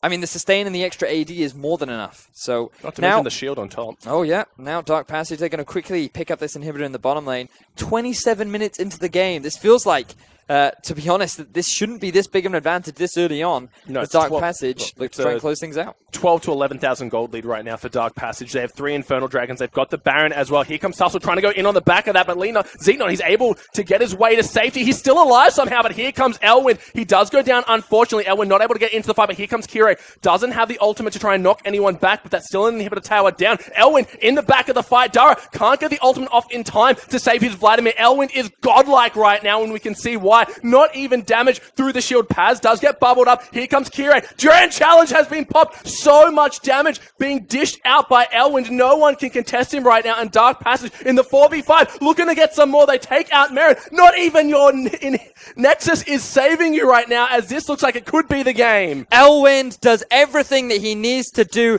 to get the 901 KDA. Is Dark Passage look to end this game. Yeah, they're trying their darndest. Both of the Nexus towers fall. The Nexus soon to follow. 901 gets himself the first assist of the game, but ends it on that godlike status. Absolutely crushed Dark Passage. They looked amazing that game. Well, something that you asked very early on was, what about this Fiora pick, Medius? And I was like, well, you know, it's more of a counter pick. It's not really something you can blind pick. Especially picking it into a Trundle weak early on, you can definitely snowball that lead in favor of the Trundle. But Kirei... he sorted that one. Yeah, he sorted that one very early on. And, I mean, props to this Fiora. Elvin definitely knows how to play the champion. Now, moving forward, you have to consider whether or not this is something that teams are going to have to ban away, or whether or not people have answers for it. Because so far, all Elwind has brought out is the Echo and the Fiora, and they banned the Echo themselves. They said, we want to take a bunch of top laners off. The Gangplank was gone, the Shen was gone, the Echo was gone as well. So he said, all right, let's go for the Fiora, we'll do it. He brings it out, and once again, he has some fantastic success with it. Look, two DP wins, 2 Fiora games, and both of them Elwind just did amazing on. The game can't even handle how well he's doing right now, and not even dying, just completely taking over that entire map, essentially. Oh yeah, that's for sure. I mean, the way in which Dark Passage actually played that game was fantastic, because they they consistently set up a 1-4, so they always had Elwind in the side lane. He was always looking to just draw pressure, and he did it so many times in so many great ways. And this was really the play where Rampage lost control of everything, because they could have looked to force a fight, they could have looked to contest the dragon, or they could have just given it away and stopped Elwind split pushing in the side lane. And because they didn't do either, Elwind picked up a big CS lead, he got big item spikes, and then he was able to show sort of magic like this. Does Tussle not know how that champion works? You do not fight Fiora in that healing aura, and this was a Baron fight that kind of sealed the deal, and that excellent exhaust coming out of Rogu to keep the entire team safe from that Vladimir, because look how low they are. One fully charged E could have spelled disaster. Zeetnot lived on a slither of HP. Yeah, it was really good play from Rogu. Do want to give props to him. But also the silent hero Kirei. Because, I mean, he set up the top laner for success. He rotated bot, enabled the team to get that first blood tower. He then came mid and forced the summoners out of the Vladimir. And he was just all over the map. His vision control was good. His play was very solid. A player that we did question as to how impactful he would be really did shine in this game. And just definitely feel we need to give him some solid recognition for his play. Well, that's right. League of Legends, it's a team game. Like, sure, Elwind went off and he went crazy, but he would have potentially lost that early 1v1 and maybe spiraled a little bit, had to wait an extra 10, 20 minutes or so before he got to that stage. But Kirei comes in at the right time, gives him over the first blood. Just incredible stuff from this whole Dark Passage roster. Yeah. And people were wondering whether or not Dark Passage did deserve that win earlier on in the day. Well, I feel like with a performance like that, it was very well deserved. Definitely a couple misplays from Rampage, so we do have to say that arguably one of the easier teams when you compare them up against Albus Nox, but definitely still a strong performance, and once again, great demonstration of the use of that Fiora. Well, I feel like that was one of Rampage's worst showings yet, because all the other losses they've had, they've been consistently keeping up with the enemy team competitive throughout the entire game. But you mentioned not punishing Zeetnot when he just eased straight on top of a Vladimir when you have the Ashe, when you have the Taric. It kind of begs the question, were they all switched on that game? The question for me is, where is this Lee Sin once again? Because it felt to me like it was Tussle's pick. Yeah. Regardless of how good it is in the meta, regardless of how well it fits into your team comps, at the end of the day, it is something that he is very solid on and something that he seems to be able to make plays on. And so far from his other junglers, he just isn't having the same performance. Look, and once again, a massive congratulations to Dark Passage for taking out Rampage. But we're going to go to a short break. We'll be right back.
And welcome back, ladies and gentlemen, to the IWCQ day number 3. We just saw Dark Passage with a very convincing win over Rampage. I'm Rogi. Joining me, of course, still is VODS, and it was looking good at the start for Dark Passage, and they just excelled beyond all expectations. They certainly did. I mean, they had a very solid draft. They brought out the Fiora once again. We wondered as to how well they would actually perform on it. I was a strong believer that Fiora was more of the counter pick rather than something that you would necessarily blind pick. They saw the possibility of it being picked into the Trundle. They still picked it anyway. They realized it was a weak matchup, and then Kirei was there to compensate. He was able to allow the Fiora to get the first blood. The wave was already pushing towards the Fiora, and it was thanks to Kirei that top lane snowballed so heavily in the favor of Elwyn. So in theory, not flexing that Trundle down into the support and going for something that maybe does even a little bit better against the Fiora could have been a better choice? Perhaps it was... Well, speaking of Fiora. I mean, the thing is... MVP Elwyn. Really, Trundle should have been the one coming out ahead. The thing is, it was very much about Tussle. This was something that we talked about during Champions Select, was Tussle is not an early game jungler. This could have been an area where Dark Passage looked to take advantage of, and it was even more demonstrated by the fact that they locked in Hecarim. So when you have the Hecarim locked in, you know that he's not really going to be looking to try and set up early ganks. You know that he's not going to be trying to snowball any of the leads early, and you're reliant on your laners to just get through the laning phase as best as they can. But you saw the Ezreal Nami in the bottom lane. You know this is going to be a rough matchup. You can be confident that your top and mid should have the slight edge, but you should still play around the fact that if Kirei is going to gank anywhere, it'll be the top side of the map, because there's no need to gank the bottom side. They're constantly getting the pressure advantage. They know that they're going to be able to come out ahead in the 2 versus 2, and this was something that Tussle should have been able to read and should have been able to react to, but he just wasn't there. He wasn't in the right time and place to provide the support for his top laner to enable the Trundle to get out ahead, and that resulted in Kirei being able to just snowball the lane in Dark Passage's favor. Well, that's exactly right. Kirei, he started the game off quite weird, actually leveling up at that body slam to try and go for the cheeky red invade, and we were kind of questioning how he was going to jungle path his way around, because the Hecarim also just went straight red to blue. It looked, red to blue looked like he was going to do something as well, but he just kind of went back farming, and that's when Kirei got some good vision of him. His Nami went up, started to harass at the blue, and he says, all right, I've got plenty of time. He started red. I can go over to the top side, get the gank, then straight down to bot, do exactly that, help them get that first tower gold. So great props to Kirei for being able to read exactly how Tussle was going to play that matchup. I mean, it was... Overall, it was a pretty solid jungle path from Kirei, because he started Gromp, he went to blue, rotated round, took the red, then he went up and took his Raptors, and then just went straight to top lane. He was like, I'm not going to bother with the wolves, I'm just going to make sure that I can get to my top laner in time. He was still level 3 when he set up for the gank, even though Tussle was level 4, and it ended up being a very positive exchange for the side of Dark Passage. So Kirei getting himself the extra kill onto...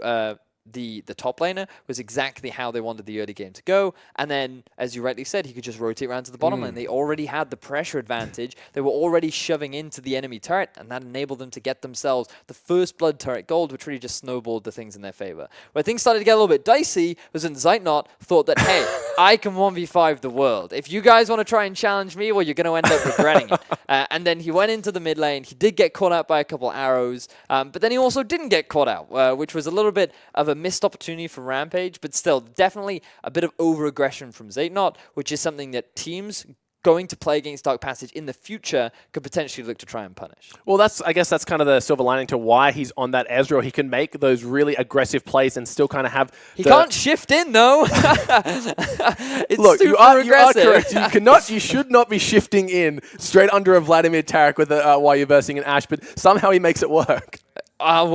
I would argue that it was more about Rampage not punishing. Yeah. And initially, we praised Rampage for having pretty good communication, it being able to turn a lot of what could have been bad fights in their favor, but that communication just seems to collapse. Look, and we're going to be sending it over to Hingers with an interview with Dark Passage, who just completely took over that game. Thanks, guys. I'm joined now by CosQ from Dark Passage. You guys have just picked up your second victory for today. What does it mean for the team to be able to go 2-0 in a day like today? Yeah, it was like yesterday was a disaster, but it was actually like a lot of fault on me because I played really, really bad. I played without brain. Right. I just did stuff. But today, after 2-0, like, team is happy again, I guess. The mood is good. So yeah, let's just see how the next day go. You know. You guys are now at the top of the table kind of thing similar with Chiefs. When we spoke to Rays earlier today, he said he's not worried about anyone else, and even though they haven't qualified for semis yet, he was very confident they were going to... I mean, what is your kind of response to that? Do you guys feel confident like that? Chiefs, you mean? Yeah. Oh, we feel confident. Yeah, we do feel confident to make it to the top 4 and actually have a shot on going to the 2 Worlds. But we just have to see how the next day go and if our communication is going to get fixed, because me and Kiyoe just joined. So there's a lot of stuff going on, you know. There's like really bad communication. It feels like solo queue and stuff, but I hope the next days will be better and see how it will go, you know. I mean, that's got to be a worry with these late season roster changes. What have you guys done in order to fix yourselves up for communication-wise in-game? Well, we just try to say to each other, like, listen more to each other, but I know it still has to show up, you know, because like a lot of stuff is still happening, and there's also some individual mistakes sometimes by people, also by me, everyone kind of. But I think it should get fixed in the next days, and we'll see how it will go forward. Finally, that was also the second Israel pick we've seen this game. I mean, this tournament. Talk us through that. Like, is that coming back? Are you feeling confident with that? Ezreal's just a really safe pick because like we know that a lot of teams want to like play around bottom lane and dive bottom lane and stuff like that, and Ezreal's just safe. So if you play like pressure mid, pressure top, and have a safe bot lane where the jungle doesn't have to play around, Ezreal's a good pick. You know, you can just farm and play the lane. So yeah, it's actually for this reason as well. Yeah, right. Awesome. Well, thank you so much for your time. That's all from us. Throw it back to you guys in the studio. Great stuff, Hingers. And I wonder when he says individual mistakes, I wonder if he means Ezreal Arcane shifting straight into the midst of the fight here. Well, you don't have to wonder. I mean, he still had an overall good performance, but it did seem that Rampage was very much like, hey, Zaytnot, we're going to kill you a lot this game. And when you have that range support, it does become a little bit difficult. But overall, they still get themselves a win. They're still 3-1, and they're still on track to make their way into the top 4 of the IWCQ. Well, that's a great point. They went 2 wins today, so of course, getting themselves up there with the likes of Chief and the likes of Lion, who will be coming up in the next game, taking on Saigon Jokers. These guys are the only team that is completely undefeated so far, and it's no surprise they've taken out Dark Passage already, INTZ, and as well as KLG. These guys have been looking unstoppable. Oh yes, they certainly have had the opportunity to cast this team, and they have looked dominant. Today, not quite as dominant as they normally were, but I think that they showed a little bit more respect today. They were definitely playing a lot more safer, but you still felt that they had full control over the game. And I'm looking forward to seeing how well they do up against Saigon Jokers, who honestly have been struggling throughout this tournament. Look, that strikes me as very interesting because you said they played quite safe against KLG, one of the rival teams, but then against teams that they've potentially never played before, they just play flat-out aggression. So that's kind of perplexed me a little bit into their mentality. Well, we have to remember that Lion did get a lot of early advantages in a lot of their games, and this is something that we actually heard from the Chiefs, was they said that, you know what, I think the Lion aren't even that strong of a team. A lot of their advantages have just come from a very great start.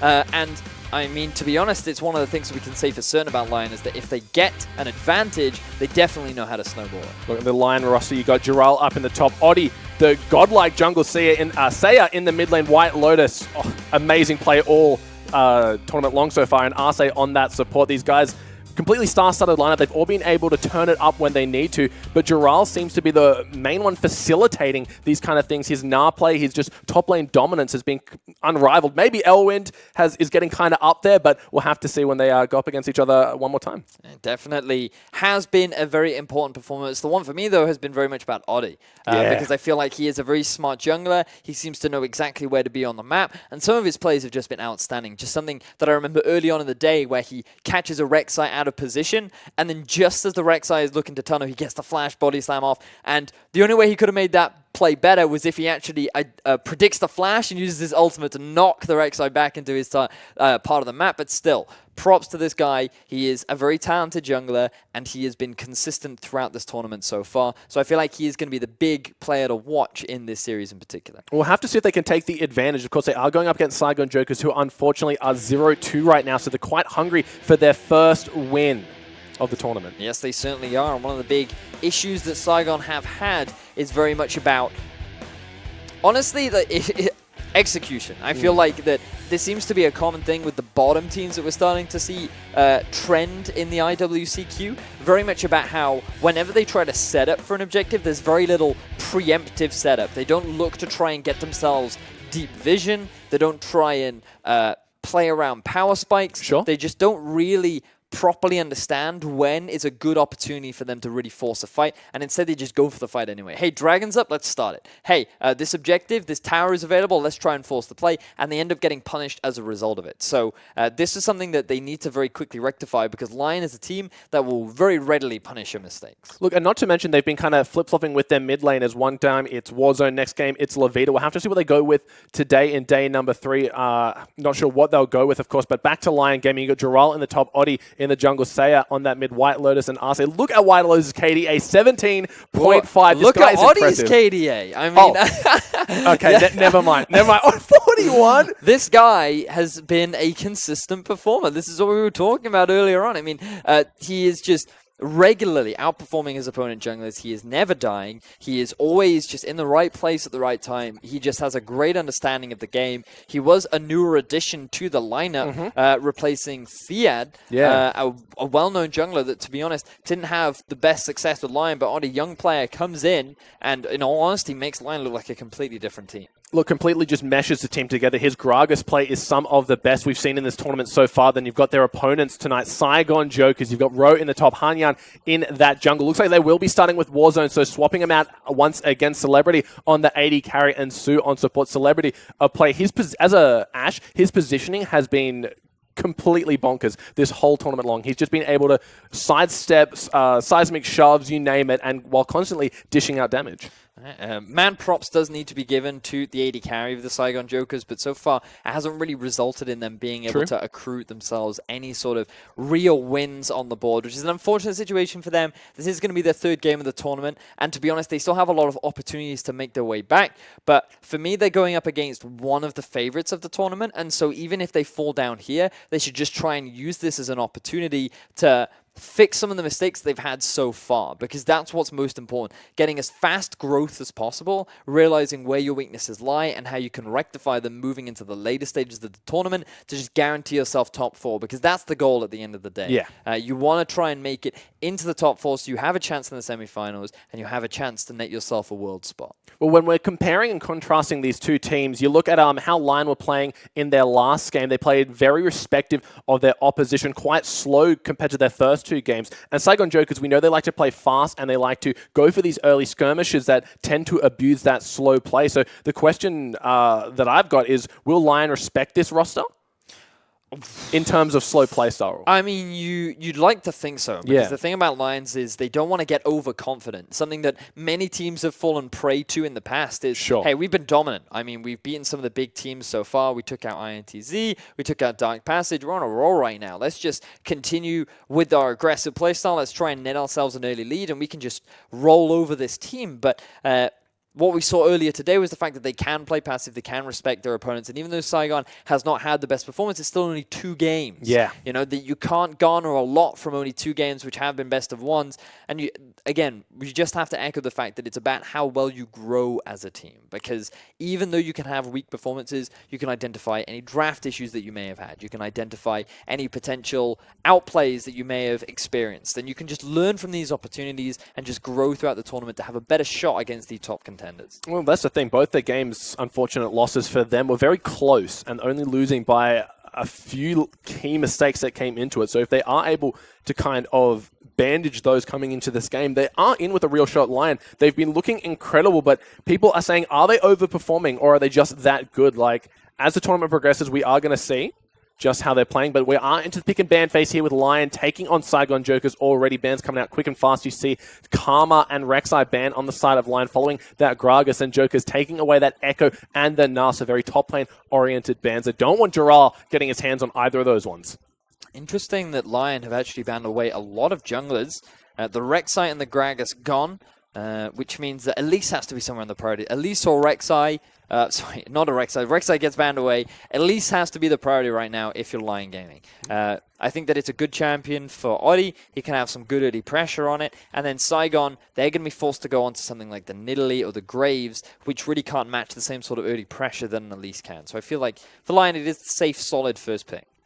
It leaves a lot of very good mid laners up on the table as well. You got the Talia, you got the Malzahar as well. They'll have to see what they're willing to give up to take away this lease. But you are right. With that Rek'Sai and Gragas off the table, none of the junglers can really slot into their very strong team compositions as well as the Elise can. So would be wise to pick it up, and looks like they're on the same train of thought. They get that one instantly.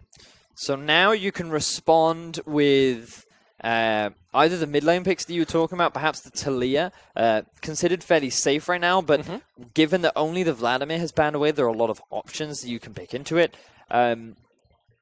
You could also look to pick up a very early Sivir here, or maybe a Tahm Kench, because both of them are just fairly safe and well-rounded champions that you can pick into the vast majority of compositions. Oh, not being banned away. She is picked up here with the Sivir and the Talia coming in for the Saigon Joker. So two very strong picks. Sivir offers pretty much unrivaled control of any lane she turns into, and with that ultimate, there's not a lot you can do if you're trying to hunker her down. And Talia, we've seen her shine, and we've seen her kind of...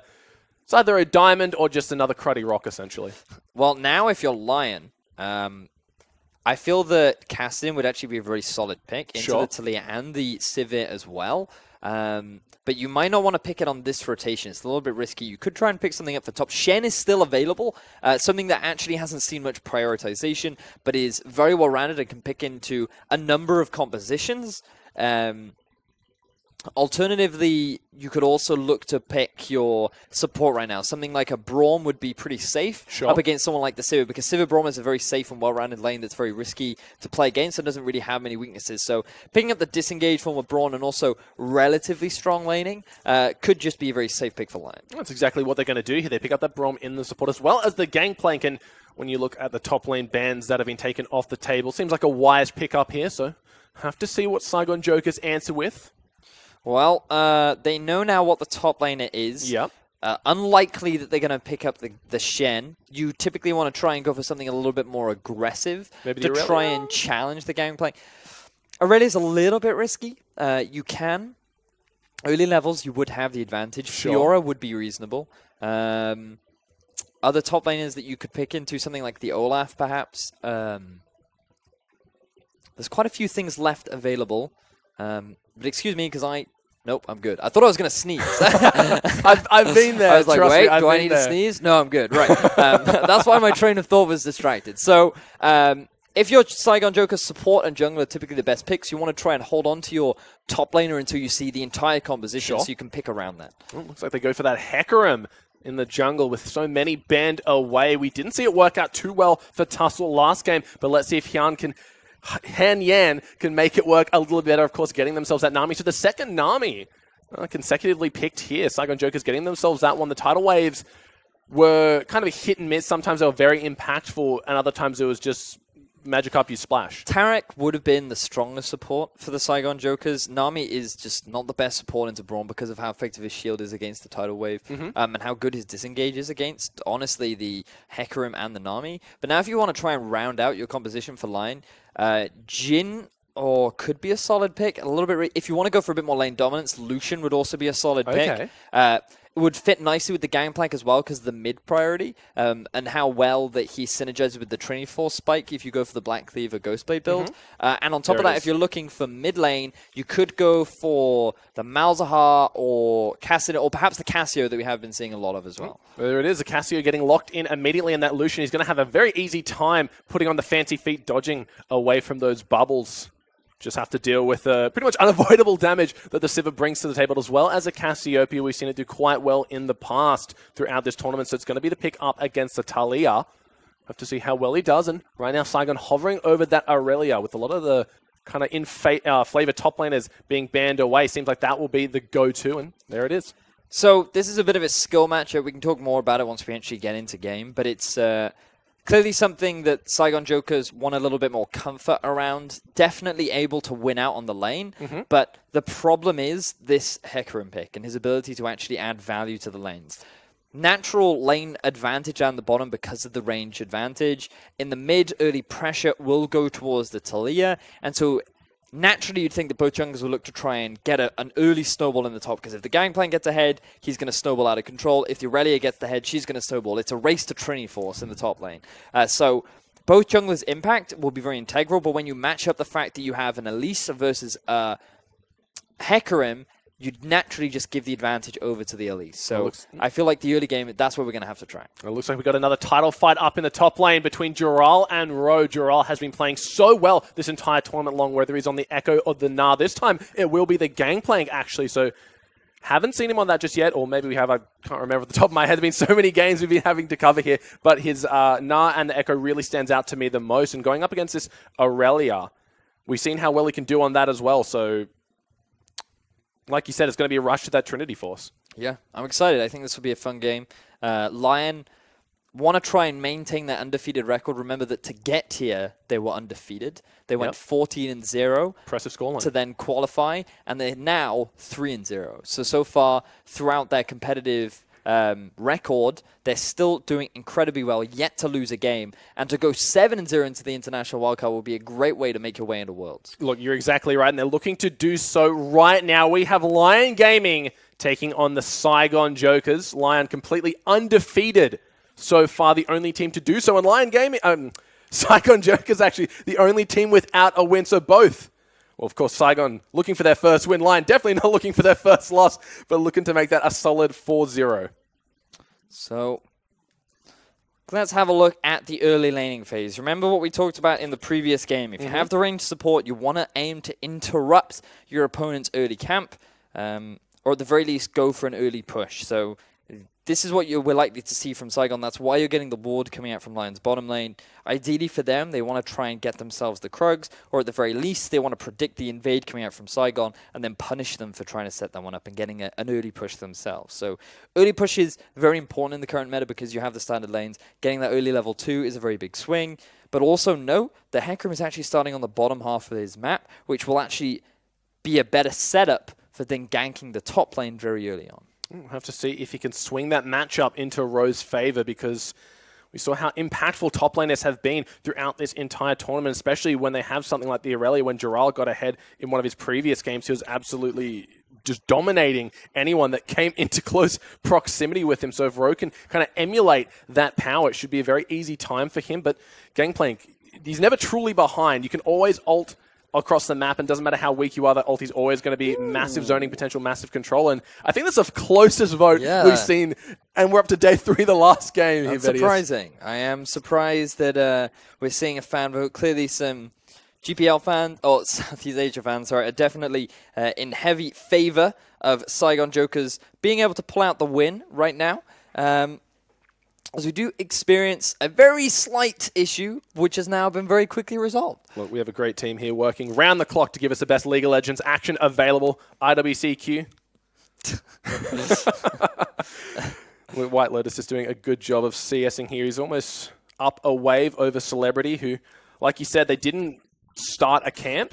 So they will. Mid-lane. He might be in a little bit of trouble. The worked ground. Going to have to flash out. There's Oddie, though. Can he get his fangs down to get this one? Gets the repel off in time. Does he have the flash available? No, he used the flash to get into range to save Saya. But already a blood brawl in the mid lane. My word, Warzone being able to come out ahead in the 1 versus 1. But now, look at Hanyan trying to set up a gank in the top. A ward should very well spot him out, but here we go. Oh, there's a ghost immediately. He's going in full force. Straight onto a barrel. Knocks him out of it, though. Jural forced to flash in. Try to get the movement speed. Not going to happen. Uses an orange, but it is definitely not Cade. Ro flashes in, but first blood going over to Hanyan. And this is already 3 minutes in. We've seen mid lane nearly die. We've seen top lane get a kill. Saigon Jokers, we said they play aggressive, and they're showing us exactly why. This could not be a better start for the side of Saigon Jokers. We wanted to see an early aggressive Hecarim, and we get just that. Oddie's attention, it was drawn to the mid lane. He wanted to try and get a kill down onto Warzone after he pretty much forces Saya out of lane. Something that we would not expect from Saya whatsoever. Very surprising result. But, I mean, Lion already on the back foot early on. But now, if we move down to the bottom lane, Definitely not going the way it should. Typically, you have a range advantage on the Nami, so you should be bullying this lane very much. But the power of Lucian, demonstrating that he will typically come out ahead in the 1v1, very mindful of the fact that Arsa could just jump in. Now, Warzone. Oh, he's in trouble once again. Saya just picks that one up. A nice return gank from Oddie, realizing no ghost, no flash available. Easy kill for Warzone. Saya picks it up. Good setup from the side of Lion. They realized that they made a bit of a misplay early on, but they could rectify that mistake with another gank. And honestly, this was the praise that we were providing Oddie early on. Very smart player. He wastes no time in setting up his mid laner for success. Very quickly rotates back around. The fact that Warzone is so low in terms of mobility when playing this Taliyah means that it's very easy to set up a gank, because White Lotus... Celebrity's going in, does pop the spell shield actually, but the sight's set onto Su. There's the cocoon, actually stuns him out. The concussive blows comes down too, forced to use the heal, exhausts down. Very, very low is Celebrity, but he survives with his life. But they get every single summoner spell out. Now Hanyan, he's trying to respond with a bit of aggression on his own, but...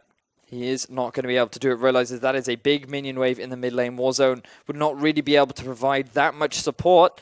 But you can see now the pressure continuing in the bottom lane. And wow, action already across all over the map. And we thought that the snowball would begin in the top lane, but look at the CS differential. Unfortunately for Rowe, he wasn't quite able to get the shove off. That meant that Giral actually picked up a massive minion wave, and that actually enabled him to not only get the experience advantage, but a pretty hefty CS advantage too. Look, I feel like one of the consistent traits we see when it comes to great junglers is they're never wasting time. Every single action they do is always affecting the map in a positive way for their team. We've seen Hanyani tried to go for a gank in mid, couldn't make it happen, kind of hangs around there, denies the Raptors, but then just goes off, does his own thing. But Oddie, he's always in the right position to make something happen. He's burning a summoner, he's burning something. Just can't be said about Hanyan right now. No, it cannot, but he is playing the Hecarim. Ideally, he wants to try and get this very early level 6 so that it is easier to set up for the ganks, but hasn't quite found it yet. Warzone now really starting to struggle. Now, this mid lane matchup, I wanted to talk about a little bit earlier on, as Warzone being forced to ghost. Wow. So that's typically how the matchup goes. Yeah. Cassio has the advantage because she just straight up out DPS's Warzone. The advantage that Warzone has is if he puts a lot of work ground behind him, he can maintain a very solid gap between him and the Cassio. And the way in which you trade is you just constantly, every time the Cassio walks up aggressively, you just throw out the Q, you hit him with a bunch of rocks, and then you just disengage. And if you consistently do that, you can come out ahead of the Cassio matchup, which is what we saw early on. But unfortunately, he's been forced to overextend in the lane because of the setup of the wave, which is resulting in the Seiya being able to be as aggressive as he wants. Warzone has to be very careful because he has no summoner spells. And thanks to the gank from Oddie as well, that's really just made Warzone's life extremely difficult. But fair play to him for maintaining a very even CS mark. Solo laners are all level 6 now. Keep in mind that Seiya does have that combat summoner spell, so we'll have the advantage over Warzone unless he can make some plays happen across the map. You can see already getting wards out of the river, trying to make his way up to top, make something happen, but not finding it just yet. And Sivir just doing Sivir things, clearing out the waves. Quick smart. Oddie posturing around the top half of the map. He does need to give that blue over to the Cassiopeia. Very important in this matchup to make sure that you do have blue control. Enables you to be as aggressive as you want. And the same goes for Warzone in terms of wave clear, because he should just be looking to try and get that early Morello, complete the Royalize as soon as he can, because with those two items, this is where you start to see the power that Taliyah can bring in terms of kiting and teamfight damage. We could also look to see some roaming coming out from the Taliyah. She now has her Weaver's Wall, and top lane would really be the best place to try and force that play. Given that your bottom lane, Sivir, you don't need to get her early on snowballing. She's going to hit a big spike when she gets 2-3 items. She's very much about team fighting, whereas the Aurelia is more about the laning, the side lane pressure. And so being able to snowball her and get her that early Trinity Force is what's going to be big for the Saigon Jokers. So, look, and not to mention, the only champion on the Lion roster that really has a hard time in the side lanes getting over that wall is Giral. Should be quite easy for White Lotus and Arce to just dash over the wall, stand behind me, get them to safety, but Gangplank will have to burn the flash if he wants to get out of there. But Warzone just clearing out the waves here and there. These guys both have blue. Celebrity was low, but he does have the sustain advantage that Nami does provide. White Lotus using that culling Trying to go for the kill here. Flashes in, gets the Q straight under tower, and White Lotus singing praise all tournament long, and you guys can see why. Level 7 Lucian to the level 5 Sivir. This is the power of Lucian with going for the all-in.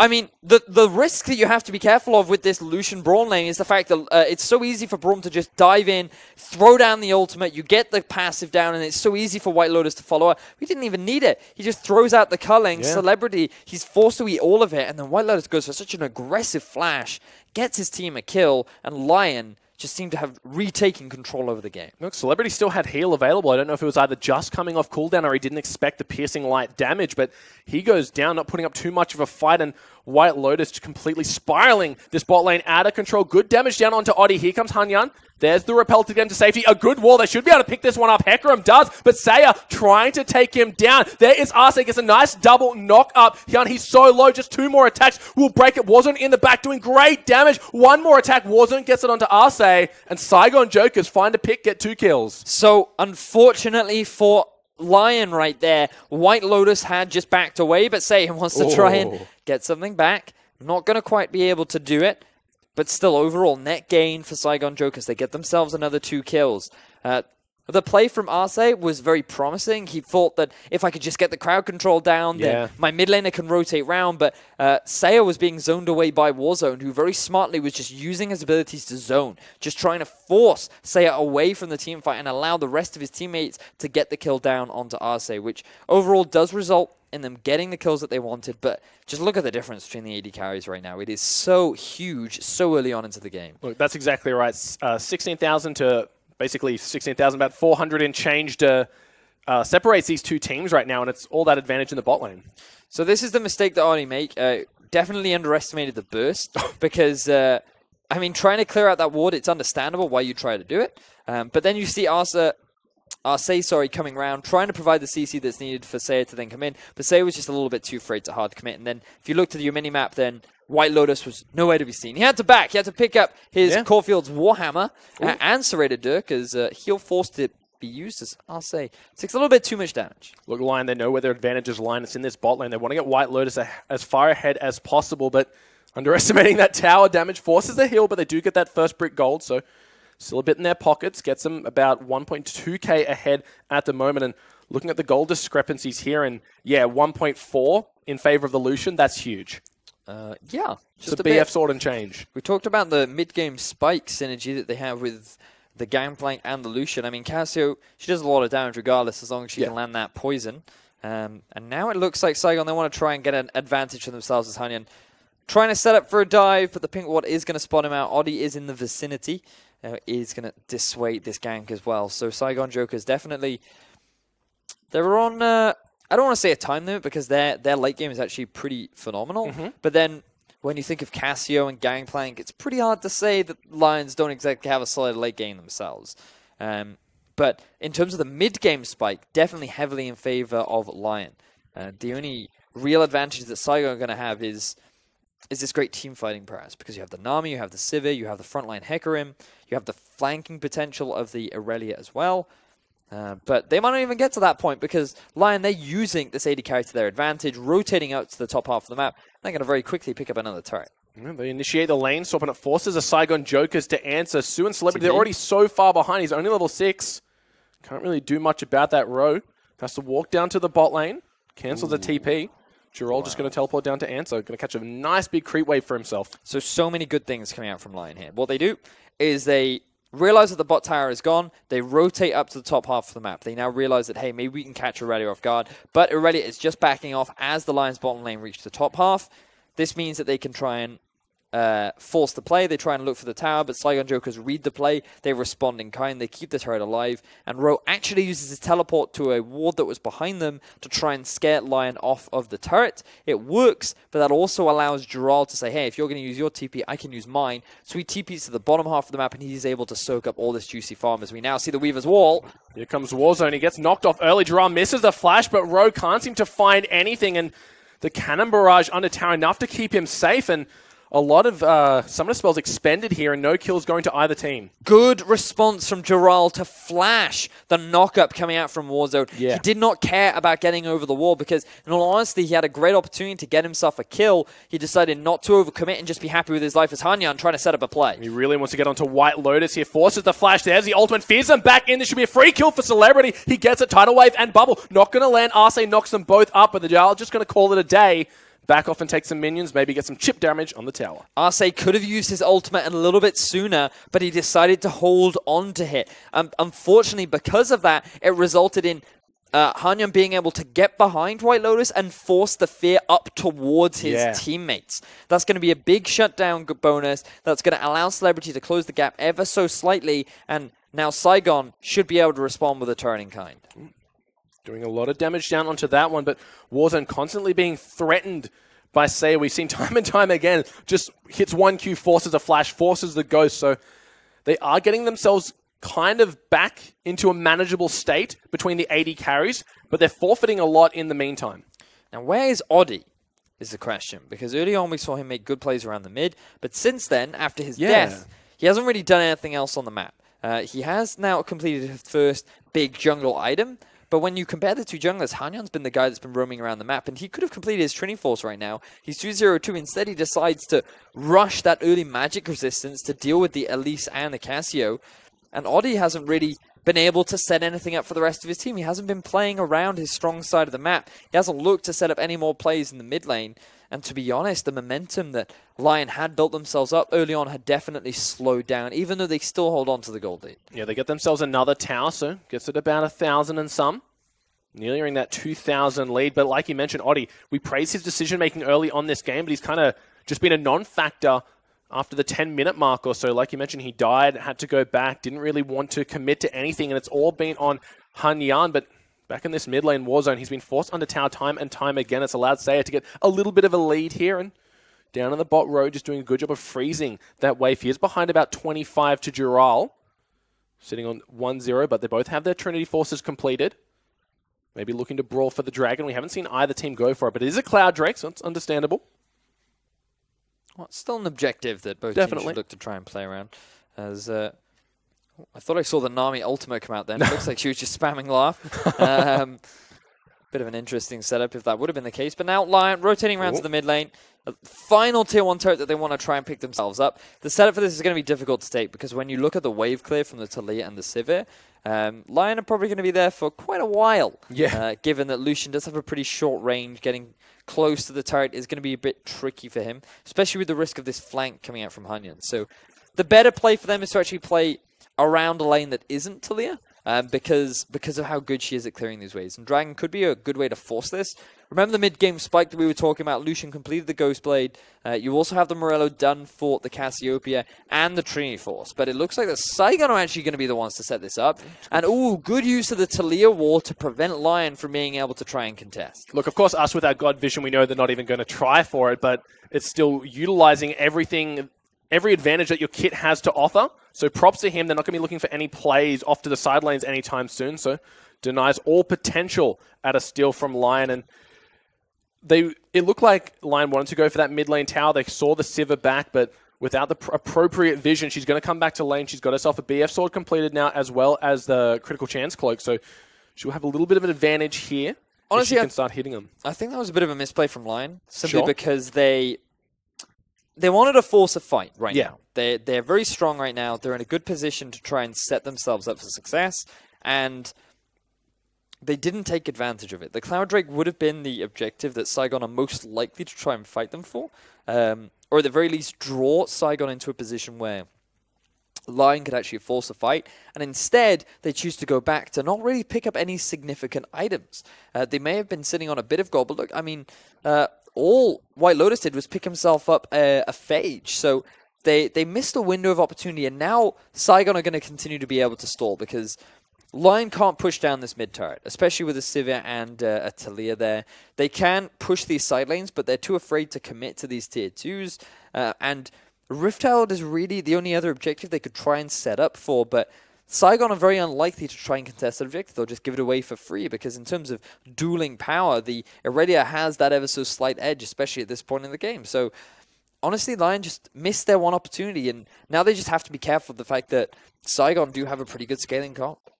Looks like Oddie going to donate the blue buff over to Seiya. Ro and Hanyan just holding hands right now, kind of predicting the dive, but Hanyan actually sticking around here. As we can see, going in on Chirel. There are a lot of barrels here. There's the ulti. Here comes the backup, though. Flashes over to try and hit the cocoon. Doesn't get it. Ro goes down. Now Hanyan gets exhausted. He is quite fast, so he should be able to get himself to safety. Here comes White Lotus. So that's 5 members strong for Lion, and the wall not going to be enough to save Saigon Jokers. They try to force a play onto the gangplank, was just a little bit too overzealous. Saigon, you have a comp that doesn't need to force anything at this point. It's Lion that needs to be the one trying to make these plays, and you're just giving them free kills.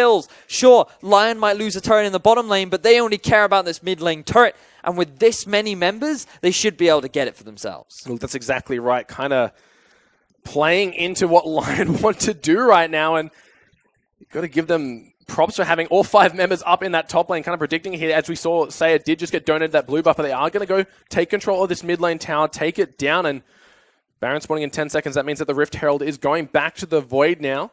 So they won't have that neutral objective to fight over for quite a while, so might just be waiting on the next dragon spawn. We can see Jirel hitting a waypoint, a milestone rather, getting closer to that fully upgraded ship's cannon. Yep. I like cannons. I like gold, so Gangplank has everything. Speaking of everything right now, Seiya, he might not have much. He's just riding the wave to victory. Is Ro. Can he get the stun down? It's going to the slow. Going to be enough. White Lotus immediately exhausted and can't seem to find anything. Maybe he's missed his opportunity, like he said. Only had that phage on him for quite some time. Maybe waiting for that black cleaver before he goes for anything more. So Seiya makes a bit of an oops. Oversteps in the mid lane. Allows Nami to just throw out the ultimate, cut off his escape route, and then Ro just comes in with the setup. I mean, he's a fast Aurelia. Even with the tenacity changes, still considered very strong. And so that's how Warzone ends up burning his flash. Thanks for the replay. Seiya just being a little bit too aggressive. But it forced his flash out, which is why he wasn't able to escape earlier on. So that actual play, because it didn't net him anything, ends up costing him his death later on. We did it. We connected the dots. We connected the dots. We did it, Batman. But I feel like Warzone has only been using his summoners defensively. Every time we look, Seiya walks up, Warzone Ghost, he flashes, he just runs away, runs scared, and hasn't really done too much. He did get a good skirmish off early on, when, of course, Oddie and Arce were over-aggressive. Warzone maybe in trouble. White Lotus just going to straight 100-0 him. Doesn't even get hurt until he walks over the pebbles there, but that's why you don't burn your flash at the side of a Cassiopeia. Oh, that was great. Yeah. Like, that is the definition of getting cold. I mean, that was truly outstanding. The movement speed of the workground was not enough. You have no dashes to escape it. Yeah. And honestly, White Lotus with the angles and everything, just fantastic setup. Now the miasma being used to try and zone away Saigon, as they are just barely able to keep that tier 2 alive. But it looks like Lion, they don't want to give up on the pressure just yet. Forces the Aurelia ult out as their wave clear was black and white screen there, just waiting to respawn. And could see that Arce was doing a great job of putting up the shield, defending all the minions to get maximum amount of damage possible. Sivir is top lane. Lion could have tried to force this, but they like the disengage because they want to now set up for the dragon that's going to be spawning. It is the ocean, but it's still, again, that objective that you just want to try and take off the map. It's better for you to have it than your opponents, and it could also be a way to actually draw the enemy out, and then you can look to try and force the fight, which is what your composition wants to do at this point in the game. Just looking across some of the items that have been finished right now. 2 items done for the Lucian, level 13 to the level 11 Celebrity. He is actually on par of being the highest level in the game right now, which is pretty incredible for an AD carry at 22 minutes. 233 farm at 23 minutes as well. So White Lotus definitely having a great performance, something that you did mention earlier on. So a player that we needed to keep our eyes on, has definitely been doing a great job. Well, look, going back up to the highlight match, of course, it was Jirel versus Ro, and Jirel kind of single-handedly out-CSing him very well right now. Hasn't picked himself up a kill, but using that ultimate to get 2 assists and avoiding some of those potential lethal ganks down in the bot, using that flash. Ocean Dragon will be picked up on the side of Lion. It will be an Infernal spawning next, but all in all, Lion, their laning phase has gotten them in a very favorable position right now. 3,000 gold in the lead, has an extra tower up. Kills are tied, though. Yeah, but what are kills to towers? Exactly, right? Not to mention that Lion got the first tower and the first blood, right? It's always made me wonder how the towers actually just drop gold. Is there like a bag of money inside them? I'm sure they shoot magical bolts, right? I'm sure there's a lot of valuable materials in there you could salvage and maybe go back and I feel like that's sell a on the black lot of market. time when you're in the middle of a battle. Look, Braum's a tough guy, man. I'm sure he can carry half a tower on his own. Maybe tie one to Saya's tail, can slither on back. All right.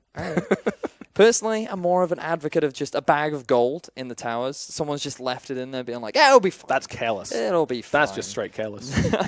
And once the first tower goes, they go, oh, maybe our gold isn't so fine. So they go take one of the bags out of each tower, take it back. Exactly. And they're like, maybe if there's less gold, it'll deter our opponents. No, it just makes them even hungrier for those item spikes. And the shopkeeper's like, where'd you get all this extra gold from? You didn't touch my tower gold, did you? Yeah, exactly. exactly. We've deduced the mystery. We're on fire today. That's exactly right. So a Lion right now, they've been playing incredibly well, looking to get themselves a massive advantage here still. Got that gold lead, all that extra tower gold giving them the advantage here. They're setting up the vision around this Baron, but going for the cocoon onto Su. There's a massive true damage from that gangplank. Forces the flash. Can the Cull get him? Oh, going to get body blocked away here, but that's a lot of summoner spells and ultimates used just on the support. He gets himself to safety as well.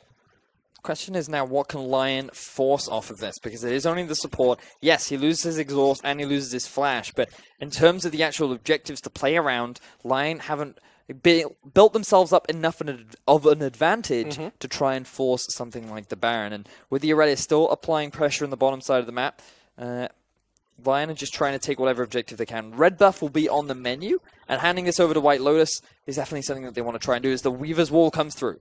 Do they want to block anyone off here? They might just go onto Saya, but he's able to flash himself to safety and does have that Petrifying Gaze available should they go for the initiate. Not going to happen though, so Weaver's Wall for a flash. It's a very important flash as well, as we've seen how Saya loves to use it aggressively. Gangplank just going to be holding the waves right now, but the flank could be coming in here. Look at the setup, though. We have White Lotus still sitting in the top lane. A fight right now for Lion would not be what they want. They're just trying to dissuade Saigon from pushing down this mid, and now Saigon, they have no idea what to do. They're trying to disengage, they're trying to push, and they're just going to give a free tower over to Lion. Look, I'm sure there's a lot of things running through their heads right now, and they can't seem to answer them all at once. It's kind of falling to pieces here, getting the gold lead further and further ahead are this Lion Gaming squad. Now on about 4,000. No dragons up just yet. And you said they're not in a position to fearlessly contest this Baron just yet. So they're looking for their advantages where they can, corralling them around the map using this very powerful Lucian on White Lotus to pretty much just take towers solo. Very interesting build path coming out from Celebrity. Yeah. I was just thinking that earlier before that. What we've seen a lot of from Civiz is actually the Phantom Dancer. Essence Reaver, not that unconventional, but the Phantom Dancer offers a little bit more value in terms of these mid-game fights. But going for the Rapid Fire Cannon, want to get a bit of extra range, definitely helps with taking down these turrets. Sure.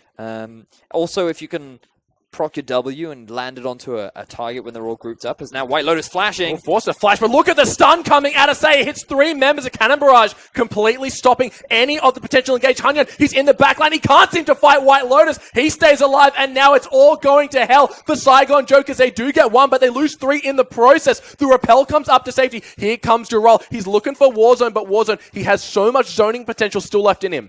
And now Lion with a big teamfight win want to try and push their advantage. They're pressing down the mid lane. The Braum is still very healthy in Warzone. He's just doing what he can to zone away the opponents, and he's going to throw out the wall.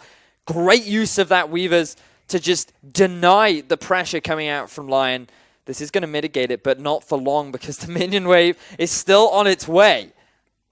It's going to be crashing under the tower now. Arce just blocking up any potential damage. White Lotus looks like he wants to go for the kill. Warzone gets knocked up 1 shot away from concussive blow. They turn their attention onto Su as Jarrell picks up the tower in the back. There's a Cully, takes him out, looking for one more into Su. Gets him, gets bubbled in the process. Double kill coming up, and now he's got his sights set on the Hecarim. Can this horsey get to safety? Poor Siva trying to come in, but gets completely, destroyed. White Lotus, they have a family, please.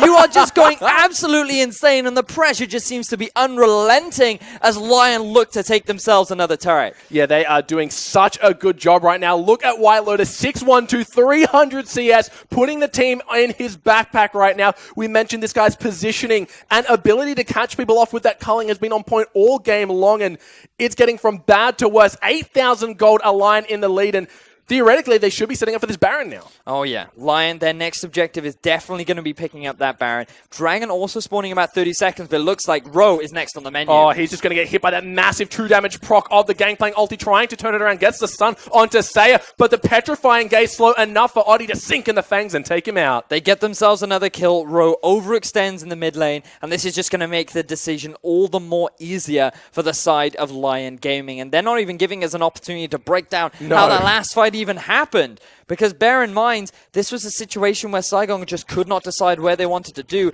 They ended up giving away the top tower, and to be honest, they still didn't make a decision in such a long time that White Lotus is actually able to rejoin the fight. But let's just jump onto the end of it, where White Lotus just goes absolutely insane. Su using a fantastic thing that I forget the name of to actually remove the CC from White Lotus. The Mikhails, that's the one. And that enables White Lotus then to just go ham on Su. He has no way to escape. He then goes super aggressive onto the Hecarim as well, and he just shows no sign of mercy to his opponents. 6-1 and 2, as you mentioned earlier on. But really how that all set up early on was just a matter of Hanyan overextending. He goes very deep into the backline. He thinks that with the Trinity Force, he has enough damage to be able to get a kill down onto White Lotus, but he's just kiting so well. He has great peel coming out from Arce.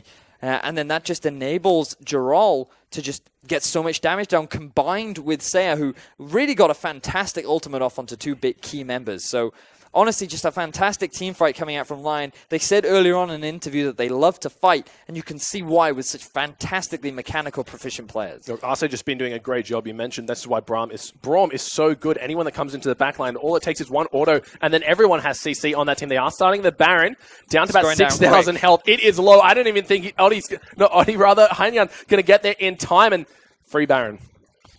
Yep.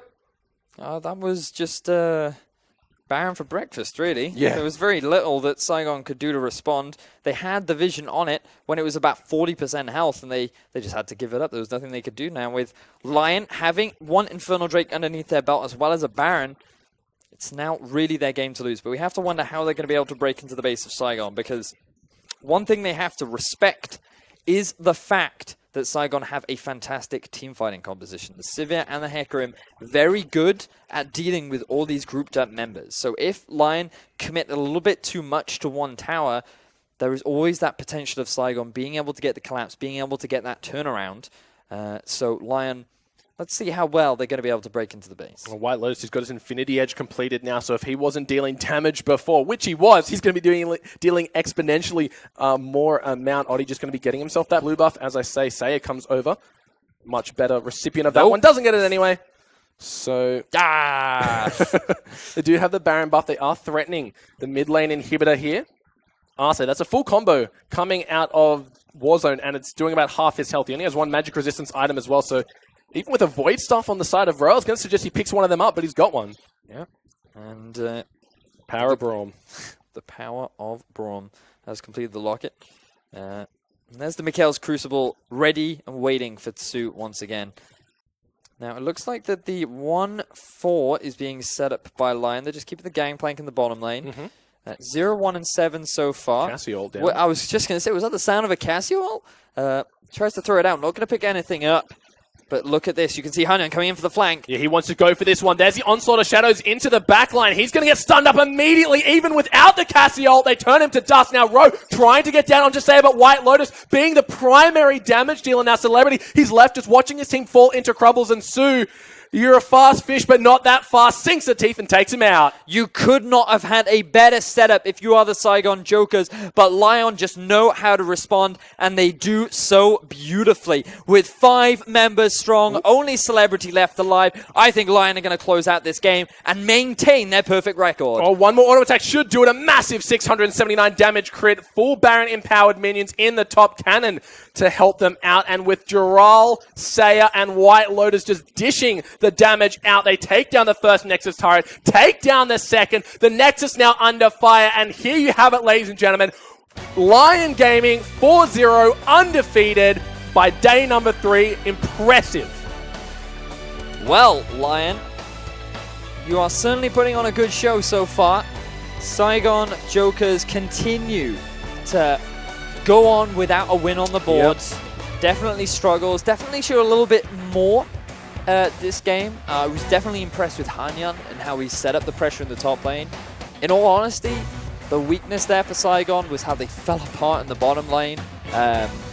But also respect to Oddie for setting up that play, because remember that he did come in at around level 3, level 4. He was able to get himself the kill down in the bottom lane. White Lotus then very quickly snowballed off of that, especially getting himself the solo kill down onto that Sivir, going for the flash underneath the turret, and then he just maintained that aggression throughout the game, rotating to the top half of the map, in the mids, and just really a very, very impressive performance from White Lotus. Look, Lion Gaming absolutely shining all tournament long so far. Day 3 completely undefeated. They still have a few tough opponents ahead of them. But playing like this, they shouldn't be too worried. They have to be beaming with confidence right now. And all throughout the game, it seemed like they were all on the same page. Never once did we think, why is he here? What is he doing there? They were always watching each other's back. Every time the Hecarim was in the backline, Braum just keeping him safe. White Lotus seemed like he was untouchable all game long. Thing is, I mean, when we saw this gank from Hecarim in the top half of the map, I felt like that things were going to heavily swing in their favor, but Lion Gaming, they just respond in kind, punishing the fact that Saigon tried to force a play in the top side of the map. And I just remember us having this conversation where Saigon were in a situation where, honestly, they didn't need to try and force anything. And this was the fight that we wanted to see earlier on. Fantastic ultimate coming out from the Casio. Immediately forces the Aurelia back. Hanyan is overextended in the enemy base. White Lotus gets away on such a small amount of health. And even though Seiya loses his life, you then get the great outplay coming out from White Lotus ever so slightly later on in this play, where he just goes to town on the members of Saigon Jokers and pretty much secures the victory for his team. Look, when I say it never seemed like any of them were out of position, just looking at a few of these replays, you can see that Ro and Hanyan were constantly in these very questionable places on the map, and White Lotus, like you said, they have a family, man, please. And this final team fight from Saigon, honestly, the setup itself was promising. The flank coming in from the Hecarim was exactly what they needed to try and get themselves a team fight win. But at the end of the day, Lion were just too far ahead. The positioning and overall outplay coming out from White Lotus and his support were just too much for the side of Saigon to handle. And then just to add insult to injury, they pick up another kill to round things out. And in all honesty, White Lotus was the celebrity in this game. That's a great way to put it. And these guys really showing no chinks in the armor, no real weaknesses, nothing but strength to talk about this Lion Gaming squad. So it's really going to be on their next competitors to try and find a strategy that's working against these guys, because I feel they've gone up against a lot of very strong teams but have prevailed every single time. Oh yeah, they certainly have. And now I'm extremely excited for Lions versus the Chiefs, because Chiefs called them out. They said that, hey, I think that they're just a team that got lucky early on. They've had early leads. Well, now, Chiefs, we've seen 2 games from the Lions where they didn't necessarily snowball off of an early lead and have just been playing very calculated, been very methodical in their play styles, have had very solid drafts, and have overall just had very solid performances. Look, and you're exactly right. When you call out a team like that, you better be able to back up your words, because 4-0 right now, a very impressive scoreline. Like we said, they're really struggling to find out anything that teams can do with this. And looking at the MVP, who else but White Lotus? 9 kills, 1 death, 4 assists, and a heck of a lot of farm under his belt. Jarol was robbed. No, obviously I'm kidding. He did have a great performance on the gangplank, but you cannot take away from White Lotus just performing very impressively down in the bottom lane, utilizing his lead the way in which he should, and just his positioning in those teamfights was outstanding, showing you how you can play Lucian so effectively. Look, and we've seen not a lot of Lucians throughout the tournament. It's mainly been the Ashe, it's mainly been the Jhin. So when we were talking through the draft phase of which one they were going to pick, you initially said, Jhin, smart pick here. They go for the Lucian anyway, and it worked out wonders for them. Yeah, it certainly did. I mean, the Lucian makes a lot of sense into the Sivir, but when you pair it up with a Braum and you go up against the Nami, typically the Nami is playing extremely aggressively. She's using her sustain to be able to force her opponents out of lane, but on top of that, just mitigate any of the poke that is returning. And then also Sivir has the push. But because they weren't able to get that early push, Lucian got the early level 2, and really they then had maintained control throughout the laning phase. And then just to add insult to injury, you had Oddie come down to the bottom half of the map, and he's really the thing that snowballed the lane and allowed White Lotus to be that powerhouse. Look, it's interesting to say because you're right. They helped their Hecarim start at that bottom side of the jungle, so they didn't get themselves that early level 2, hoping to just get through it with sustain and with Sivir's wave control. But once Lucian hits that power spike that we all know and love, it was just game over, it seemed. Yeah, it certainly was. And in all honesty, Saigons had very little answers. All they had to do was buy time, though. We talked about it a lot. They still had a good team fighting composition. They had the Sivir, they had the Hecarim. They maybe could have gotten to a point where the Irelia was so strong in the side lane where the Gangplank couldn't have been able to deal with her. But unfortunately, they try to force a play. They think that, hey, if we get this kill onto Gangplank, then the Irelia will be big enough to then go into a side lane, and that's everything that we need.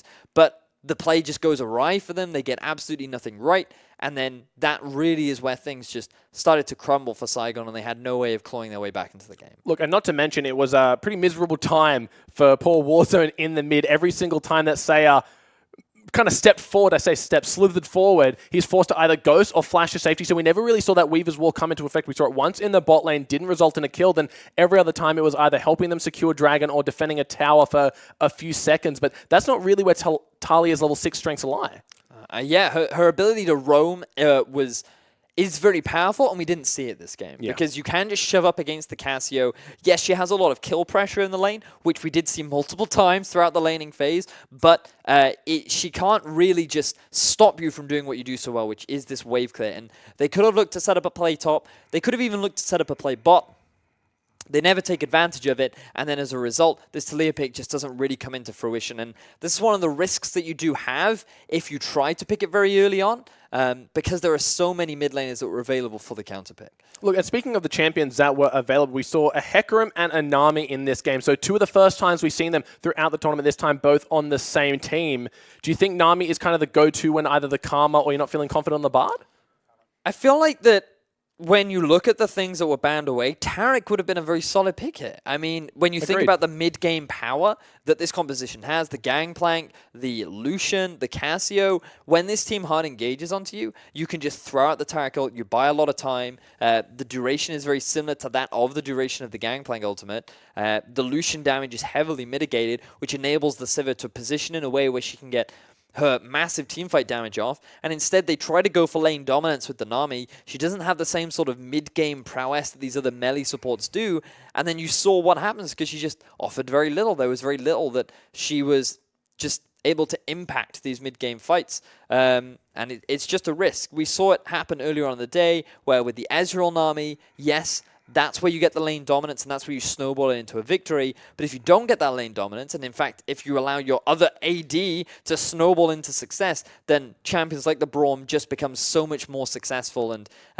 this is just the risk you take. I was not a fan of the Nami pick, and in all honesty, like, I mean, the draft started well. Talia Sivir, very well-rounded, very safe. You can get away with a lot of things. The response from Lion to deny the Braum, I like it. You could then rotate into a Taric. You could pick... obviously, a lot of junglers were banned, but even the Graves would have made a lot of sense. And then you could have just picked something tanky top. You could have gone for something like a Shen. Yeah. Not necessarily the best into a Gangplank, but it's not the worst. You can have the Shen in the top. You then have a Taric support. You have a damage dealer in Graves and Sivir for these mid and late game fights. And then you have Talia for the zoning, for the zone controlling kite power. And so that would have been a stronger comp that would have done so much better into this lineup coming out from Lion.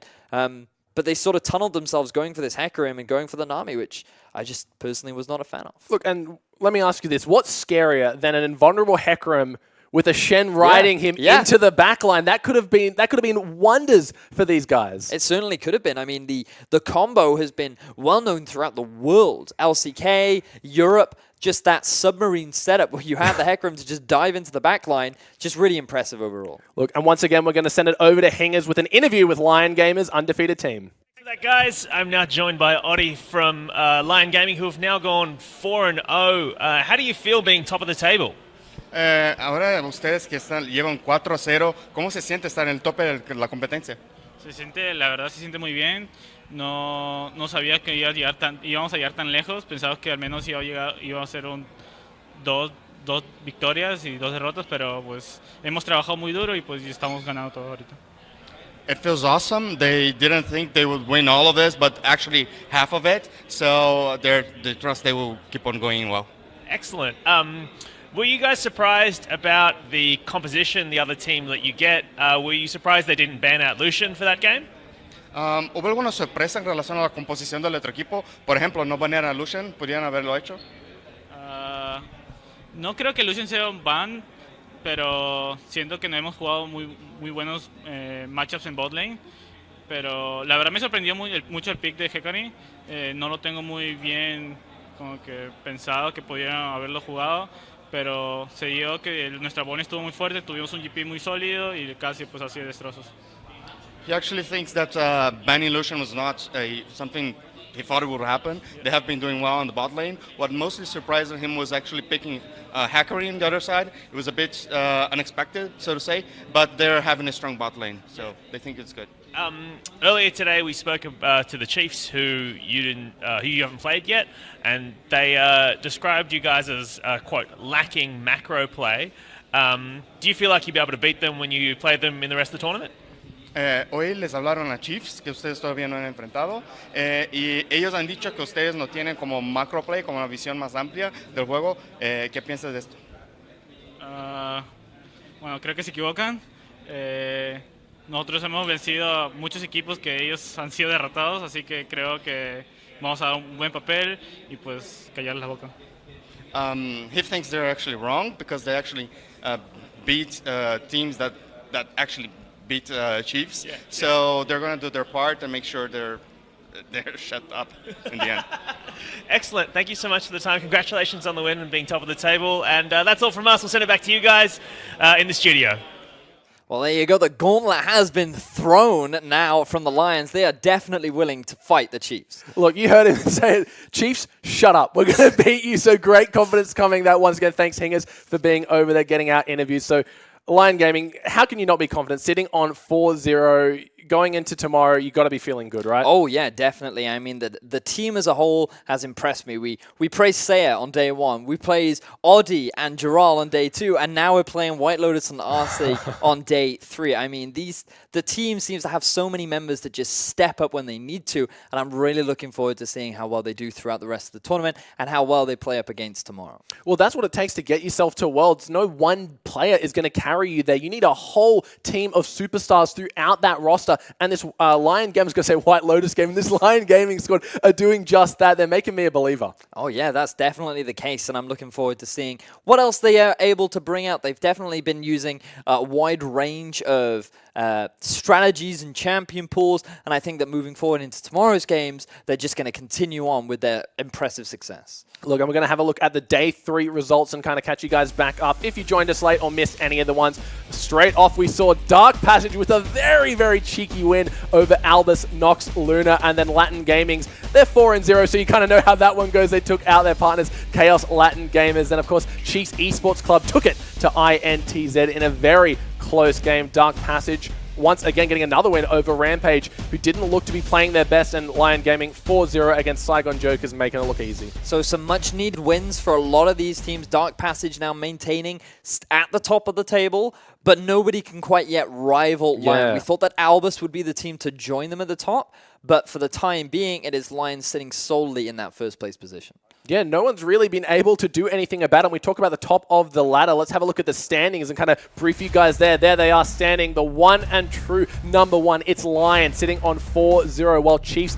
and Dark Passage both on 3-1. Then rounding out the middle, it is ANX and INTZ. 2 wins apiece, but 2 losses for INTZ. Rampage picked up their first win in day 1, went winless throughout the next 2, and Saigon Jokers and KMV sitting all the way at the bottom, still hungry for that first win of the tournament. So you can really see some gaps starting to develop now between the teams as we are about the halfway mark within this tournament. So it is really important that moving forward, these teams at the bottom end are able to pick up some kind of wins, because it is certainly going to be an uphill battle moving forward. You want to try and net yourself the top 4, but when you look look at the competition, it's definitely going to be a struggle. Look, that's exactly right. The competition's heated up, and it's heated up hot. Everyone been playing superbly. Of course, even in some of the losses, Saigon Jokers as well as the Chaos Latin Gamers both looked quite strong and had shown promise, but unfortunately just a few little mistakes that end up snowballing the game completely out of their control.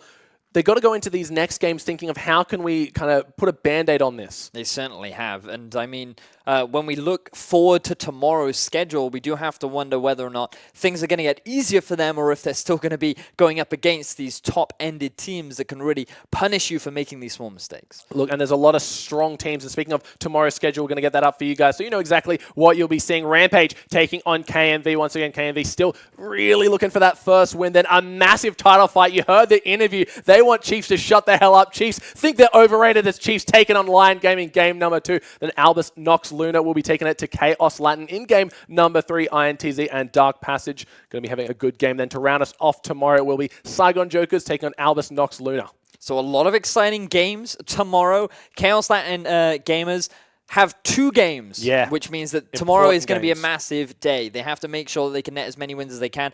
Rampage is definitely a team that I believe they have a good shot against, given that they are sitting at the bottom of the table right now. But when you look at going up against Albus Nox Luna, that could be a little bit of a tougher challenge. So a lot of exciting games tomorrow. That's the thing, right? They're both versing Albus Nox Luna. So if they are able to kind of clinch out a win, we saw Dark Passage with a very cheeky win against them, going for that pseudo base race here and pulling out a win. It's showing that it can be done. And that could have been what Dark Passage needed to get that momentum and carry themselves to a few more victories. So if one of these teams are able to pick off the upset, it could just fill them with confidence and help them throughout the rest of this tournament. But I mean, when we talk about games tomorrow, I feel like all eyes are going to be on the Chiefs versus Lion. I feel like a bit of rivalry has now started to build up between these two teams. We can see Chiefs feeling very confident. Lion, after today's performance, I feel like it's very difficult to argue with them being a top contender right now. And so I feel like this is definitely going to be the game that determines who can hold on to that first place spot. Look, you're exactly right. And they said they threw down the gauntlet, so they want nothing more than to go up against each other in the Rift and see if these words can be translated into action. I'm really excited to see it. Really excited to see how the draft unfolds as well, because both teams, it seems like Chiefs got what was comfort pick today. Lions seem to have a very deep champion pool where they can bring out anything in any sort of situation. And so I'm really looking forward to seeing how things play out. The mid lane for me, I think, will be the most exciting matchup because we know how influential a good performance in the early stages of the game can be for their mid laner in particular, whereas if he's having a rough time, sometimes he can go overboard a little bit, whereas if he has a good performance, he's considered one of the best players in Oceania. Look, that's one of the things that I've been really loving about this tournament is every single lane has had the potential to excel and show the value in the game. But guys, that's all we got time for. We are going to wrap things up here tonight. So thank you all so much for watching and tune in same time tomorrow.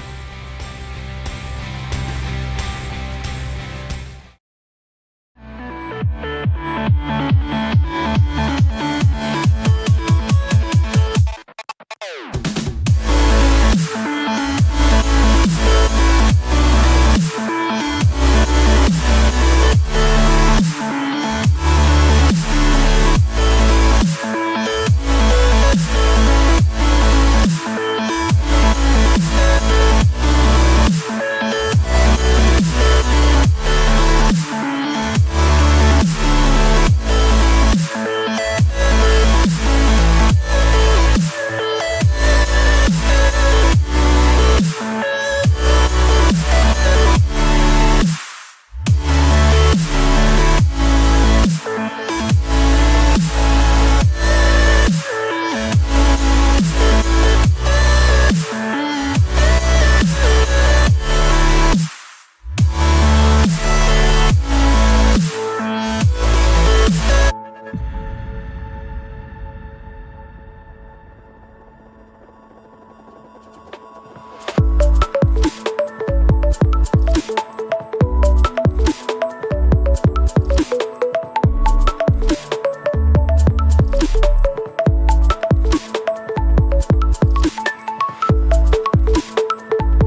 emerges from beneath the sand.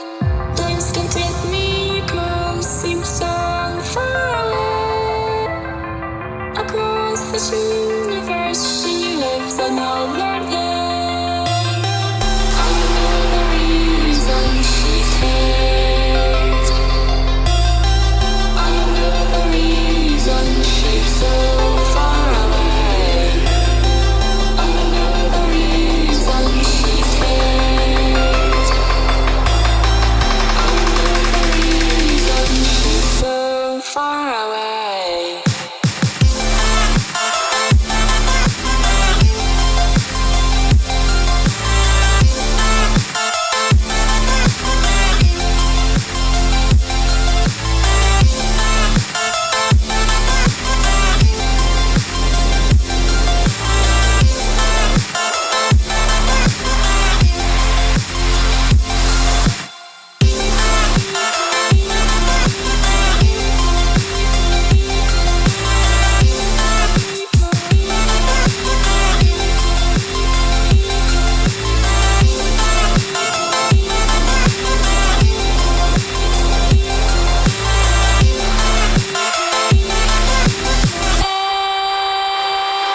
Recall how could we